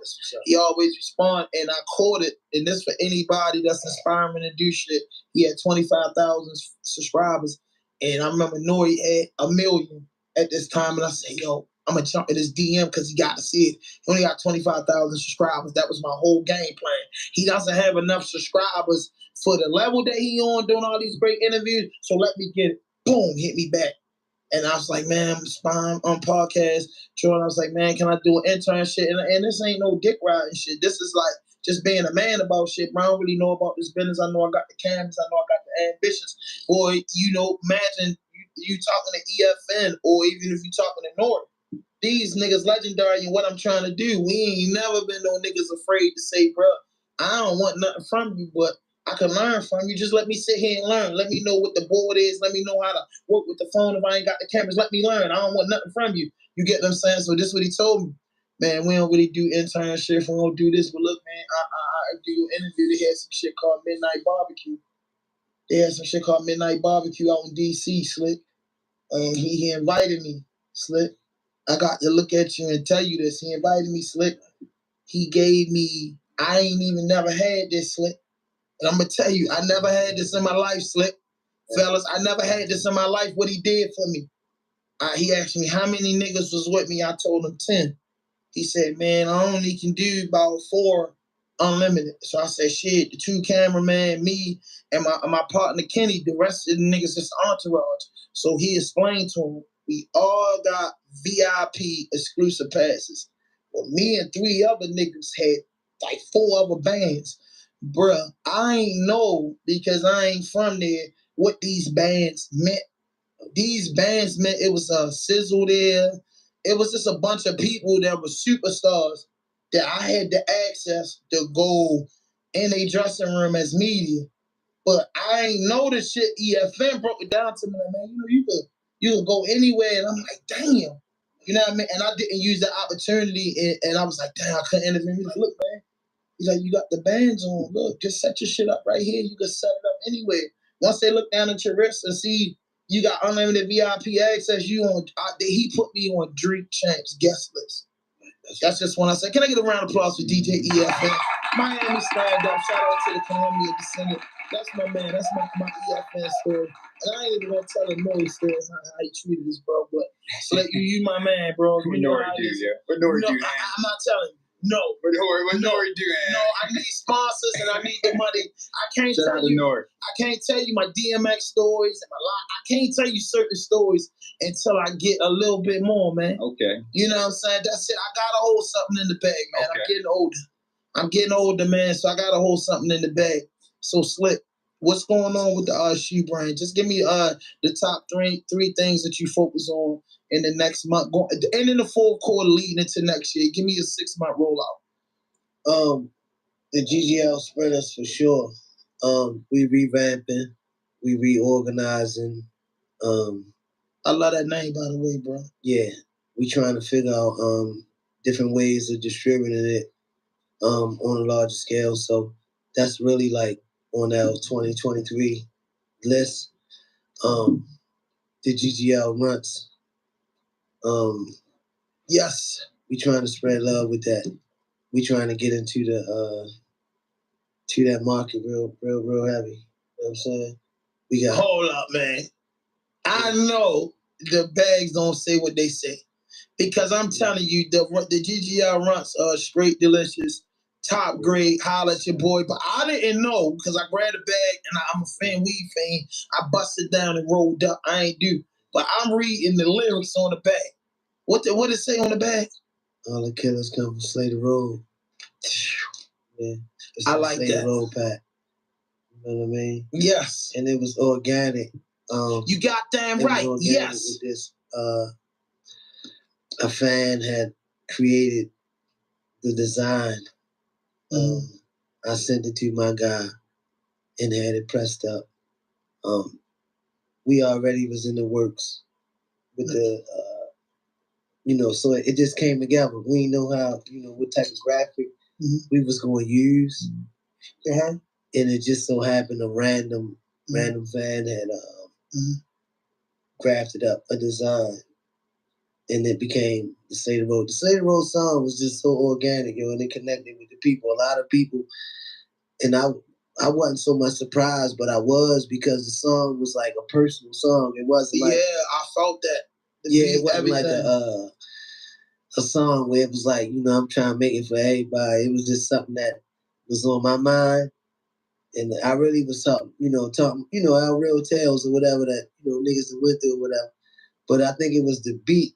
And I think it was just that it was so real. Vibe, that people connected to it. They knew I wrote it, the beat, and what I was saying was what the first thing when I jumped out the car I started doing? Yeah, Slater Road. Yeah. I'm letting you know, man, listen, and I need a black truck joint. Yeah, Slater Road, man. That shit connected with the people, man. That put me back in mode. And that kind of give you an idea with the album. What the album gonna sound like. The album Friday. Slater Road going on the album? Yeah, Slater Road on the album. That's the first single. Yeah, Slater Road was the first single. The second single, I Need a Driver. Nah, man. That song's so personal. Yeah. You know what I mean? It's so personal. It's like, it's 2 verses, bro. I don't even, like, nowadays, I don't really do 2 verses. Like, a lot of songs is a verse, you know what I mean? That, like, this is a 2-verse song, so it's already full, it's personal, and it's organic. But you can't reduplicate, you can't remix that. You just gotta leave that motherfucker. So the Infamous is more personal project? The Infamous is personal, yeah. It's like slick full circle. You know what I'm saying? If you follow my career, it's been, it's my 7th in studio album. I did like other projects like mixtapes and shit, but it's like my 7th in studio album. Every last one of them independent, done by GG. Every last one of them independent. But this joint here is like slick full circle. It's like it incorporate, everything that you heard throughout the years, in one. It's like a new, bigger, better, but it's still like that nostalgic feel. It's like you can tell, like I'm tapped into the real rugged hip hop shit, the shit that I come up on, like the Cash Money, the No Limit. So like the production, like it give you that feel. It give you that old No Limit Cash Money type of feel. And as far as the lyrics, the music is like that raw slick. It's back to that raw, that uncut slick, but it's a vibe. Like the Slater Road, it's a vibe. It's like big boy vibes on that. You know what I mean? Like, and I wanted to really, this one, I wanted to do it. It ain't too many niggas like me. You know what I'm saying? Meaning like street niggas that's still here, that's still relevant, that's doing it in a way that I'm doing it. You know what I'm saying? So I'm like the father. You know what I'm saying? I know you got your guys that, your D-boys and your like you say, your boss mans. Yeah. You got hip hop in the community. Yeah, you got hip hop. But you got your stance, like how Pusha T feel about his music and his art. He feel like he's just got that Coke boy flow that he would never let the world not digest that. That's it. When you talk Baltimore, you talk like trap music. Like I'm like the father. You know what I'm saying? I could go with that. Yeah, I could go with that. Like, I could go with that. I wanted to make sure I cement that with this album. So this album, it got like big boy vibes on there. Like you see that State of Road vibe. You know, Any I got features? Vibe. It like I said, it's back to the original vibe. You know what I'm saying? It's Skino, it's Tiggity, you know, it's Moose. You know what I'm saying? That's it. You know, it's back to the basics. The most. Leroy. It's back to the original. We got a nice one. Yeah. And what's up with Skeen, man? Skeen still laying it down. He playing his role. You know, you got some people, man, that some people, you know, like Skino, a team player. I like that. You know, Skino, a team player. Like a lot of shit Skino involved in behind the scenes. Like he never was in it for the hype. Like that never was his thing. You know what I'm saying? Mm-hmm. But he always in the pocket. You know, doing his part. Mm-hmm. You know what I mean? Playing his role in this whole bigger scheme of things. So even when you don't see him, like, you know, he play a major part. He play a big major part. Man, I love that. So when is it dropping? Friday, 14th. Good God, man. Yeah, October 14th. It's going on. What's the next single? The next single, BBL. Yeah, BBL. I heard you saying something that on your story or something, or you was somewhere. yeah. Oh man, I wish I would have sent it to you so you could play it. Like BBL, man. I'm trying to shout out to Cisco. I'm trying to get with Cisco because it's like we took like an excerpt out of like Thong Song. Okay. Like, you know, dumps in the butt. Yeah. Yeah. She got thighs like what? But it's 2022, so she got to beat me out. Okay. You know what I'm saying? So yeah, this a hit. I can see that. I already know where you're going with it. I already know where you're going with it. But the documentary. Yeah. I'm working on a documentary now. I'm working on actually having it filmed, but it's a 10-year anniversary documentary. We've been 10 years in the game as a label and a brand. GGL even been LLC since 2012. So it's a 10-year anniversary on what we did, the impact that we've had on the game in Baltimore. That's awesome. You know, it's chronicled, like, because throughout the 10 years, like, I've been recording video and different audio and different interviews and shit like that I had, that I, you know, even a lot of shit that we had from 7-8 years ago, we took off of YouTube. You know, they included in the documentary. I think your best run was no bullshit. Yeah. I think your best run was when I seen you over DOC. You seen me over DOC? You don't even remember. You came in the bullpen. You just got grabbed, yellow jumpsuit. I said, Slick, what's up? Look, I said, what the fuck going on? Yeah. You said, yo, you had some wants and shit. Yeah, probably so. You know what I mean? So I'm just saying, because I'm gonna tell you, the videography, you were on the road. Yeah. You know what I mean? You were moving around, and you were sending the camera crew or whoever. Come on, I need y'all to come down there, and you had some incredible videos. Yeah, I had Cans. Shout out to Cans. I had Cans running with me, and I was running around doing all of the South by Southwest, the CIAAs, yes, and all that shit. Yeah, so your video and your video work was crazy. Yeah, so, shout out to Cans. I mean, I really appreciate you 100%, Slick, and I really appreciate what you do. And you know what I'm saying? You give those kids and those artists hope coming out of, you know, your area. You know what I'm saying? Because you laid it down and you've been busy and you've been consistent. You know what I mean? And it's the thing, and this is the difference, right? When we be talking about different motherfuckers, you gotta realize this, not to toot my own horn, but at the same time, toot it. The market's a doozy, but you might be closer to owning than you think. Zillow has the tools and experts that can help you find what you can afford. See what's possible with Zillow. What happened to no one being ready by breakfast? This happened. Let go with that go. Niggas that been in the game, them niggas ain't relevant. But I'm saying, when you say 10-year anniversary, honestly speaking, I feel like from the bottom of my heart, that's just starting. Yeah, we gotta get that first. But no, that's what I'm saying. You gotta get that first 5 or 10. Let's stop right now and just say this right now. How many niggas been 10 years in the game that's still relevant in the game in the city? I can name in this game. Name them. I'm name them. Tech, 10 years. That's it. That's it. Let me name go. another one. That's it. Let me go. That's the only nigga that. But listen, we took big losses, man. And that's the only nigga who I shout out and salute you to I ain't gonna lie. Because Moose got 10 years.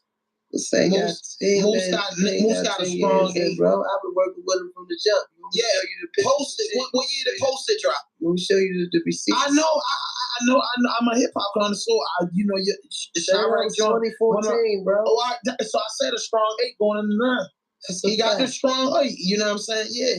But we lost the legendary Scooter. You know what I mean? You lost people out your class. I'm giving them that. Exactly. You lost people that's out your class. My point. You know what I mean? People pass.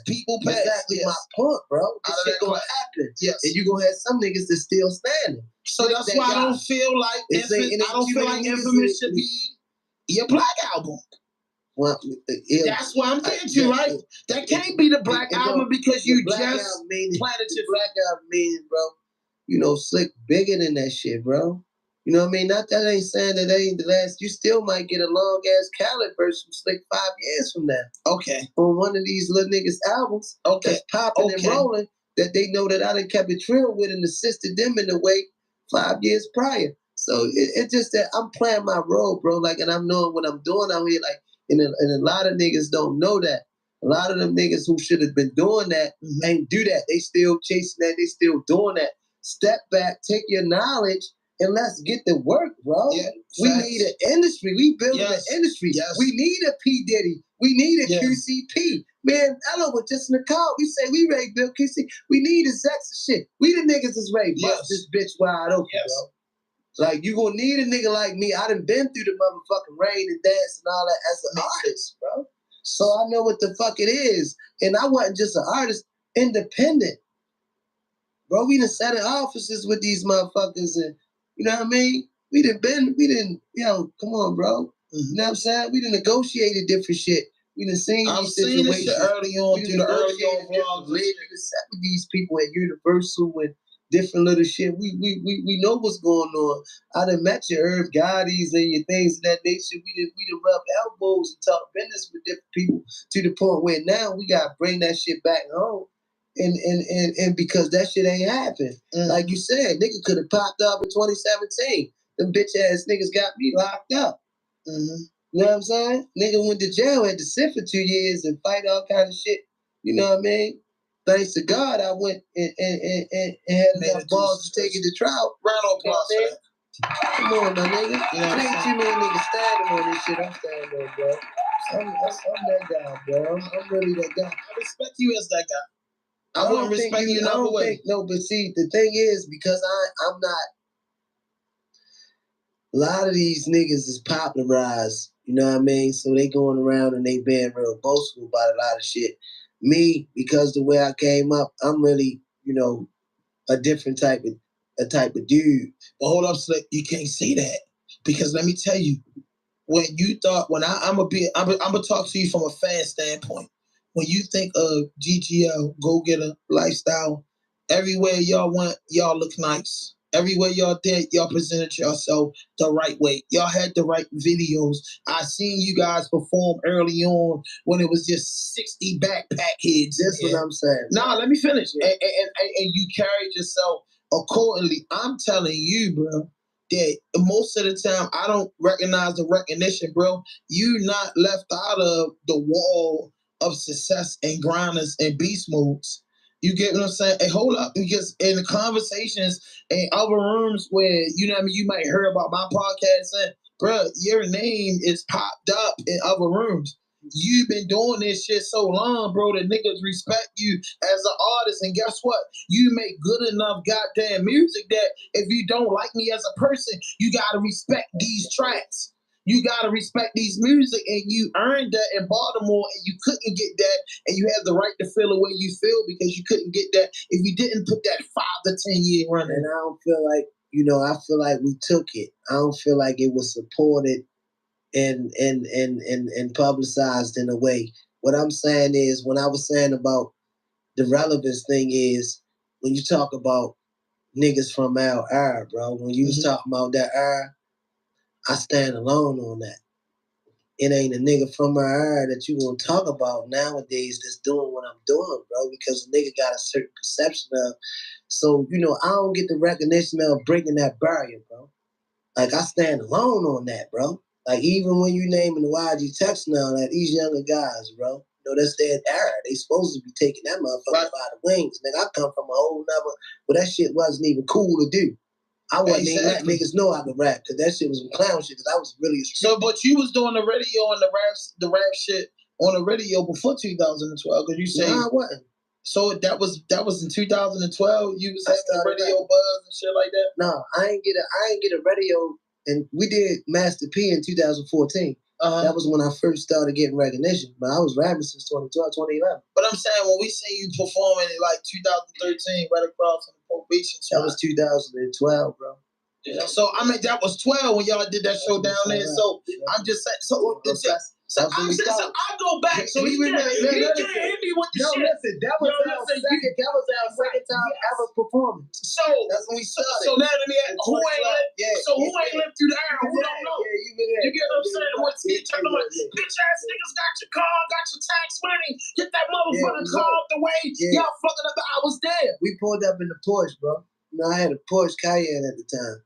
Come on, man. We came straight in the game like that. You know what I'm saying? Like, come on, man. I'm just saying that to say, it ain't too many niggas from that era, from my era, that's relevant in the game. And I'm just trying to show niggas. And, I be giving a lot of niggas that's up in age, that's trying to, that's doing music. They tell me all the time, it's motivation, bro. You dig what I'm saying? Because this shit don't got this shit when it's organic. Me personally, I was the kid that had the posters on the wall. I was the kid that had the Source magazine. I was the kid that ripped the pages out and put the shit on the wall. I was the kid that had all the Hot Street albums that was out. So I always been a musical guy. You know what I'm saying? Like, so even with when we making music, it might sound basic and street, but I'm really into the music, and I think that come across with the people, because I got real fans. They don't give a fuck if that shit played on the radio or not. When they know I drop that shit, they gonna go get that shit. So out of the 6 albums you dropped, what would you say was the most successful album? What was the record the album that you made the most money off of? I do good streaming wise, right? But I got a lot of work, so I do good streaming wise. I can't, but I can say what streamed the most for a song wise. But far as like album wise, the whole project because on those streaming platforms, people get the chance to pick the song they listen to the most. It's even in between. Everything ain't for everybody. Neighborhood Superstar. Neighborhood Superstar was probably my most successful album because it was my most set up album. Like, it was the album where I had Tony Austin as a manager at the time. I had recorded it all in my own personal studio with my own engineers and my own producers. At the time, I had the Timberland endorsement along with the album. I had my biggest single as to date, Some More, on that album. Yeah. That did 40,000 in one day on World Star, and that shit up to almost 500,000 right now on YouTube. You know what I mean? So I had a lot of big shit and a lot of. I was a rapper by then, so I was hip to doing it. So I put more promotion into that album. So that probably was my biggest album, Neighborhood Superstar. Yeah, I like that. And give me your biggest show. My biggest show, because you was on the road, boy. Yeah, I think my biggest show probably was the one with we did with Master P that time, because it was Master P, Boosie, and we had the Master P song up. Yeah, we was out of that twice that year, but that was probably the biggest, because we had Master P. We had the song. We had a hit song. Master P. Yeah. Ain't No Limit with Me. Yeah. And Master P came down. That was a big ass moment for us, because we grew up off of y'all. I recently just put the picture back up on my Instagram. What is your favorite album? My favorite album? Master P. My favorite Master P album? Yeah. G.O.D. Yeah. Make crack like this. Ghetto Dope. Hey, listen, you know and we know my favorite song on that joint. This is for the players in the Cadillacs with the 10s and the 12s smoking in the back. Player. Yeah, Pete. And then my shit was what gun? No, that was on Last Dawn. I fucked with Ghetto Dope and Last Dawn. But yeah, Pete was a legend. But man, listen, man, I really appreciate your music. So when you hit that people don't know, I know. So this is what I gotta ask you. As far as our platform, because we're going into episode 200, man to man, convict to convict, street nigga to street nigga, hip hop head to hip hop head. It's the first name basis. How do you feel about Raw Dope Podcast, and what do you think that we could take our platform? I like what you're doing, bro. You know, I always did. I like how tangible you are. Like everybody personal with you. Everybody I meet, it's really that's yeah. You know, when they see like, all right, yo, like you feel what I'm saying? Yeah. Like, you know, you real talented, you real personal. You know what I'm saying? So when they come across with the podcast, it come across real organic. I'm into organic shit. And me too. You know what I'm saying? It don't feel forced. You know, it's organic. It's raw. You know what I'm saying? It's raw dope. So it fit. The title fit. So you know, I like what you're doing, and you know, it got bigger and better every time. You just moving forward, and like I said, man, I'm hoping, you know what I mean, that it keep moving forward. I'm hoping that it keep getting bigger and bigger because, you know, you ain't stopped. It's sort of like what I do. You know what I'm saying? Ain't nobody giving us nothing, bro. We got to take it, and you going out here and you taking it, you going and getting it. And I just feel like, bro, I'm gonna tell you what I feel like Raw Dope is, and I gotta share this with you. EFN seen my poster, right? Yeah. And I ain't gonna lie, when I got into this, bro, I look up the Dream Champs. I might even be a fake nigga, you know, punk shit, but you see black and gold, and I'm a Pittsburgh Steelers fan. So the black and gold thing, I mean, ain't got nothing to do with our friendship, Slick. Yeah. It ain't nothing to do with that. No, I'm just saying. So I didn't want him thinking that what it is. So I put the black, gold, and silver. You know what I mean? With our shit. You know what I'm saying? And we keep it like that. But you know, when people say, you know, they feel like, you know, they're not a local podcast or nothing like this, I don't feel like my podcast is a local podcast. My podcast is a podcast that's stationary in the city of Baltimore County and Baltimore City. Okay? So the people that can get to me in one day are people from Philadelphia, Pittsburgh, maybe New York. Let me ask you this. Do you listen to other artists from the neighborhood cities? Hell yeah. Let's say DC. On the DC tip, I always like Shy Glizzy. I'm a Wale fan. Other than mainstream. I like the light show. I like the light show. What I'm saying that to say, do you think at some point you want to expand to doing artists outside of Baltimore? Yeah, I interviewed Global Quan down Atlanta, interviewed EFN. It just was. No, I'm talking about like in the neighborhood cities, my goal is PGs, your Phillies, yeah. All right, let me put it like this so you can get a clear understanding. I felt like, because we coming up on 200 episodes, we gave our blood, sweat, and tears, and we put in 200 episodes to bring, if you look me up in the dictionary, the first thing you're going to see is the hub of Baltimore. You're going to know this guy, this content creator is from Baltimore City, from the heart of Baltimore. He dedicated to people like him. That's why I call it Raw Dope Podcast, because Raw Dope fucked my family up. But Raw Dope Podcast gonna make my family better because it's the rawest and dopest interviews on the planet. I don't bring nobody in front of me to talk no fuck shit, no fake shit, no foolishness. I speak from the heart. You understand? So with that being said, it's like this. I'm like, man, I want to interview everybody across the world. But in the beginning of anything, you got to take what you got in order to create.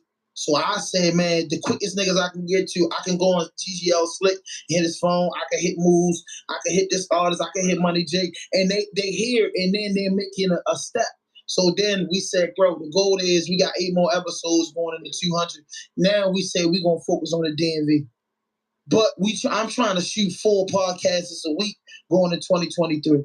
4 podcasts a week, but every week you're gonna get Baltimore. And then 2 days out the week, I might be in VA, I might be in New York, I might be in Connecticut, I might be in Boston. I ain't gonna lie to you.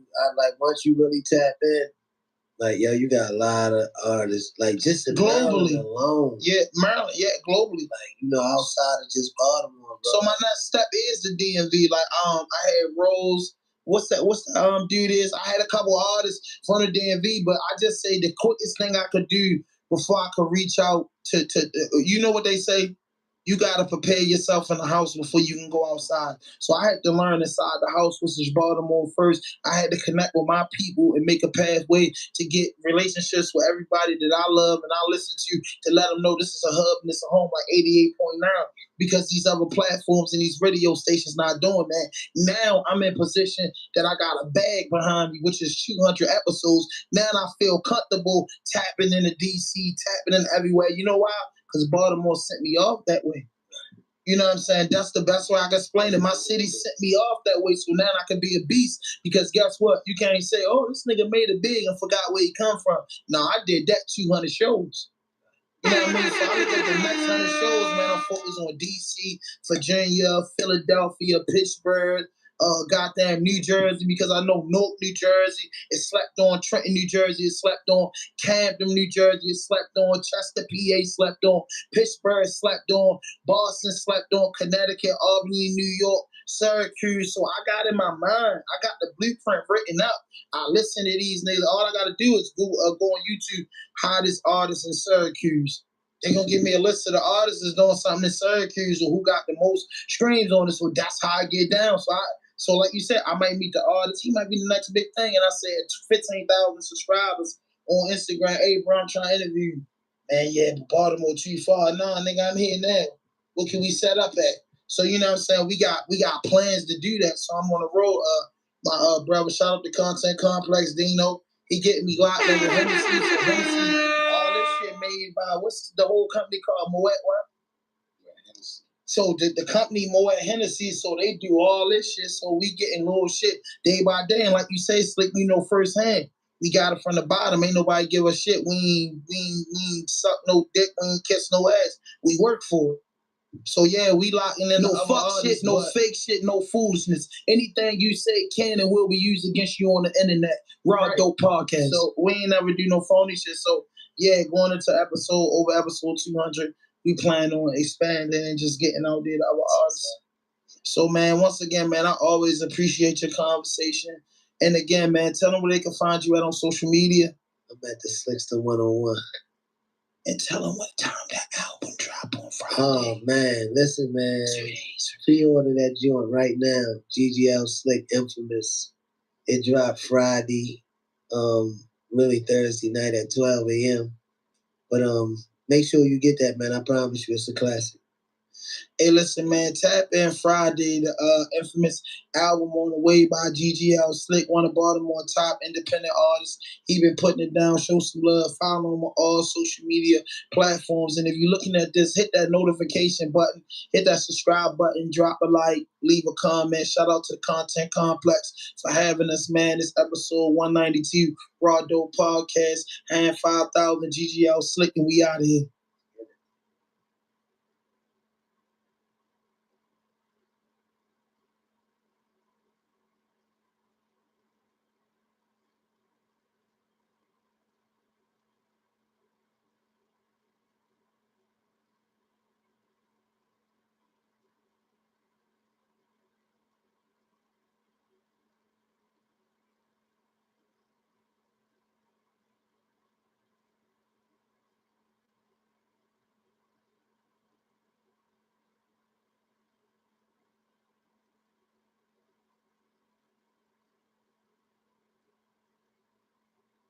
Only after could I touch her and she let me. I'm the nigga with the bag and I ain't trapping. I apply the low pressure, he ain't mad. I can fly it in the mountains like a lion. I could never fall in love, I learned my lesson.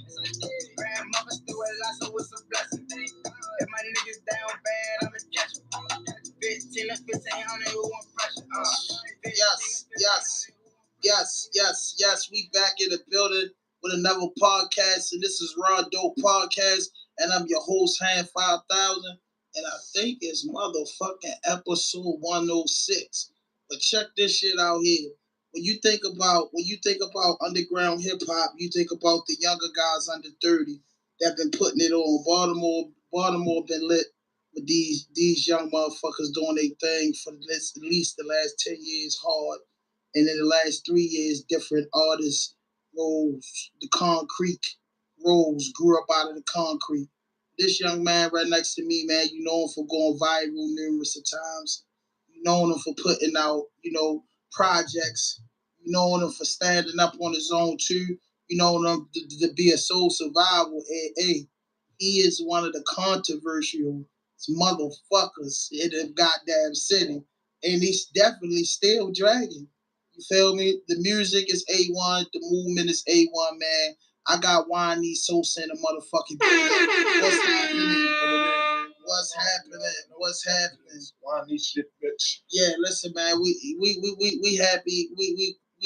We thank you for coming on the podcast. And on this podcast, what we like to do is we like to introduce our audience to the person before we get into the music, before we get into the controversy, before we get into the full interview. We just want to know a little bit about you and where you come from. And we got some cardinal rules on this podcast. No fuck shit, no fake shit, no foolishness. Anything you say can and will be used against you on the internet. That's it. Yeah, that's it. So, you know what I mean? I'm straight, bro. No cut, though.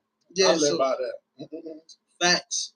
So just tell us a little bit where you from, what part of Baltimore, and then we'll get First into of all, this big social one, these shit, bitch, life don't change. You do the game, these niggas get money, but the roof is the same. I'm from Gilmore Homes, West Baltimore. We call that Freddie Home now. That's where Freddie Gray died at. Shit like that. Rest in peace, Freddie Gray. Always. Long live him. Martyr. Forever. Yeah, young nigga came straight out the dope hole. Feel me, I'm out. Yeah, so you was born and raised in Gilmore Homes? Mm-hmm. For sure. So when you start rapping? What? 2.5. I probably got like 2.5 now. 2.5 years? But I've been knocked down for like a year and a half, so I probably got like a year that I've been able to rap. Shot up, laying down for a year and a half. So, lifestyle shit. And then you had this powerful impact in the underground hip hop scene, you know what I'm saying? World, all through the United States with your movement and your campaign, and just knowing you, I thought you was ready to hit me with, I've been doing this shit since I was 12. I rapping by mistake. So listen, man, we gotta ask you this though, man. You one of the most controversial rappers in the goddamn city, Sosa. Mm-hmm. Big Sosa. I got hit with the Big Sosa, man. Big Sosa, man. You've been in it. You've been in it a while. So after everything, man, what's coming for you, man? What's coming for you since the meditation, since the layoff, since everything? What's next for you? I'll meet you at the top if you make it there. That's where I'm going, to the top, non-stop, to the right top. Next for me. So listen though, with all the controversy going on, is there any artists that you want to collaborate with in the city? That I want to collaborate with? Any artists you want to work with in the city? That you think, you know what I mean, your vibe and their vibe connect? But there's a couple that I want to see win. Roddy Rex, Money G, a couple of other niggas. My main two right there, that's my clique. But I ain't chasing no features and nothing like that. I ain't one of them. Nah, I respect that. Hey, yo, the African dude from Instagram, dad, is he official? Is he YNA? Is he YNA? I gotta ask you that. Is he YNA? You got the campaign there. Yeah. You got that right. Yes. He holding down the Africa. That's all I mean. He holding down the Africa. Yeah, I had to ask you that. So he gonna want 20 a show when he get over here. Yeah, that's what's happening. I like them, man. I like them. Y'all niggas be tripping, though. Yeah. What YNE stand for? Young niggas eat. Young niggas eat. Young niggas eat. It's a whole saying, though. You gotta see everything. YNE shit. Life don't change, neither do the game. You niggas get money, but the rules stay the same. Shit only fun when you young. That's the whole giddy up. Yeah, when you said it, though. I gotta remember that. You gotta get that. Yeah, you gotta get my swag right. So that's just your first project. What made you have a desire to rap? When you put out your first song, let's talk about when you put out your first. Let's talk about when you put out your first song. What was like? What was on your mind? Like what was up with it? Like what made you do it? Truth and the honest one. Yeah. I'm Big Sosa. I'm outside and shit, dragging, cutting my shit. Little niggas look up to me and shit, you know, young nigga shit. But they bring me a little nigga like, yeah, you nice, da-da-da-da. You get the rapping for me and shit, though. And I'm been whining. We ain't no rap people now. We straight trap shit. Right. So I'm like, shit, you get spitting and shit. Spit something hard as a bitch. Right. You feel me? I take him to the studio. Like, I'm gonna take you to the studio and shit. I like you, man. Take him to the studio and shit. You nice as shit. His dumbass, you know, we young goofy niggas in Baltimore, you know, he get hard to blow. Though. He wound up sounding me. He going to the store on a break in the studio. Not to mention this shit paid for, done. Yeah. Paid for, done. Right. He dips. He don't never come back. But he laid a little couple shit down on the shit or whatever. He just ain't never come back. Yeah, ain't never come back. He laid a little couple words down. So I ain't a word and shit. I'm like, all right, he geeking. I ain't. Man, so I wound up taking a couple of his words that he was using or whatever. It just said, shit, I'm rapping. I'm gonna finish it. And that's how it is. Now, you got that right. Easily. That easy. And so how long it took you to finish your first song? 10 minutes. It was his shit. Okay. You got that right. Yes. Yeah, I respect that. I respect. What was the name of the song? 90s Baby. Yeah. Give it the props. That was your shit. Damn. You know, everything else mine now. You know what I mean? You should have listened.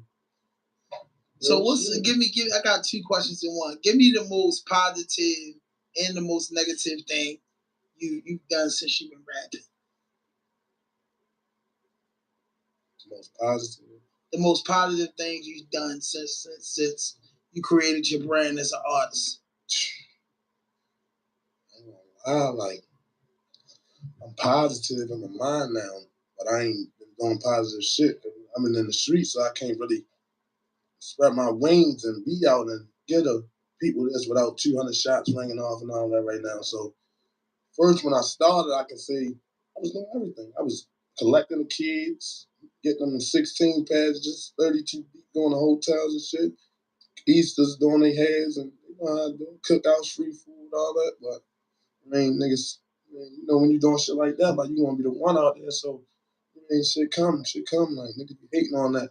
You don't even think you doing nothing wrong. You think you being humble. You take care of what you ain't doing what you doing. Niggas don't like that. Niggas don't like when they ain't getting nothing. I mean, so now it's like I want to lie to you. Like I be doing positive shit for the people. I mean, I be on my shit. I gotta stay here. Yeah, I understand. I understand totally. So like that Act Grizzly shit, yo, y'all niggas had to fucking, yo, was that like some fat boy S&E shit with his mans and them, how they be fucking with Queens Flip, or was that like serious, man? I gotta ask you that, man, because I usually don't even feed into shit like that, but that was one thing, man. Y'all had me going. I was watching every fucking, you know what I'm saying, every part of it, because niggas everybody was watching it, man. Everywhere I went, hey, yo, check this out. Y'all niggas ran them numbers up that day. I ain't gonna lie. So what that was like, man, I don't even know him. Dang. He's a fucking clown. He's a fucking YouTube. At the end of the day, I don't know. He just keep talking about me like 33 years old. I don't know this man from Adam and Eve. You need to leave me the fuck alone. No shit. That's crazy, man. I thought y'all knew each other. Something like y'all bought. No, he had YouTube or something. He got me. He tricked me. That's what happened. He tricked me. He was dissing me and shit. I'm like, what's up though? Like, you bitch ass nigga. The whole time he's living for this shit. He out here promoting, dictating. He using the fuck out of me. He buying little fake ass jewelry and shit with me. Like, he using me to come up. You know, I'm the one right now. You know how it is. Yeah. He tricked me. That's all. I ain't feeding into none of these dumbass niggas. I'm just on a mission right now for real. Yeah, I seen that shit. I thought y'all knew each other, and I was like, man, you know, that's good, man. Like niggas getting together, putting something together, and ain't nothing like that. But you say you ain't never seen the man. That's stepped over, man. That's crazy. That's crazy. So I'm in a rap game. Shit crazy. So you just say from your fuck that. I gotta get into the TMZ shit. I wouldn't be had 5,000 if I did just ask the Porsche man in game, man. Cause see, my viewers might didn't hear that, man. That's legendary.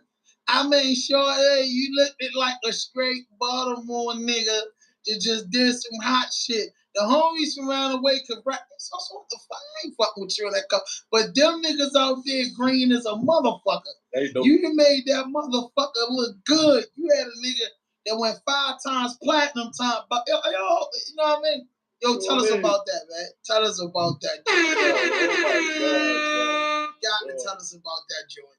I tell you, it's amazing. It's amazing that you give it to me like that. Because niggas don't be looking at this shit for what it is. I mean, I be telling these niggas, like, they don't even be looking at this shit as legendary. Like, bro, yeah, that's crazy. Yeah, like, listen, what happened was, you know me, I'm doing me, I'm dragging. Not to mention, you seen a big ass cookout and shit up there. Yeah. I ain't know nothing about it. I wasn't around nothing. Niggas called me and shit. That nigga game up there. Yeah. But I'm in the Porsche. Yeah. Already riding around and shit. I ride up there, you know, pull up on your dumbass. He out there and shit, you know me. I ain't saying nothing to a nigga. You know, I pop out tank top on out the white Porsche. He don't know that. He like, damn. You know, he looking at me like, what the fuck? You know, I ain't give him nothing. You know, I ain't doing no dick ride. I ain't giving me that. So, kids running up hugs and shit like that. You know, so he watching me. He already watching me. You know, out there, just the streets. If I would have been watching, like, oh, sure, he cutting. I would have been on that. You feel me? But man, I ain't say nothing to the nigga. Man, we chilling, We go down there. I swear to God, all this happened right here, too. We go down in the parking lot now. This is where we getting the video at. You know? He get to giving out hundreds and shit out there. I ain't even gonna lie. He bless the fuck out the Jets. He get the shit out. Shout out to him for that. He get the shit out hundreds and shit. The whole time, you know, I need to catch my highlight every time if you gonna do that. So I just jumped over top of his head on the wall and just making it rain all over top of his head. He don't even know what's going on. He looking up here. I'm gone. He don't even know what's going on. I done left him in the blind. Now, I must have told him that was me. So now I go get in the car. This dumbass nigga walk straight to the car. Yeah, what's up? Yeah, I'm trying to get a part in there. What? Fuck yeah. What is you talking about? Absolutely. Yeah, absolutely. Yeah, come on. Yeah, you can get in here. Come on. You know me. Use my mind. Where my son? Oh. Come on, boy. Get your ass in. You know, I got to get Baby Sosa legendary. He legendary. When he get older, that's you. Right. Baby Bethune, you was cutting. Yeah. And all that. He shot the video. Not to mention, the legendary shit was this Meek. He dissed Meek though, like, you feel me? So like it was like a whole lineup of shit though. It was like everything was just easy. By mistake. That's a lifestyle. You ain't never talked to him, rap to him again after all that shit? Yeah, I talked to him. Oh, all right, so y'all, you cool, you go out on the West. Okay. So you just went, I didn't go ask, man. I just thought after all that. I'm fucking with him, try to dictate. You ain't seen him on the... Yeah, I mean, I seen all the shit, but with all that. I thought it was, you know what I'm saying? No. It is what it is. So you said, man, what I'm saying is, no, fuck that. Listen, I told this nigga here, so listen. When I did that for you, yo, I did you a favor. Let's get back to that. Because at the moment, what I'm saying is it was legendary because I did you a favor. Right. You ain't give me shit. Fuck is you talking about? You supposed to bless me right now. You supposed to be putting me in there. That's all I had. But y'all got booked though, right? Huh? I got booked. Oh, all right, so he ain't get booked. I don't know. He said he had a warrant. I forgot about that. You know what I mean? They said he had a war. These all things all on the news and all that. You right. I forgot about that. Like, that's just regular life, though, for me. Yeah, man, that was legendary, man. I said, Shorty, it's a motherfucker. That's a young nigga from Baltimore. You feel me? That's how the young niggas get down, man. And that's just how it is, man. So, who inspired you to rap? You told me the story about your guy leaving the booth, but other than that, before that, like who you was fucking with, like mainstream, that you know what I mean, so fuck with that you was like once you start doing it, like yeah, man, that nigga, yeah. I don't really care about no rappers. I just who you was listening to before you start rapping? Young boy. I just fuck Young boy, free young boy, young boy, Buck, baby, more baby, shit like that. You feel me? The mindset like that. That's my mindset, baby mindset. Yeah, you know, I'm coming. Yeah, like, I don't really be listening to niggas and all that. I don't want to hear niggas. I don't want to hear niggas flows. I don't want to hear niggas none of that. It's easy to listen to a nigga flow out here. Easy to try to take it by mistake. Rap, shit like that. Yeah, but I think as a rapper too, also, man, I like music, so to just be an artist, I would figure that you would be a fan of the culture too. You know what I mean? Yeah, but see, that's that new young nigga shit, though. You know what I'm saying? I guess that's the way it's going. You know what I mean, nephew? I don't know what to say, but I just figure that you just like to listen. No, I listen to niggas. I listen to niggas, Jada Kiss and all that. You know, I'm a young OG. You know, I listen to niggas and all that. But like, time change. Fuck all that. Young boy. So that's how I'm living. That's what I can tell you. Yeah. It's because 10 years, 20 years from now, you gonna name y'all younger guys gonna name y'all top 20, and I'm quite sure Young Boy will be in there, Lil Durk being there, the Babies, the Thuggers. You know what I'm saying? So that shit make me cry. What? Young boy shit. Oh yeah. That's how Tupac made me feel. Real shit. I dropped tears of Tupac and Biggie. Sure enough, still do. Some of Pac's songs just get under my skin. Sure. You know what I mean? So this new project, because you've been going through something, like you said, you legendary with the hospital joint too. I got hit 5 times too. So I don't know how many times you got hit, but I got hit 5 times. I was in the hospital for like 35 days. So I know the feeling. Then I know the recovery feeling. Like, you know, man, God gave me this second win. So it can have an urgency, a cockiness, and also it's paranoia because I was fucked up for about 3 years after I got shot. Like, you know what I'm saying? I see how the niggas feel in Desert Storm and shit. You know what I mean? Niggas that come back from combat, that been bombing over Iraq. I'm telling you, I'm a veteran. I don't even look at this shit. Yeah, you know what I'm saying? So if you've been hit out in the streets and been in one, you know how it is, bro. Like, you know what I'm saying? You can always give them, but to be on the receiving end, you know what I'm saying? It ain't even when you get hit. I've seen some niggas get hit and stand up, be fucked up when you get in hospitals when they start cutting in you and digging in you and trying to, you know what I mean, bring you back. Yeah, so I know the feeling, man. I was in hospital 35 days. You know what I mean? And I ain't gonna lie, man. I was sitting like King and Minister of Society. I changed my name in the motherfucking hospital. I don't give a fuck what niggas say. Fuck that. I say because it was like being a norm or something like shit. Nigga ain't coming up in here doing that. I watched too many movies. I'm saying, hey, nigga had the balls to do that. Nigga might have the balls to do this. You know what I mean? You never know. And I'm down. I can't move and protect myself. So I'm gonna protect myself the best way. I don't want no visits. I ain't getting this for like 20 days. I was coming. Yeah, you cut the fuck up. That's legendary. Yo, that gotta be in your documentary, man. You gotta drop exclusive. What's going on with this new music, though, yo?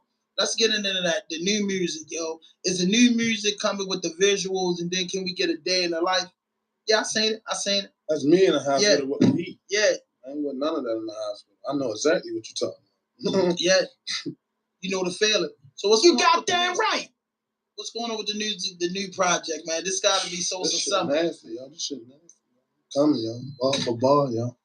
If I'm rapping ball for ball. I ain't coming to play. I'm coming hard as a bitch. I ain't all that little hook playing around shit. No, I'm coming ball for ball, word for word. Just listen to it. Fuck y'all up. Production. Real shit.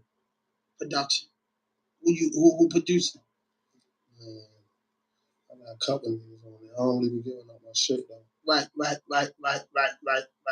So is this a mixtape or this an EP or what's the? And it's an album. Yeah. Baby, some shit like that. How I'm feeling. So you put it out independent? Yeah. You gonna tour with this joint?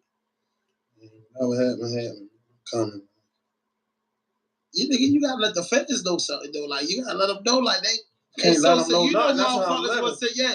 But I'm just saying, you know motherfuckers want to see Sosa. You know what it is. Yeah, it is what it is. That's how I come every day when I bomb on y'all. When y'all pop up and I say, out now, what your face go do? Jump on YouTube, shit like that. Go jump on Apple Music.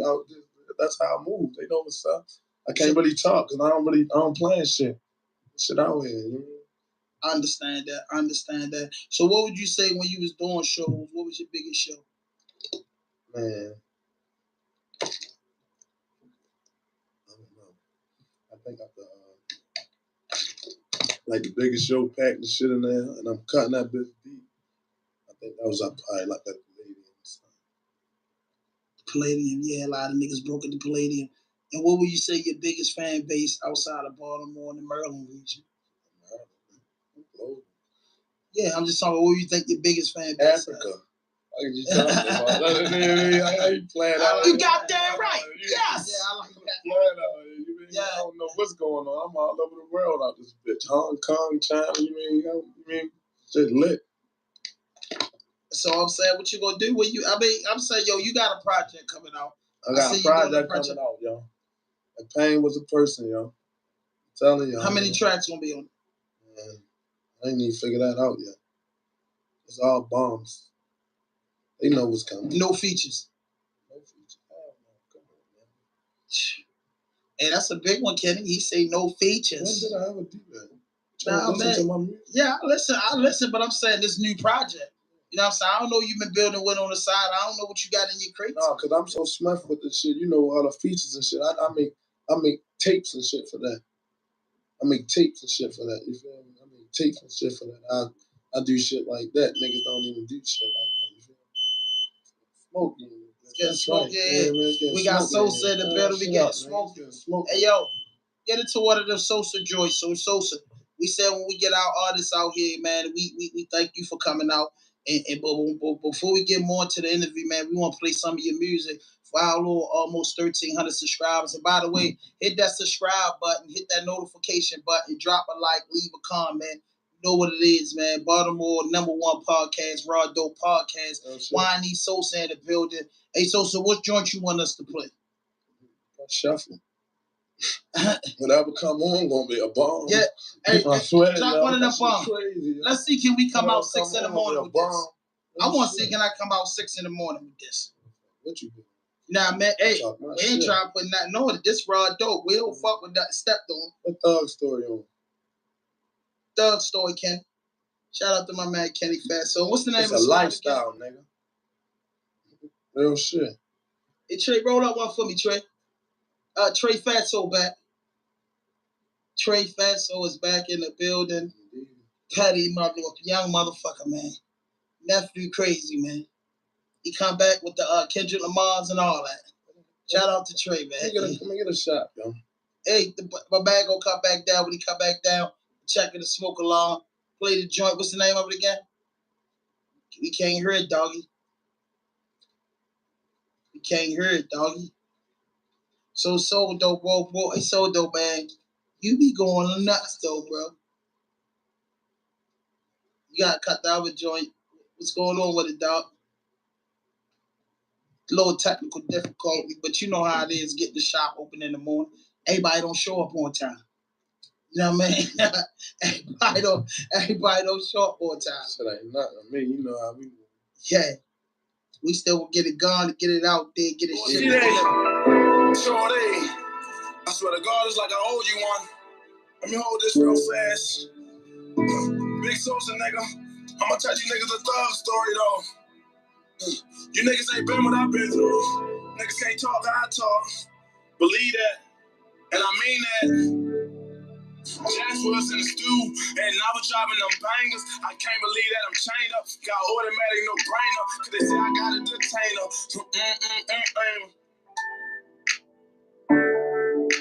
Sitting in a door meeting, just smiling cause I can't believe it. Knowing damn well I ain't sleeping. For the reason, feel like I'm dreaming. Broke bitch here for no reason. Got me locked off in Cleveland. Got put on a Friday, no push my body. And I got to the weekend. Been going to jail since a kid. Seen always disappear, but I still know what it is. No memories back then. So fuck told him when you piss, courtesy floods when you shit. They try to keep your head on, so keep your mind off a bitch. Everything that I be rapping, I ain't gonna lie, get y'all the real me. Put that on the law, I don't do no cap, and I swear that I'm a real G. Bitch got me locked all the way in prison, playing with my extradition. Like I ain't out here really on a mission, want something away from a million, so you tell the fake. Hating ass niggas really wanna be me, even in 3D, niggas can't see me. Really gonna hate when they see me on TV, see me on IG, I ain't no pee-wee. People on the world, they really wanna meet me. They must see it in my eyes that I'm a real. She know that I'm real, she know that I'm real. She know I ain't shit like these other niggas. I'm deep in the field, trying to reach me a meal. She know that I'm gonna date other women. Gotta keep me in still right now off my bills. I'm trying to forget what I'm up against. I ask God forgive me, he ain't trying to hit it on my ass for them other killers. Love me when I least deserve it, cause that's when I really need it. I was out just being a man, so don't call me a cheater. So I don't care nothing about them bitches, they all just dick eaters. I ain't gonna lie, keep it 100. I really do love Breezy. She always come running when I call, so I love Kiki. Ain't leave when my back was against the wall, that's why I tell the Keisha. And every time I think about more shade, I say that she crazy. And she can act like she don't love me, but that's my baby. Always up a nigga ass, want me to be a better dad. Act like she don't understand that I'm not trying to crash. Crazy for every time she asks, I just be sending cash. Then I take back like how she mad. I locked up, I was just down bad, couldn't use my legs. I was fucked up, couldn't use my hand, couldn't even trust my man. So it's fucked up. Now I bounce back, I'm back getting rags, back stacking stacks. I bounce back, I'm back sending checks, back slinging bags. Bitch, I'm back, I'm back in the trap. Foot on their necks, put my heart, it's all in these raps. I fit off facts. Get money, take care of my people, that was my goal. I go to jail, take my own charge, nigga, never broke no code. And all the ones that I call my bros, all seem to fold. And I don't respect no young nigga, like what they know. And never forget about them late nights, I was selling that coke. I've been a ball shakers in charge, had to play my feet, don't play with my heart, cause I'm so scarred. Everybody that I try to give it to, try to rip it off. It's like that, I'm trying to see the light stuck in the door. Lost out on the whole 12 racks when I flipped that car. Made the best of all times. I refuse to stop. I refuse to go and get a job. I work too hard. Mama told me certain lines you better not cross. Whatever happened in the house, stay behind these walls. I be going against her word when I spit these bars. But I gotta keep it real, the fake shit. It piss me off. I get in the booth and then I drop bombs. They tick me off. And they still be alive if he ain't try to rip me off. And yo went to jail for my work. He was bluffing too hard. I don't know how the fuck he survived. I blew his shit off. I did that shit for your bitch and talking about my brother. Now we don't need to speak while I be screaming out fuck love, fuck love, fuck love. Nigga, fuck's wrong with y'all niggas, nigga. Why this shit, bitch? Pain was a person coming out soon, nigga. Real shit. You cut loose on that motherfucker, dog. No fuck shit, no fake shit, no foolishness. Hey, Kenny said his shuffle. Run one more through, because he said he cuts the fuck up on everything. So we gonna let him cut the fuck up on Raw Dope Podcast. I got Wayne Sosa in the motherfucking building. The boy is in the fucking building. He keep his fucking word. He shows up all the time. He handled his business. One thing I can say, you's a businessman. Oh, shit. You know what I'm saying? You got your priorities in order and you handle your business, man, and I appreciate that. I appreciate that. But they say you got a big ego. Why you think people say you got a big ego? I ain't got no big ego. Niggas just can't take the truth. I don't do nothing but tell the truth. That's it. I don't lie on nobody, none of that shit. Real shit. Y'all niggas know what happened to y'all. Fuck. Well, I mean, your man answered the question. The man answered the question, though. So you got damn right. Yes. So what joint you ready to play right now, kid? Paint a picture. Paint the picture, yo. Since y'all think I just rap. Man said he ain't got no ego. Take it to some shit. They looking at me probably like, they ain't even know I got this type of shit in me. That's how I'm coming, yo. No shit. That's my shit for real, bro. I get so sad. That shit so real. This my life, nigga. This shit real, yeah. Real shit. So when is this new project dropping? Man, shit. Yeah. What day is? Yeah. The fuck? Y'all wanted today. That's how I was feeling out here, though. Saying, no, I'm just waiting. I got some shit in the blender that I'm doing real fast. Once it's finished, y'all gonna get it as soon as possible. I swear. Just keep y'all 3D glasses. I swear that's how I'm dropping. It's just gonna drop. What's up with the documentary? Yeah, you go look at that. Best I ever did, just didn't get away with it right now. You know what I mean? It's another one coming real soon, though. You hear me? This shit that's gonna go up and more, man. You know how I get this stuff. It's gonna be levels to this shit. So with this new project, you said it's going to be on all major platforms, and you said even though that the COVID restrictions are getting lifted in a lot of places, you said that you ain't really announcing yet whether you're going to be on the road because, you said you got the worldwide buzz, you know what I mean? So you definitely got to show face at some events and shit, you know what I mean? So we definitely going to get some of them shows. It's up. So listen though, in hip hop, man, you got groups beefing, man, and you got dudes a reunite. You think that we'll ever get a whole whiny compilation? Man, fuck no. I mean, I had to ask that question. I'm a journalist guy, you know what I'm saying? But can I ask that question? You see Dipset, you see my friends get better. I'm whiny. When the shit you want to see, well, my whiny is whiny. That's what you need to know. Real shit. Yeah, I respect that. And what I like about you, your answers are straightforward, to the point, and no fuck shit. But listen, is any inspiring words that you can give to the youth in Baltimore? You see our cities, man. It's crazy out here, just from one grown man to another. Any positive word that you can give to the youth? Know something, man. I tell you every day, man. Life don't change, neither do the game. New niggas gonna get money, but the rules gonna stay the same, sure. You know what I mean? I stay in school, yo. Take care of your household. Everything out here fake as a fuck. Shit temporary out here. Everything. The homeboys, the generation temporary. Every 4 or 5 years, it's gonna be some new shit. You be 12 years old till you 16. Shoot it in. You know what I mean? You think you grown, you're gonna get blue. That's how it go. Just stay in the house, do your little thing, get your paper, and go ahead. You can get money and get away from niggas. You ain't gotta hang with them. This shit real. All that shit fake. These niggas be on your ass and nigga put that bag on you. Just know that. That's all you need to know. Real shit. So listen, man, on the podcast, we got this new thing, Sosa, and you gotta fuck with me on this. We asked you to name your top 7 Baltimore artists. Now listen, when you pick your top 7, listen with respect to the game and the culture. Listen, and when you pick these top 7, and then we play the top 3 that you name, we play one of their songs, the songs that you fuck with out of your top 3. I ain't with it. You can't give us a top 3. Can't get a free few more. I get money like business man. Real shit. You know why I'm coming. Niggas don't do shit for me, yo. Nothing. Niggas don't post me, nothing. I'm hot because I'm hot, yo. I do right for y'all niggas, yo. Play you niggas shit. That's free promo right there. I like that. I'm on my shit right now. Well, that's legendary. Person coming soon, real shit. That's all you need to know. Listen, hey. Real shit, yo. Hey, if Pain was a person coming soon, but listen, hey. That's the first time ever on Raw Dope Podcast somebody ain't named their top 7. And I mean that's kind of like... I can name my top 7, but I'm saying you ain't playing no music and all that. I ain't with all that. No, but all right, so you can say, all right, let's I'll give you my top 7, man, but I ain't got the favorite songs. I'm gonna see if I got top 7. I probably don't. I just got all childhood friends that we rapping at. Right. I mean, me, my cousin Rodney, Rack, Just Got Son, Def Jam, E, Money G, I mean, Tony Next to Blow, Big Six.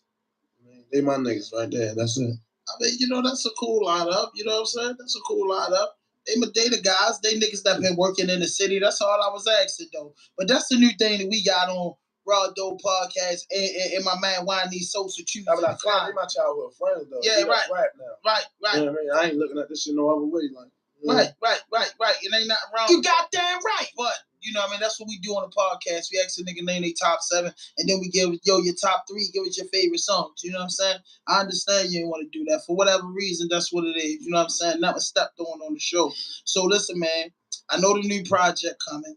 I know you working on visuals. I know you got the campaign going. What do you see yourself for the next 5 years?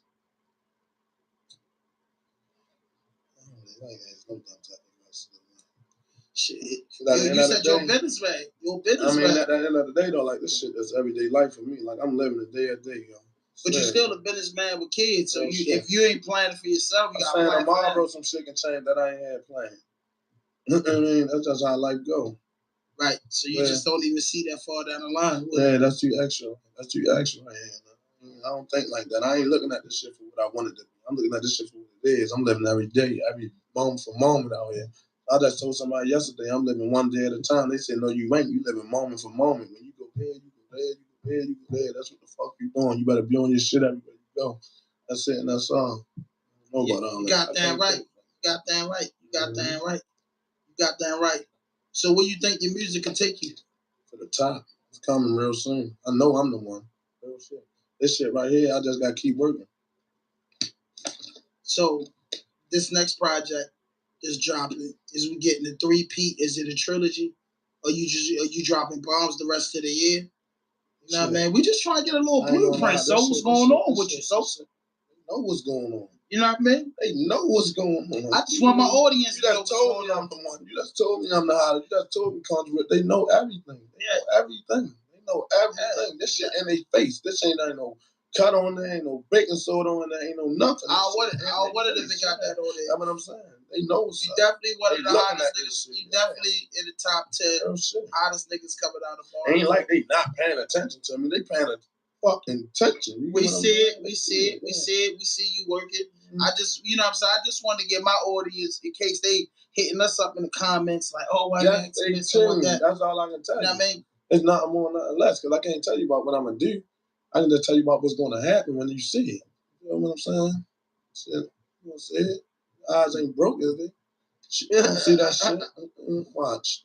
Hey, you're a slick young motherfucker, though. Real shit. You know what I mean? Hey, you got to put some skits on this motherfucking project. Mm-hmm. I want to see some of them talking shit skits from you, man. So listen, how would you say that social media impact your career? A lot. You need this shit. Need all that. That's what I'm saying. Nigga like me, I be chilling.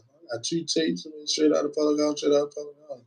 I mean, niggas got a lot of shit. Like, been rapping. I just start rapping. You know what I'm saying? This is a difference. Like, I'm the one, though. It is what it is. Fuck all that. That's what you're supposed to believe. You know what I'm saying? No, that ain't fuck what I believe. This shit in your face.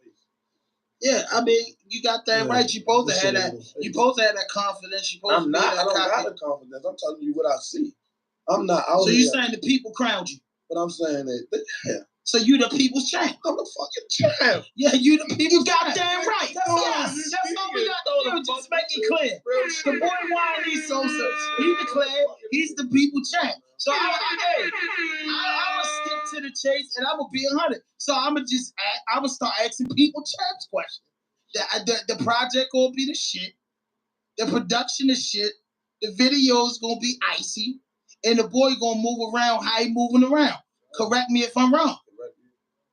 And I feel like he's gonna drop the bombshell for the summer because he been asleep for a while. You've been hibernating. You've been laid back. Man, I ain't been hibernating because I just dropped a little straight out of public house and reloaded. KB, you feel me? Ask about me. Fuck the law. You feel me? I be cutting. Yeah. But I'm saying that's being humble on y'all. That's all I'm saying.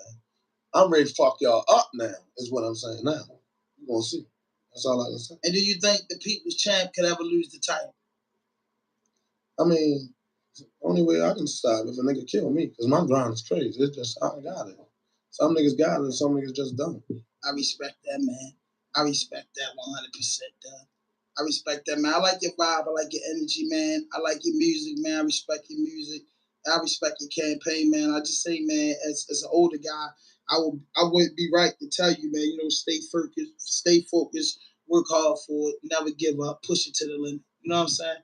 Excellent demand, sacrifice. You know what I mean? So that's just how I feel about it, man. And we appreciate you, man, for coming on the platform, for keeping your word, for being it. And I can honestly say, if anybody asks me why Andy Sosa is a businessman, he showed up on time. He did everything he was going to do, and I respect that. You know what I'm saying? And I just say, shorty, keep working, man. Stack that money. Make sure your paperwork right. Make sure your business right, man.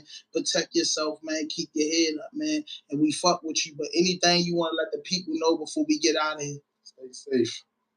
Be dangerous. And listen, before we get out of here, man, we need one more song, man. We had 2 songs from him, man. The third joint. What's the one you want to lead this audience with on this podcast, man? It's dropping this Friday, 7:30 Eastern time. I can put this bitch on the mic. I can give him I'm release one. Yeah, go ahead. You go ahead, and then you go ahead and bust it down, a live concert. We on Empire, That was son. a good one. That was a good one. Nah, man. You a light one. Yeah. I'm just saying. But that's how I'm coming. You give me a double shot now. Yeah, that's just how I'm coming. You gave me a shot. You give me a double shot now. I accept it. Don't threaten me with a good time. Don't threaten me with a good time. Shit. Yeah, B.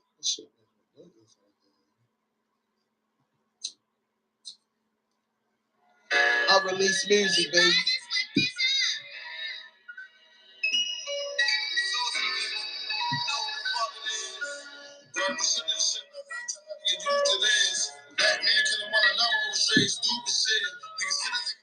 Exclusive. We playing this shit off the phone. This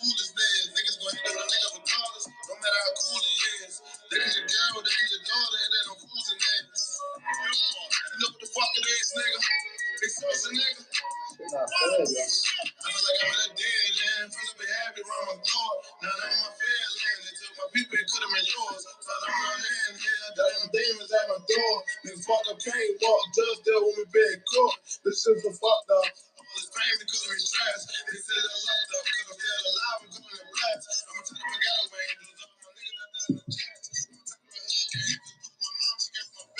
This shit's not new to me. Niggas switch sides on all they ride. I got they true to me, moving like a vet, but they calling it hiding. You niggas that's upset, cause y'all want that bag and know you can't find it. One song away from me, and I'm up next. I ain't got time for dying. I find it so damn funny. Everybody hate me now, give me a reason. You niggas just hating on me cause I'm what I need. That's a young nigga eating.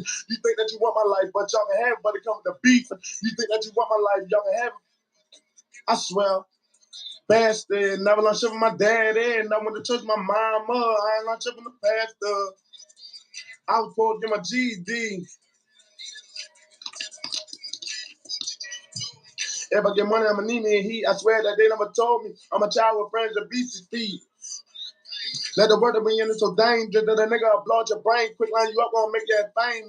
And now that I was young, I knew I was gonna be something. Since a kid, I was good with the numbers. Niggas could never play with my money. And now I'm the youngest out of OGs, most OG out of young. Told you twice, but I put what you want. That I bet that you fucking a bomb. On the low, you be trying to give me some. But shit not worth it, she don't deserve it. I don't fuck bitches for fun. That's why all of my bitches got goals. She got out deliver the loads. And my young bitch dressed her ass off, so you know she be stealing me clothes. Got a midterm bitch with a bowl. That to see me, she hop on the road. And she know what I meant, but she want me to win, so she always bring me the pose. They ain't let me kick in the dough. Introduce myself, bitch, I'm big soul. I survive a broken stove. I survive a blow. I survive a spraying through up my nose. I know that ain't none of your business, but I was just letting you know. I just won out of that shit, though. They're like, real shit, though. And I'm mad that it's obvious on the mic. Yeah, now it sounded good. Yeah. It's nasty, but we don't want to give it to them. They got a snip. They got just what they got to test it. They got to line up in the morning for that. That's a touch one. You know what I'm saying? They got to line up. They got to line up in the morning for that. Real shit, ball for ball shit. I swear, yo, this shit really get nasty. I swear, yo. That shit light right there, though. That's light. That's on the cool and boom, boom, bouncing, boom, boom, playing with y'all dumb ass niggas. Other shit out, shit, that's where you go crazy. Yo. I don't know what they fucking with, but y'all gonna see soon, yo. This shit coming soon like a new movie, yo. I swear, yo. Just watch, yo. Watch, yo. Yo, shout my man out, your man in Africa. What's his name? B Jizzle, yo. Why I need B Jizzle, yo? Why honey he B Jizzle, real man? Shit, yo. The African guy, man. Tell the rock it, man. Yo, that's the African Sosa. African Sosa, man. Yeah, man. He got the African designer swag. Real shit. You know what I mean? That's my man. But so, anything you want to say before we get out of here, baby? They say be dangerous, man. That's all I can tell you. That's what I'm on. That's it, man. So I'm trying to get to the M's. That's it. Me too, Doug, man. This is our Raw Dope Podcast, and I'm your host, Hand 5000, and we out of here. Alrighty. No fuck shit, no fake shit, no foolishness. Anything you say can and will be used against you on the internet. Raw Dope Podcast.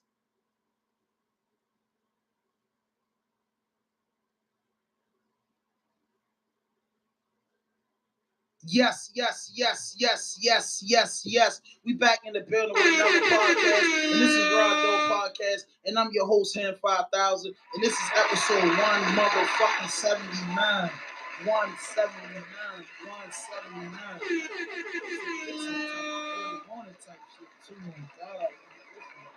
Listen, listen, when you think about hip hop, man, and you think about legendary artists, whether they selling a million records or whether they selling one record, I gotta bring you to Baltimore, man. It was a compilation that dropped almost a year ago. We almost coming up on an anniversary, and it brought light to a lot of artists. It brought light to the culture, and the shit was a banger.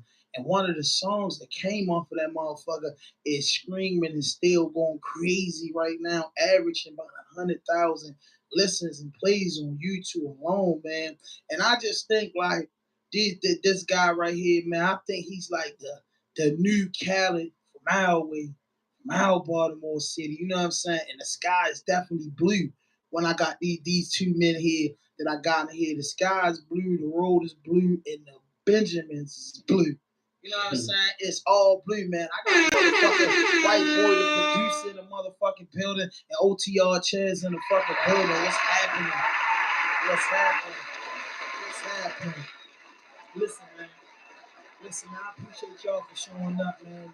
Chaz, you alumni, man. One thing I want to say before I get into it, Chaz, I really appreciate you because you know one of those people that got the buzz and got the juice, and you don't not answer. You get what I'm saying? When a nigga reach out to you say what you say. You might look at it and not say nothing for a couple hours, but one thing I know later on, he gonna say, "Oh yeah, cool, got you. Don't worry about it. My people's going at you." But you reply to everything, man. And then, man, a white boy, man, how does it fucking feel, man, to just have your hands? And first, we got some cardinal rules on this podcast. They simple. No fuck shit, no fake shit, no foolishness. Anything you say can and will be used against you on the internet. And what we like to do, since OTR Chaz is alumni, before we get into the interview, we just want you to introduce yourself to the audience. Just tell us a little bit about yourself, what part of the city you from, and just a little bit about you, and then we can get to the business. My name White Boy. You feel me? Started producing like 2 years ago. I think I'm coming up on my second year. Like, no. I think in September it'll be my third year. Oh wow. I think I started in 2019. It's 2022. Yeah, 2019. West Baltimore. You feel me? Longwood to be specific. Good God. But, West Side. I dropped Christmas list last Christmas. You feel me? Banger. Tape I produced. Move your mic a little bit close to you, white boy. You're a producer, so you know how that. Yeah, I know how I do. Yeah. But basically, I'm just working, man. You hear me? I'm just working, just trying to get on the charts. What schools you went to? I went to Carter G. Wilson. That's down south, down Cherry Hill. But then when I went to high school, mother started fucking up, sent me out the county. You feel me? Went out the county for like a year or two out of Columbia. And then I moved back in the city. I graduated from Northwestern. Okay. Oh shit. So you very familiar with the 1-5. You already know. I was catching the 54. Cash. Yeah. So dang man, like when I listen to your production, man, I wouldn't have put it on that you just been doing it for 3 years. Yeah. You know what I'm saying? It sounds like you've been doing it a while, man. I think you got a bright future ahead of you with the production. What made you get into producing? Shit. My man Twan, I got killed. He the reason why I really started doing the shit. He was a producer? No. He rapping. He was rapping. Okay. Shad Gang, OD Twan. Okay. Yeah, okay. Hell yeah. But he was really trying to get me to like be a cameraman or write a verse at first, like on some shit. Cause he like, yo, you in the studio every day, dummy. Like, Roddy and Chaz, he was working you. Yeah. He rapping, he trying to do what he doing, you feel me? He like, yo, you gotta do something, dummy. So I'm like, I don't know, man. I don't know what I want to do. I just love the music, bro. Like, I just want to hear the shit. You feel me? Like, I don't really want to stand in front of no mic and rap, take no pictures of nobody. I ain't really that type of nigga, dummy. Like, yo, like, man. Matter of fact, the day when Roddy and Chaz came in there, did they get in it? Straight in the booth right in it. Before they did that song, yo, straight stop the beat. Yo, yo, I know exactly what you can do, bro. I'm like, what? Yo, like, yo, we need a beat to rap. everybody need a beat to rap. You're like, that's like you rapping.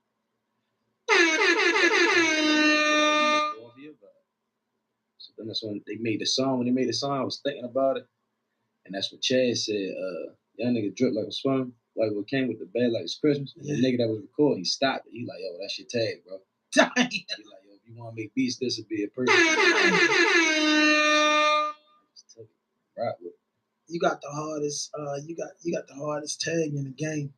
That is made by the young GOAT. So it's like it stand out. So every time you hear that beat, it make you be like, oh shit, yo, on this, another one.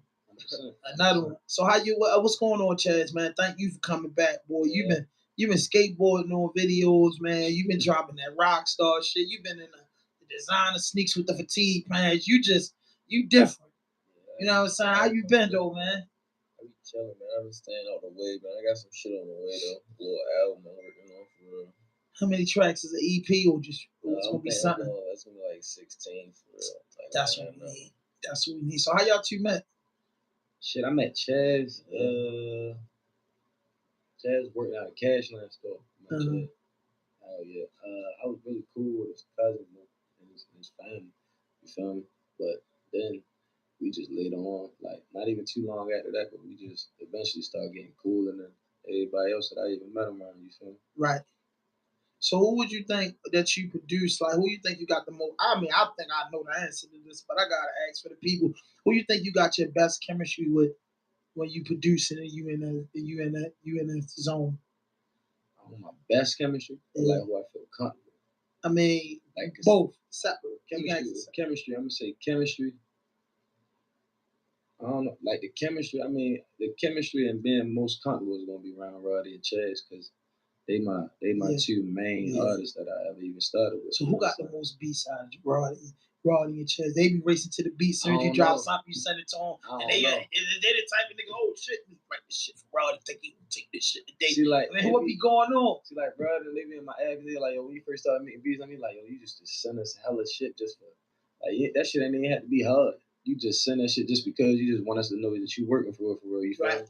But now, lately, it's like, I pick and choose. Like, I don't send them shit that's gonna throw them off. You know what I'm saying? So y'all try to send them shit, but I don't want them to be the same. You feel me? So you always gotta challenge them. Some different shit, you feel me? Did you produce Never Enough? What that, Roddy? Yeah. No, I think D-Boy did that beat. Oh, D-Boy one of the, I bought my first laptop from D-Boy. Yeah. What? D-Boy really gave me the subs. Like, nigga don't even know that. You feel me? Like, and the laptop was already set up with everything? Shit, laptop had everything. Charged me $500 for that shit really count, cause look, like, remember Roddy went ahead on the laptop for me. I started rapping. Like, first time I ever dropped a song or even tried to rap, it's like 2012 or 2011, right? And that same day, I think I was listening to that was like Meek Mill and Rick Ross shit, like I'm a boss or some shit like that. You feel what I'm saying? Yeah. I had a laptop, bro, and then it's at the time where you can record a song on your phone and drop it on SoundCloud. Right. You feel me? I sat down, bro. I downloaded FL Studios, and that shit did not work. First I tried to make beats. That shit did not work at all. Like, I couldn't make said that shit ain't work. Recorded the song right on my phone. Said, fuck it, I'm gonna be a rapper. Damn shit. What kind of phone was it? iPhone? Hell no. That bitch was an Android. A Galaxy. Yeah, something like that. You know the Galaxies come. The Galaxy was the iPhone before the iPhone. Because that was like the slickest one you could get. So when you first started, what gave you the confidence? Because you know, like I used to rap all my life, you know, as a kid and shit, and it was like I got caught up in that era where though I felt like I could have been cool because I'd have been consistent, but I just started aging and was like, man, I ain't ready to be rapping. I mean, and then far as like for me, it was like a thing like women ain't really gonna respect a nigga 33, 34 years old, somebody trying to break out as a rapper. You get what I'm saying? Now it's all right because you got Gazelda, you got Money Man, you got niggas that's older getting to the bag. This is all about if you can make music. That's the way hip hop is now. But before, just coming up early on, I used to be like, yo, once you 30, it's over. You get what I'm saying? That's a fucked up mentality because there's a lot of talent in Baltimore. The niggas just stopped under, really 35. I was like, man, I can't do it. I'm like, yo, what the fuck am I do to keep myself good and just being a part of the business like I wanted to be? And then I just was like, yo, the podcast shit. I ain't even know what it was. My sister put me down with it. Like, yo, you should do a podcast about your music and talk about lyrics. Then I started about it and I realized, oh shit, radio is about to be fading to black. It's always gonna be a radio, but it's not gonna be as popular. Right. This podcast shit coming up. Let me be like the first to do it in my city. You get what I'm saying? Let me create a platform for the homies and let me have an attractive name. Like, how you ain't gonna get on some raw dope shit if you from the city? You from Baltimore? What is we talking about? This is the capital of that. So I say, how can I change the shit that fucked out my mommy, my daddy, my aunts and uncles, and turn that shit into the positive? So the rawest and dopest interviews on the planet. No, we not talking about him, but this shit gets you faded like that. Yeah. You know what I mean? This shit, if you a podcast nigga and like to watch interviews, that we got that going. So after you made your first song, Chaz, when did you just get that motivation that you could really become a rapper? You could really do it. See, it wasn't even then though. Like, cause I made that song, and I probably maybe like a year later, I really was like my first time ever going into that bitch went in the studios in a nigga closet. Yeah. You feel me? I think we all can. Yeah, like down Monroe Street or some shit like that. Oh, Rip shit? It might have been. I don't remember. Then I say like my first time really, I dropped my first mixtape in 2016. I think that's when I really thought I could be a rapper. That's the one that had Monopoly on it. No, yeah, I dropped that before Monopoly. Like, yeah. You feel me? But then I was like, I don't know what school on that, right? No, I think he on the first joint is called More RAWDOPE with the phony ass cover. Like I made my own cover and all that shit. Yeah. My first mixtape was phony as shit. Like not phony, but like, you know what I mean? It was that time. You feel me? Yeah.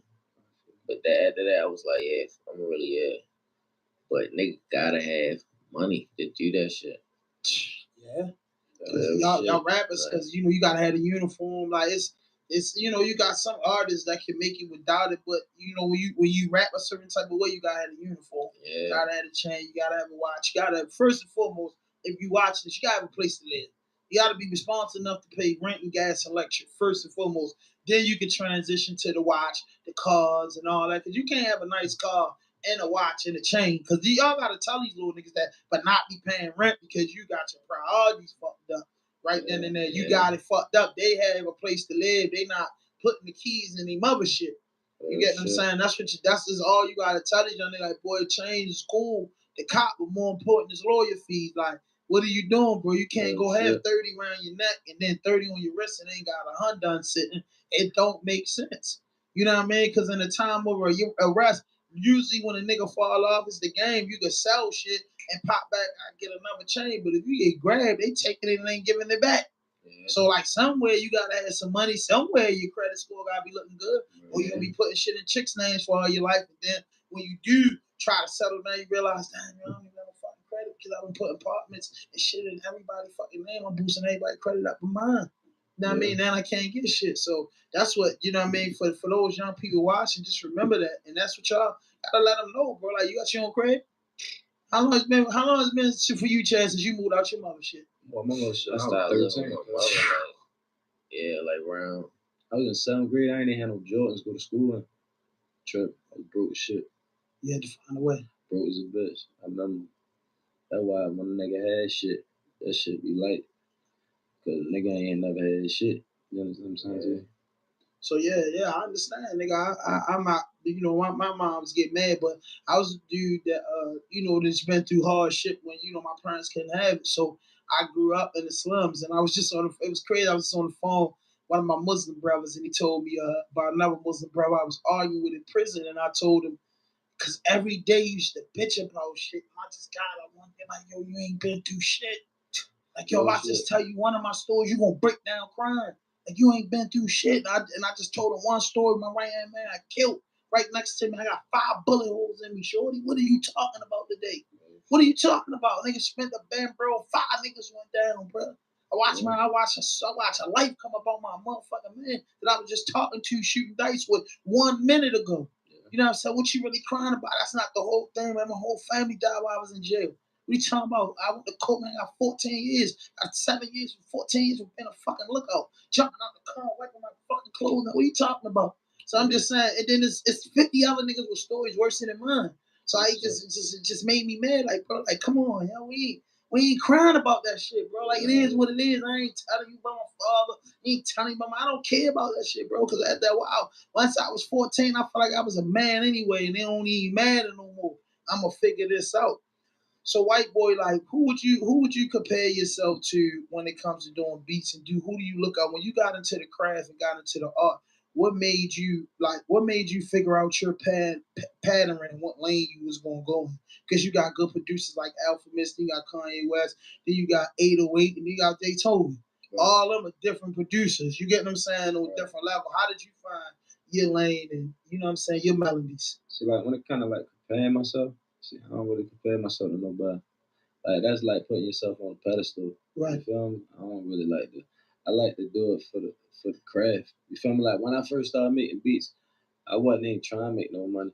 Mm-hmm. I was doing what I had to do for myself anyway. You feel me? But I wasn't trying to make no money out the shit. Like I was really trying to figure out how the fuck to even do the shit. You feel me? So then when the nigga got on with it, like I'ma say like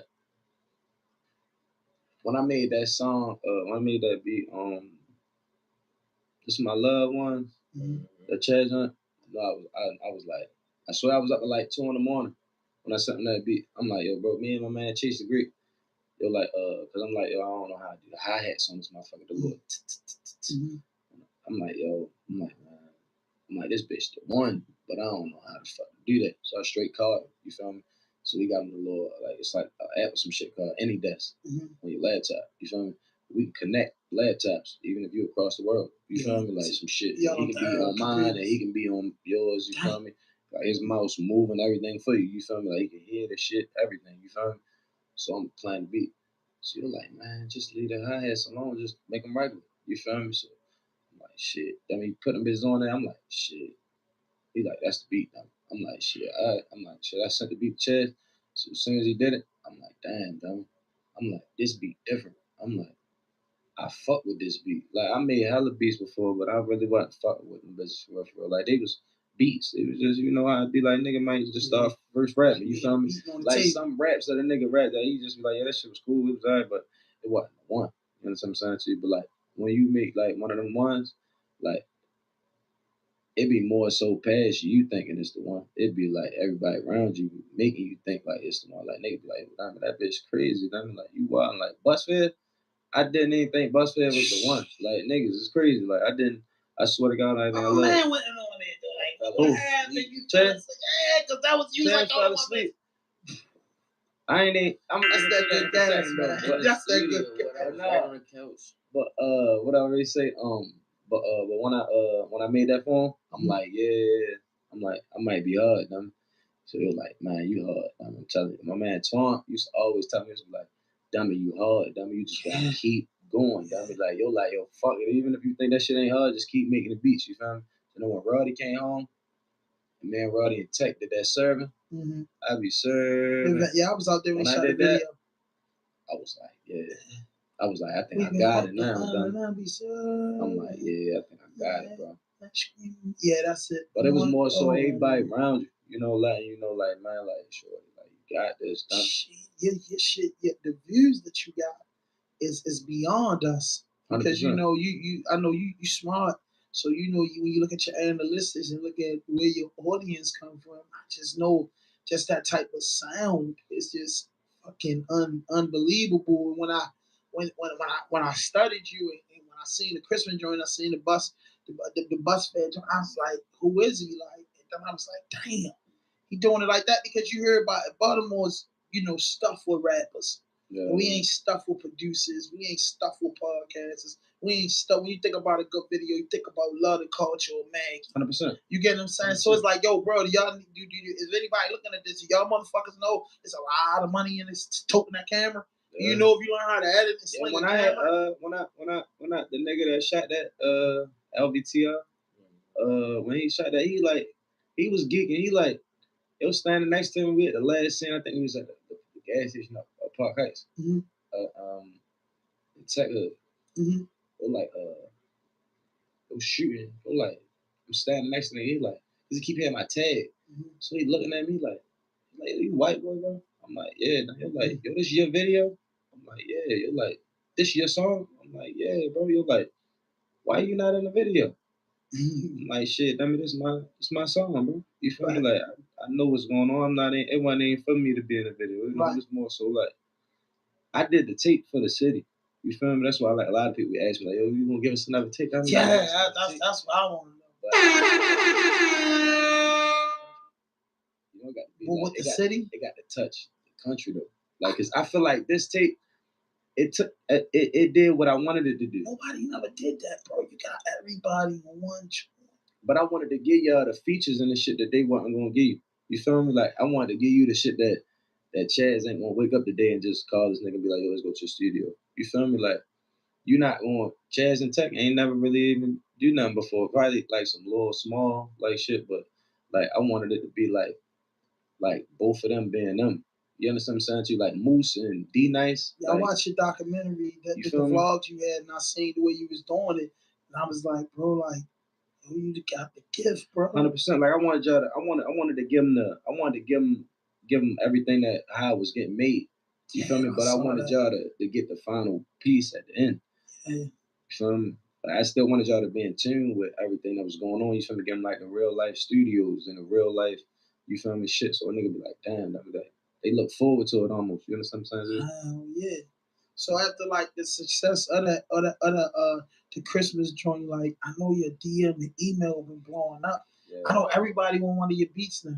Like, cause if Chaz touch it, because I'm not gonna lie, Roddy, Tech, and Chaz, y'all got the fucking the 5 to 25-year-old crowd. Beyond that, but I'm just saying, 100%. Them kids watching y'all 100%. So by them being on the beat, that just helped you out 100%. Cause niggas like, shit, if I go to your Chaz and White Boy produce a beat, I might make it.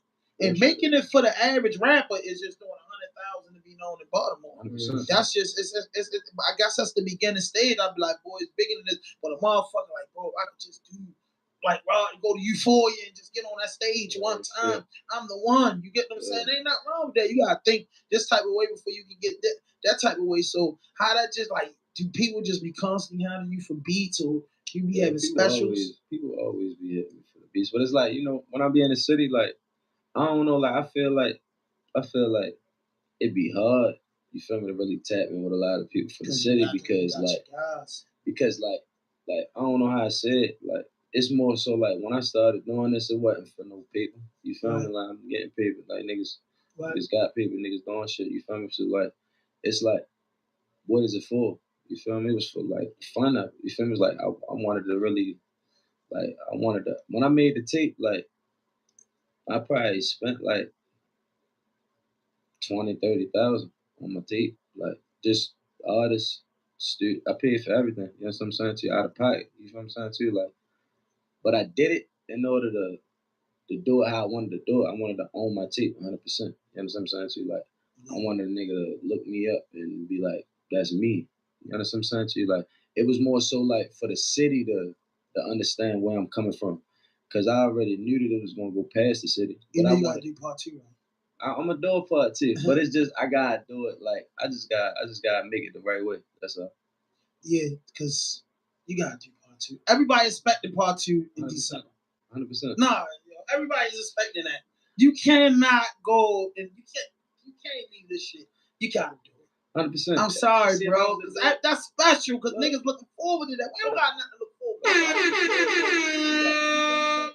Like people don't know, like Christmas list. I ain't take a whole year planning that tick on. I did that shit in 45 days before December the 25th. You feel me?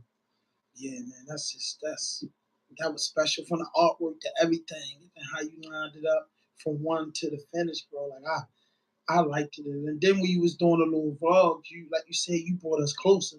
Yeah. Because that's what I be telling artists, like, y'all gotta do more vlogging, bro. Like, you just gotta bring a nigga into your world, bro. You be surprised how many people just gonna sit there and just watch these niggas. You know what I mean? How many people really want to watch you just walk around, the little joints you did in the stores, down along with them shit? Yo, nigga, just watch it, like, and be really, you got It'd be funny because I get so much music in my email from becoming artists. They be sounding like niggas, and I can't even knock them because when we was younger doing it, it wasn't cool to be a rapper. Oh, shit. It just wasn't. You had to be really hard and really had like niggas behind. Like Tim Trees was the man. You get what I'm saying? Everybody was trying to do something like that, but yeah, man, y'all got a serious fan base. So how did he fall asleep on bus fare though? Man, the Doty. I was too high. I was gone. But I didn't even like. I ain't gonna lie. Anytime I fall asleep in the studio, I always wake up and make a banger. You feel me?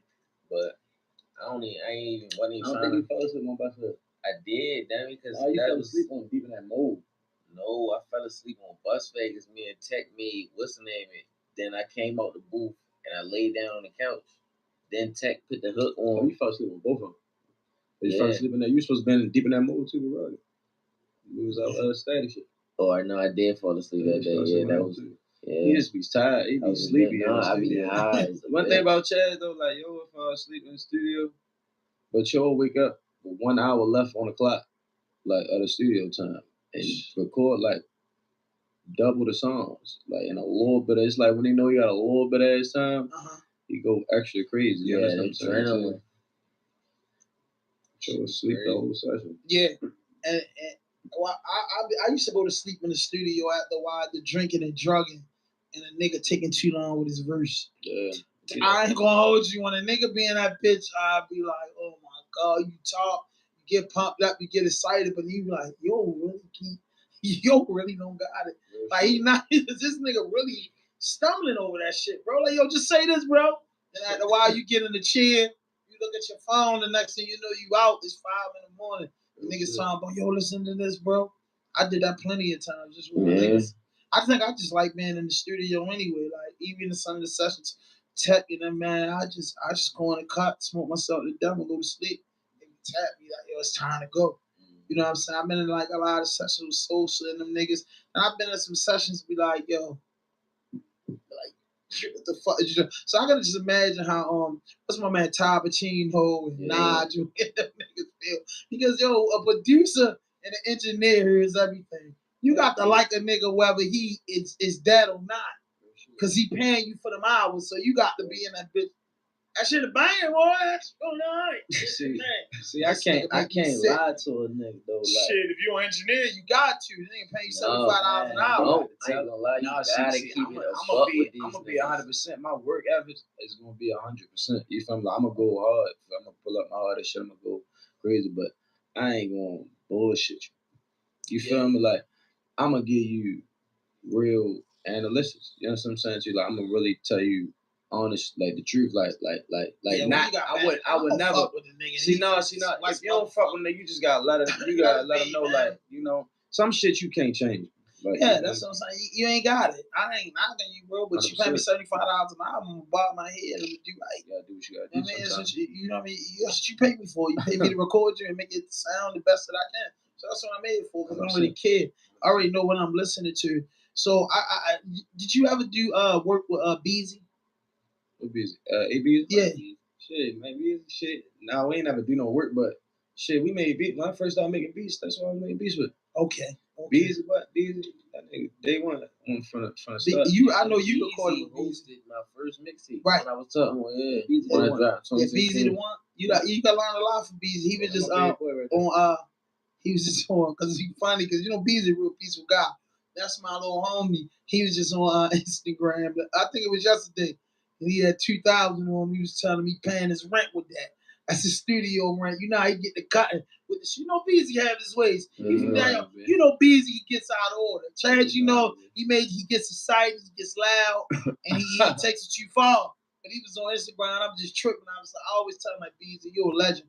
And then sometimes he's like, no, I ain't doing that. Then sometimes he go the fuck off. Nigga, Chaz, well, I love him. I started with me right there on Longwood in the little rooming house. Yeah. You feel me? Yeah. And I say, damn, Beezy, you got the history of Baltimore on your computer. And it's just wonderful to see. Beezy probably still got the wall. Yeah, everybody signed. It was hella niggas in the city signed that bitch. Like, crazy. Like, it was hella. The door. Yeah, the door. My fault, not the wall, the door. Like, the studio door that he got. But when he moved, I ain't been in the new joint. When he out the closet, every studio he went to, I know he took that though. Yeah, that's his beats. He's a collector. So you say you about to drop a new joint. So you dropping before Christmas? Well, what you say you ready to do? I might drop one Christmas. You from? But I'm definitely Roddy definitely got a tape coming up. Yeah, no, Roddy got a tape coming up. Hey man, Chaz supposed to be dropping real soon too. Yeah, Chaz, what's going on, man? Got that album. So you ready to go different? You ready to be real wavy in it, right? Yeah, it's gonna be a real album. I really want that bitch to be perfect. Like I'm gonna finish it before I even think about when I'm gonna drop. So I ain't even gonna say when I'm gonna drop that bitch. So what type of mode you going in with this album? Like everyone, like any type of mode you ever thought you could be in, plus some other shit. And White Boy gonna do the whole album? It's either gonna be White Boy, Pyrex. Oh, the crew. Yeah, you feel what I'm saying? You already know the fam. I only the Lokes. So it's just the Lokes on the production. Yeah, stuff like that. Yeah. Nah, man, hey, listen, man, I'm an older guy, man. If I was younger, man, I'm just saying, dog, it's sky's blue. You know what I'm saying? I'm living Icy Garrison. You get what I'm saying? Yeah. You ain't know the vibes. I mean, I couldn't see it no other way. Plus, when I was younger, man, when I got introduced to it, man, I was fucking with dudes up in North Jersey, and they love the grape. You get what I'm saying? And they was teaching me a lot of shit, but I was, like I said, once again, I was aging. You get what I'm saying? I was like, yo, I want this, but you know what I mean? I was 26, 25, 26. I'm like, man, it's too late then. And then I ain't gonna lie, cuz they was just like, ask me, is you ready? Cause that 6 minutes flat, they used to always tell me, when you ready, man, you ain't gonna know when it's coming. Just be ready. And if you get knocked out, you ain't in. You know what I'm saying? So I had to get a good understanding of it. And one day we was in Jersey, and the niggas asked me, is you ready? Nah, nigga, I ain't ready. Nah, I ain't ready. Nigga, I'm 15 motherfuckers out here. But that's what it was. But I just thought I was getting old and shit. You know what I'm saying? So I definitely understand the culture, and I love it, bro. Like, it's my favorite color. You know what I'm saying? Free Sosa. Pyrex another one though. Yeah. I know he was doing some shit with Sosa and Dummy and them and shit when he first had got with Gotti and shit. So I remember that was a big thing, and he had the Sprinter. They all went up Philly and shit like that. So Sosa my little fan and shit. So I was always known, you know what I'm saying, with them, because you know what I mean, y'all, y'all know what's up. Yeah, you know what I'm saying, that gap with the niggas coming up on that shit. You think you gonna work with Sosa when he come home? Yeah, I ain't gonna lie. I was supposed to be. Because who the fuck was I working with? I was working with C4 right up there. Up right there in the house on the wall. Yeah, I was out there with Sosa hella time. We supposed to really band have some shit.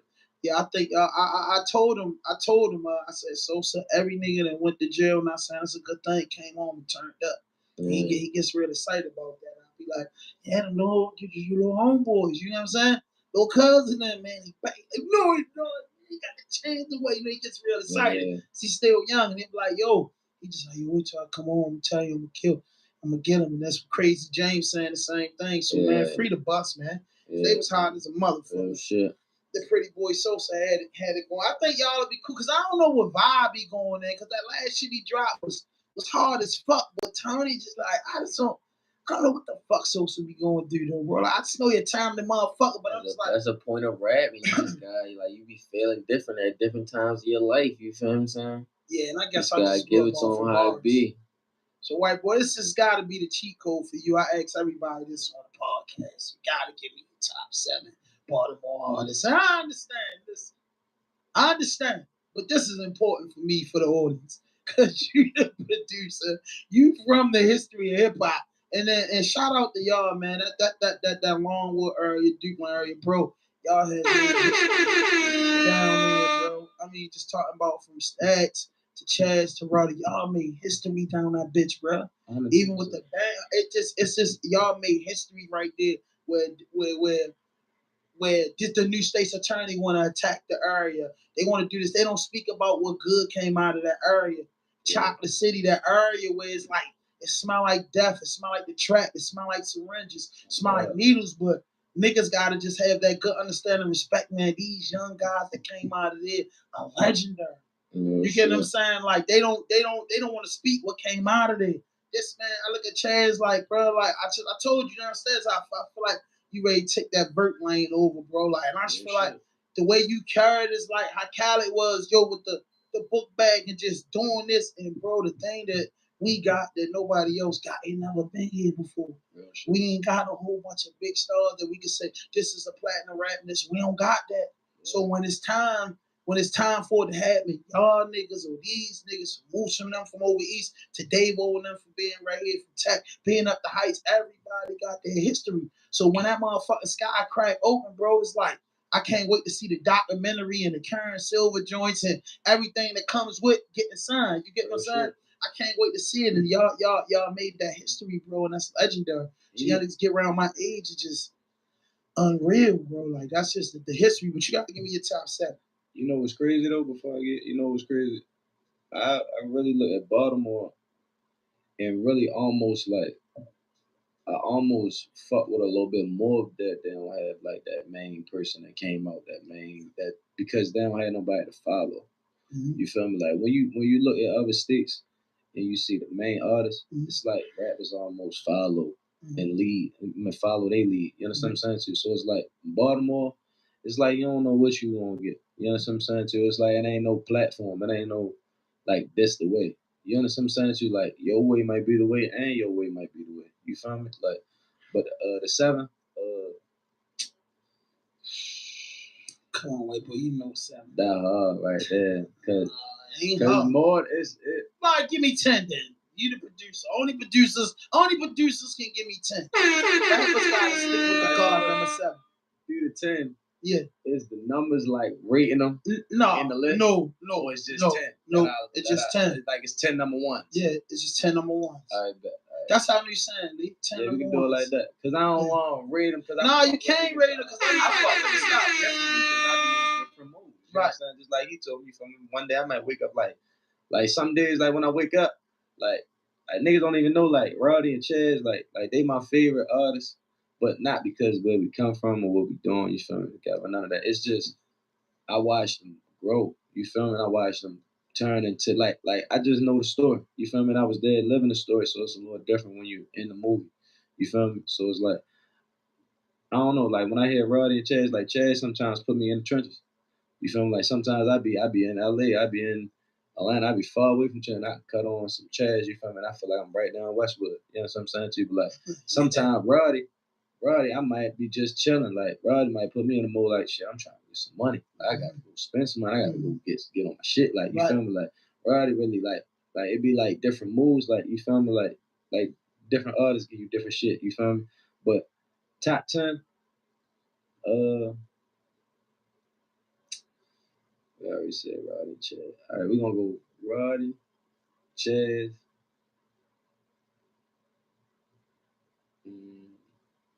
I'm gonna go Tech. Goddamn right. I'm gonna go Money Jake. Goddamn right. I'm gonna go Izzy. Fuck with Izzy. Goddamn right. Izzy a true lyricist. I'm gonna go Barlord. What it is? 5? Yep. Shit, I can say Pyrex. Pyrex from Baltimore. Yeah, you gotta say He producer though, right? No. Producer, but he an artist too. Oh, yeah, artist. When he dropped, everybody love Pyrex. They don't understand. Pyrex one of my favorite artists in the world. Like Pyrex music, that shit is a different type of real music. Press play. You feel me? Like when you press play on shit, like you might press play a little different when you hear shit. You never heard Pyrex. You might jam the button a little bit. You feel me? You just put me down, Mirage. To the front, listen to that. Yeah, no, you gonna cry on the way to the fan. You throw some Pyrex. Yeah, I know he on Raw Wave too. Really he be on all different type of shit. Like it ain't really. Yeah, I want it. But 6, that's Pyrex. Last 4, I'm gonna say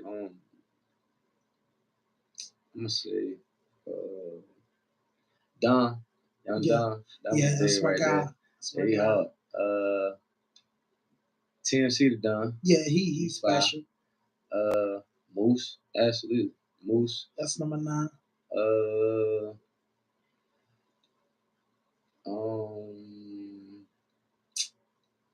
Oh shit, stay true. I'm getting it. Okay, Freaky Nights, man. Hey, I'm not gonna lie though. I was just listening to that Scholar joint and the joint that he got with Nights one day. He was saying Free Nights.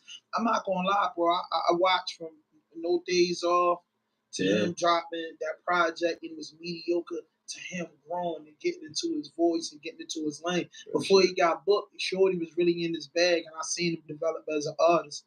And I was like, when niggas told me that he got booked right after the video shoot up the way and shit, they told me, I was like, yo, what?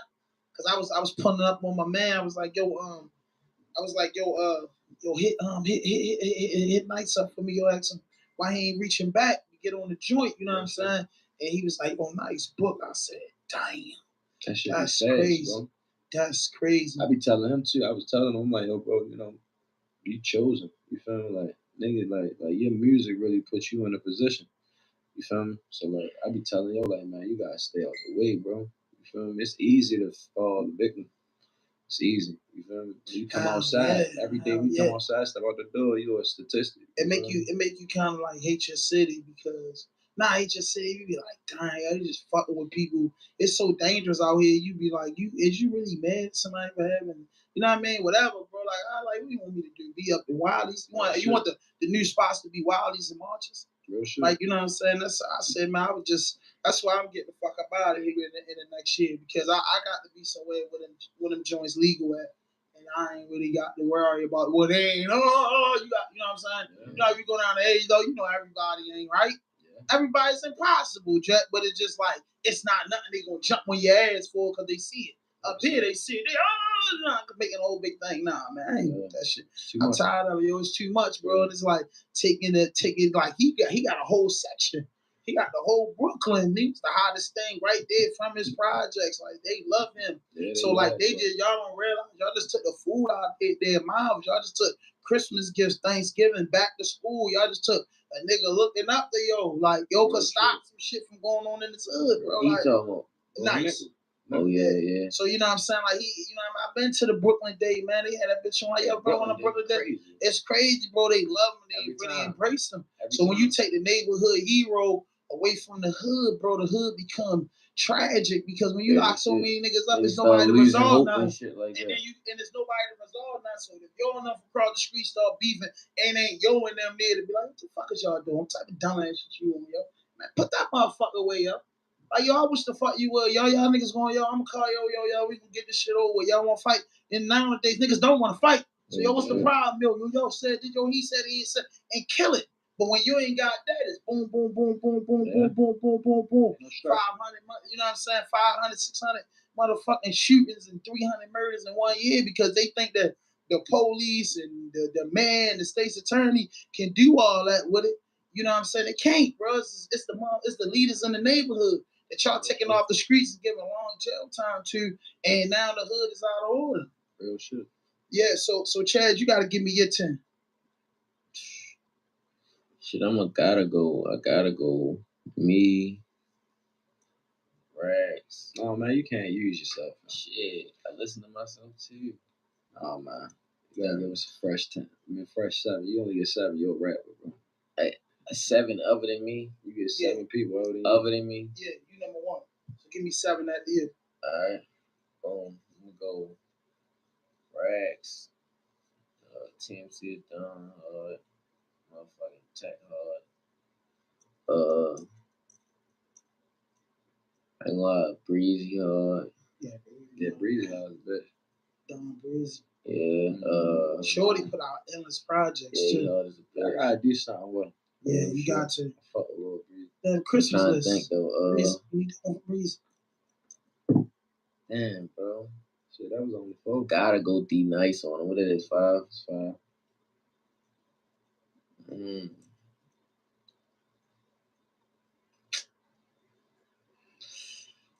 5. See, I don't feel like I'm leaving nobody out for real. It's hard. Yeah. I really wanted 20, but I was gonna try to narrow it down. Last 2. It's just hard for a producer to do that because I ain't gonna lie. On my last, I gotta say like G-Rock. You feel what I'm saying? See, I ain't know if we could do that. Yeah, I ain't know. Yeah, you can do that. You can do that. See, like, I ain't know that. No, but you can. I'm gonna give you. Ain't no pressure. Yeah, you know what I'm saying. It's you. Now that you think about it, 10 years ago, you couldn't name 20 niggas. 10 years later, you got 20 years. Because you got 10 Rod, years ago, you got it was Scooter, only G-Rap, Scooter, Davo, and Stat. Yeah, you know what I'm saying? Got Stat, you get what I'm saying? Tech been rapping for me. Yeah, Tech been out, but you know, with my last two, then if I can do that, I'm going to go G-Rap and Scooter. They legends, man. They in the sky.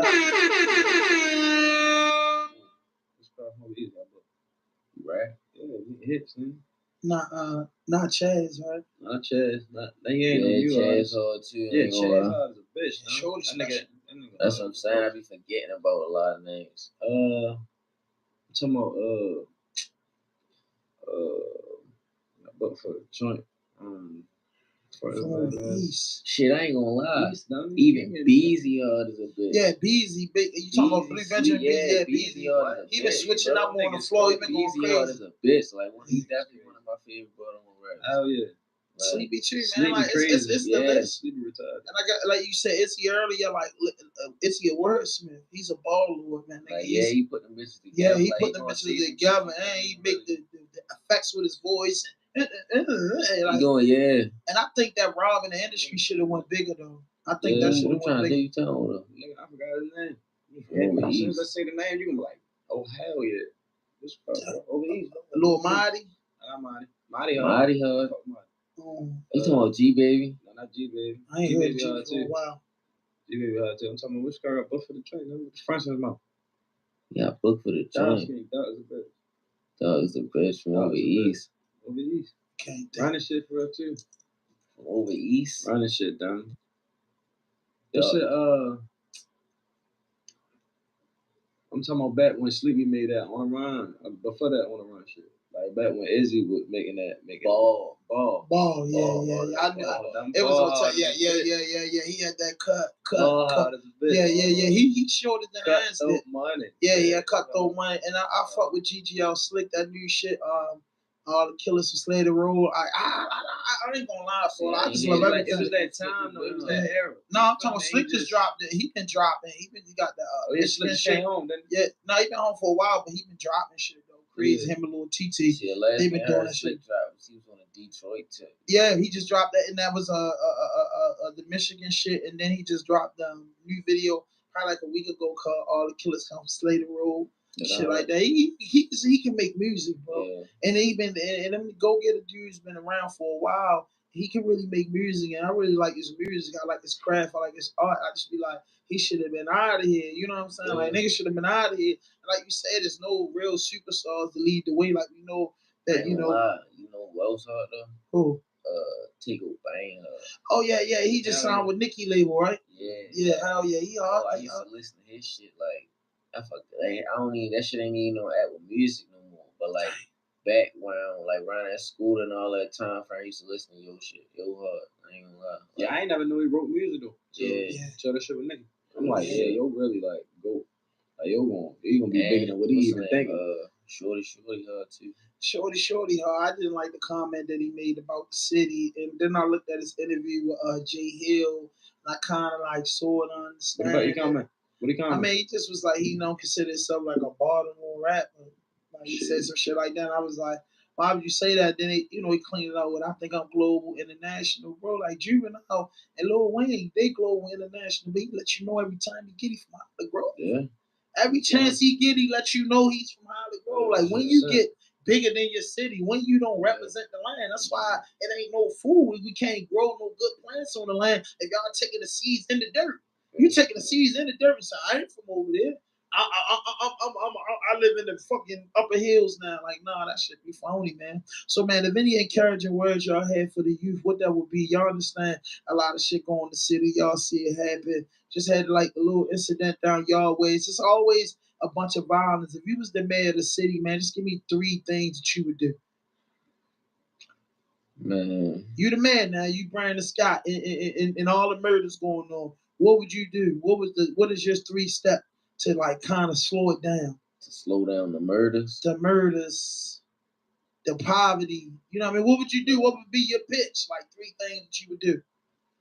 See, I ain't gonna lie, the only thing that stop the murders, bro, is niggas having more, I could say. Kinda. But like it's about that should be personal a lot of the time. You feel what I'm saying? You feel me?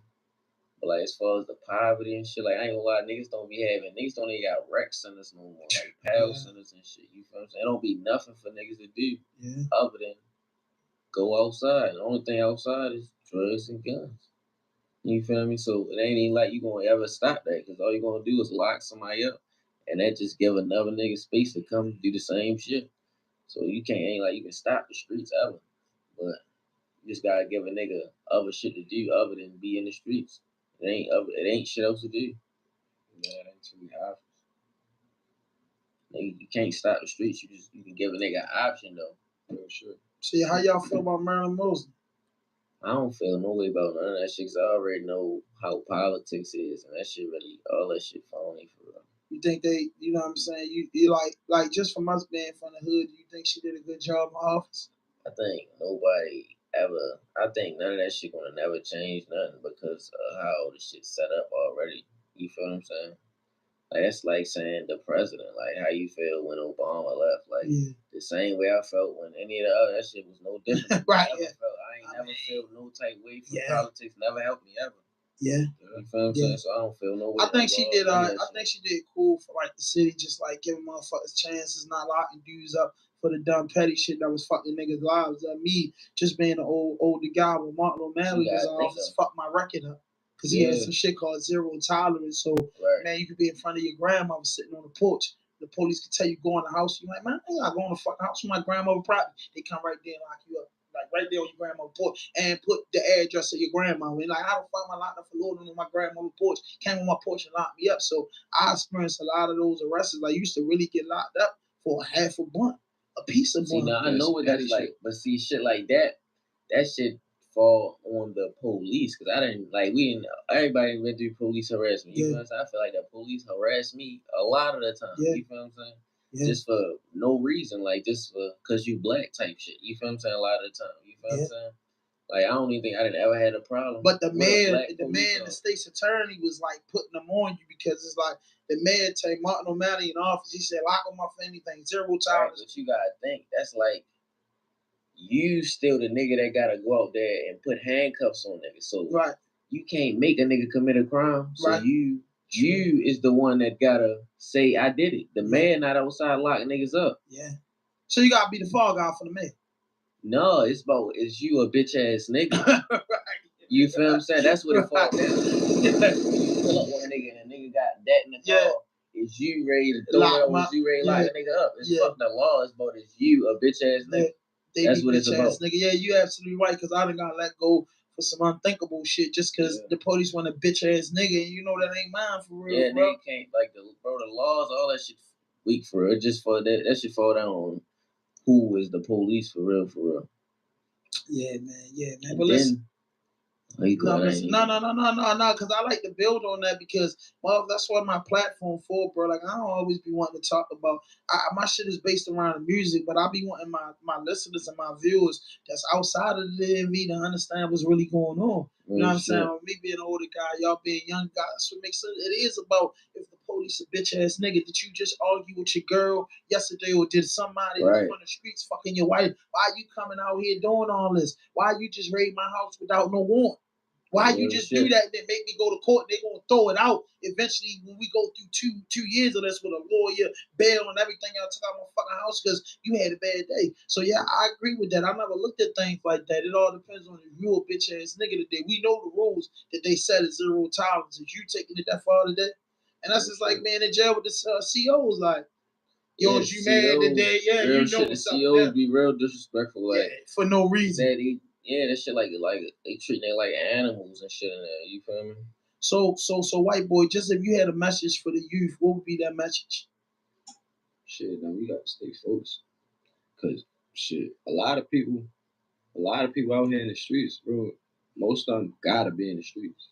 You know what I mean? Like I go other places and these niggas got options. You know what I'm saying? Right. So like a lot of people that I know from the city, like, niggas ain't never finna make it out the city. That's why they glorify niggas so much when niggas do little shit.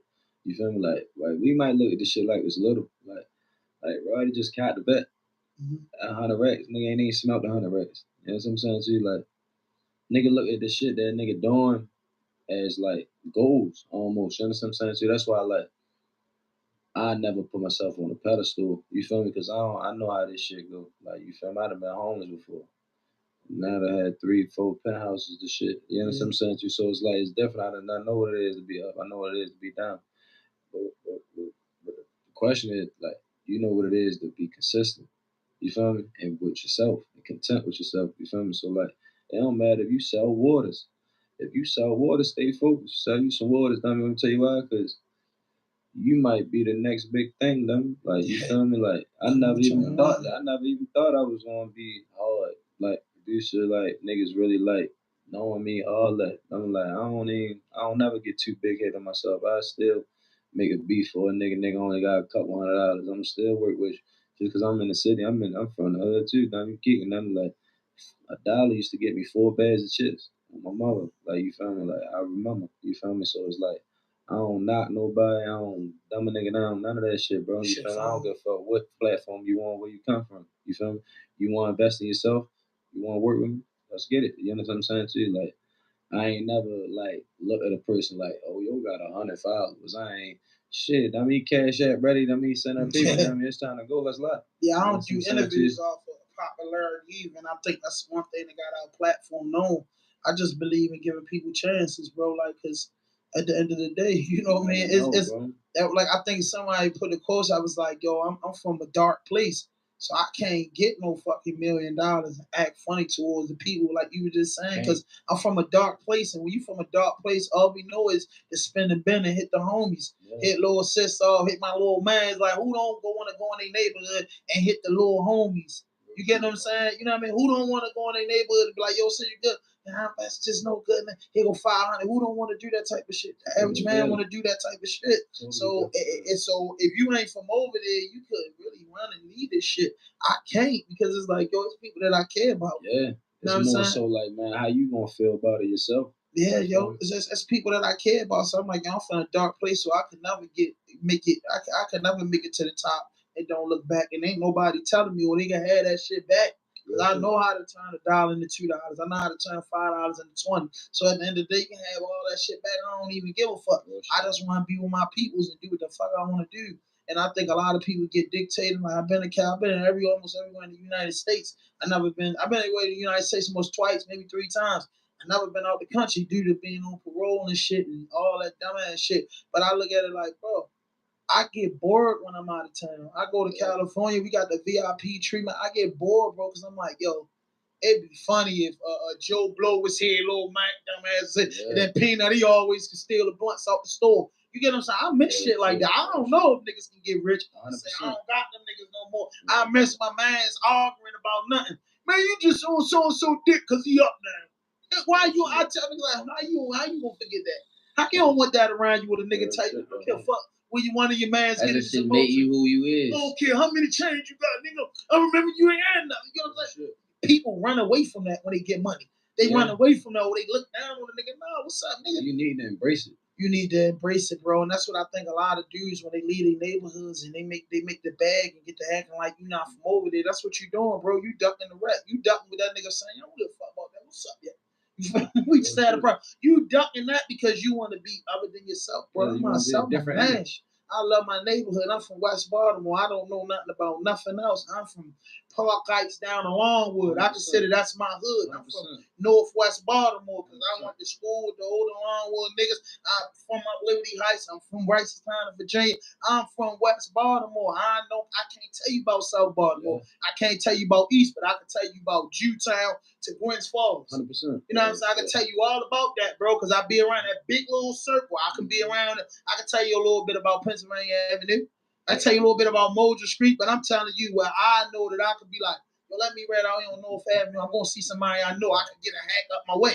You get what I'm saying? I'm walking from the book. It's like, man, as long as I can just if I can get you Pennsylvania Avenue, somebody I'm going to know. You know what I'm saying? And I can't turn my back on a nigga that gave me $20 before when I was just getting out the joint, or auntie that gave me a plate of food when I was really hungry. Some niggas, and that's what I meant by when I said it. I'm from a dark place, so I could never fake one about it. I could never do that. So listen, man, I thank y'all for coming out on the platform, man. It was short notice, white boy. I really appreciate what you're doing to the city. I really appreciate the production. You know what I mean? Chaz, it's always a pleasure to have you. I like what you're doing. Keep up the good work. And then, man, one day you got to shoot a video down at the skate park. Yeah. Baltimore. You got to do that. Somehow, some way you got to get down there and show the hell yeah, because it's like, yo, I go over to skate park sometimes. It's cool. Smoking is the vibe. We having music. Be some funny little white boys that want to be black, but it's the skate park. It's a whole. Like, y'all ain't never kick it over there before. I used to be down curve. Yo, yeah, like I love it over there. Yeah, you know the vibe. Then be out there with the cameras. It's always a stoner event, bro. I like it. Yeah, it's a feeling down there. It's a whole vibe. It's a whole vibe though. But I wanted to ask you something, man. You got to give me, outside of you, who you outside of you and Pyrex, because it's like you and Pyrex in the same circle. Is it ever any other producers, you, Pyrex, and Beezy? You know, we got a clear understanding of who y'all are. But is it any other up-and-coming producers that you heard or they send you, this question both of y'all, they send you beats and you know what I mean, you fucking with them? That's sincerely, that's fine. A lot of people don't even know, like, a lot of people don't even know,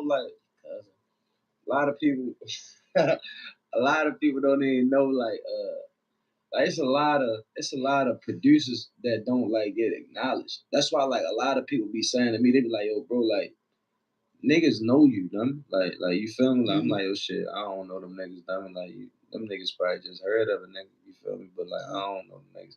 They're like, nah, dumb. Like, niggas know the tag, niggas know you feel me? Like, to put a nigga face on their name.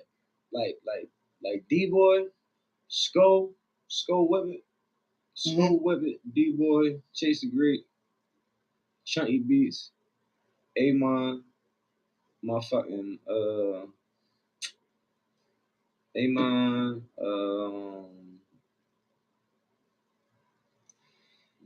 Chunky Beats. I said Chunky? Yeah, y'all heard Chunky. Motherfucking, like.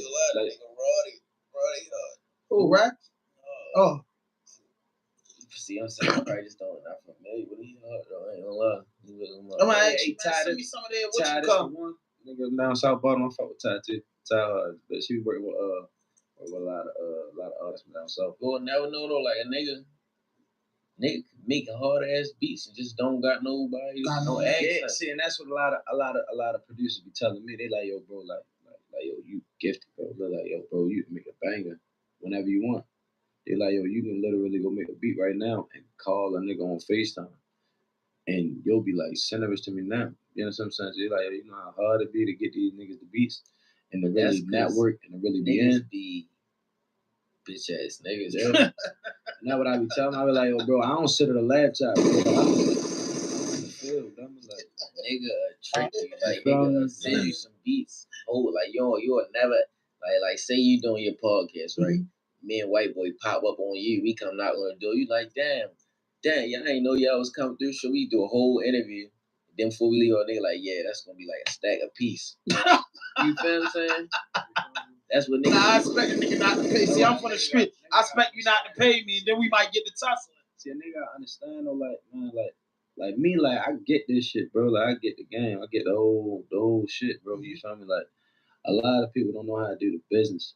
You feel me? Like, a lot of people just looking at the work and the talent and the fun and all the of this shit. Is everything. The business side is first. You feel me? Like, if the business isn't correct, how could you ever parlay and have fun or do anything? You understand? How could you ever work if your business side isn't correct? Don't make sense. Like, it's no way that you punching a clock not knowing what's the outcome. Yeah. You feel me? So it's like, it's all about an understanding. You feel me? Like, that's like a lot of people be like, man, like, shit.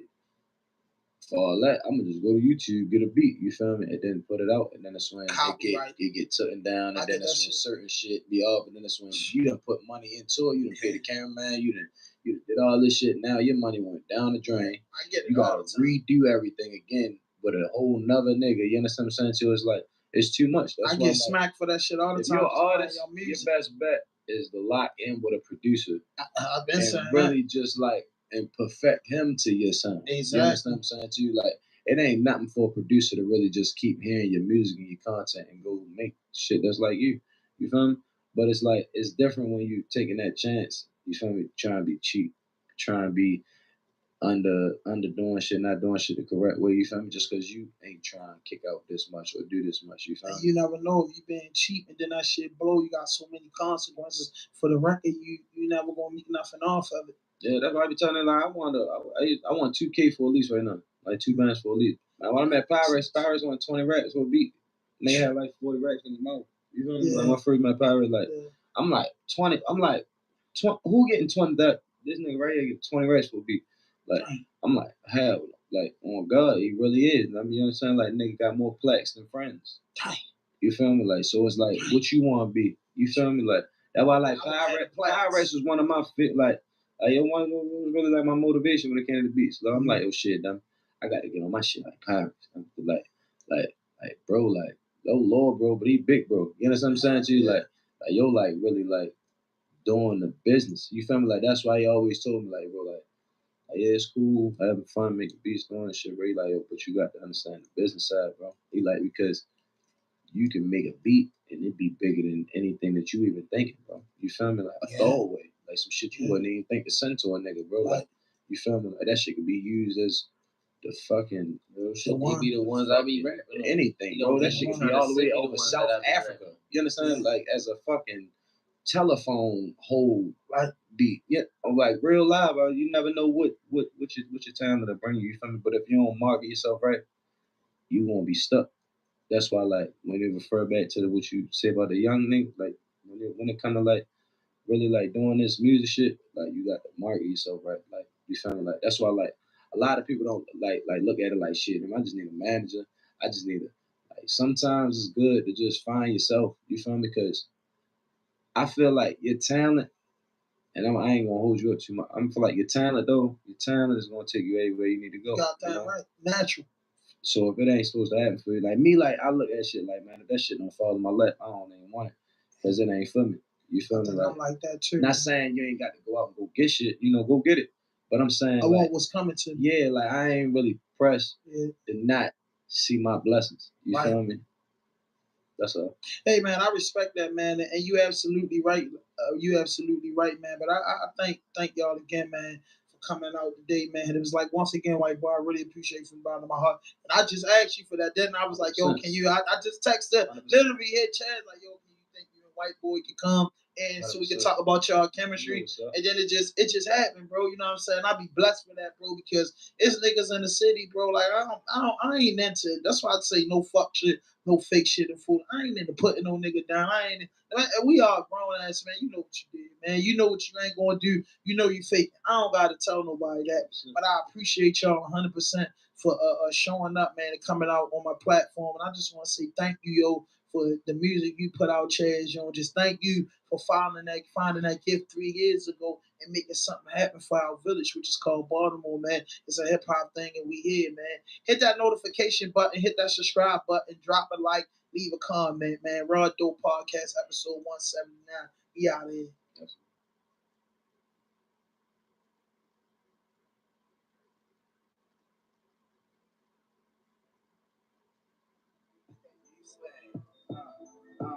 It's that new swag. It's that new spaz. I said.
Dad, you're still alive.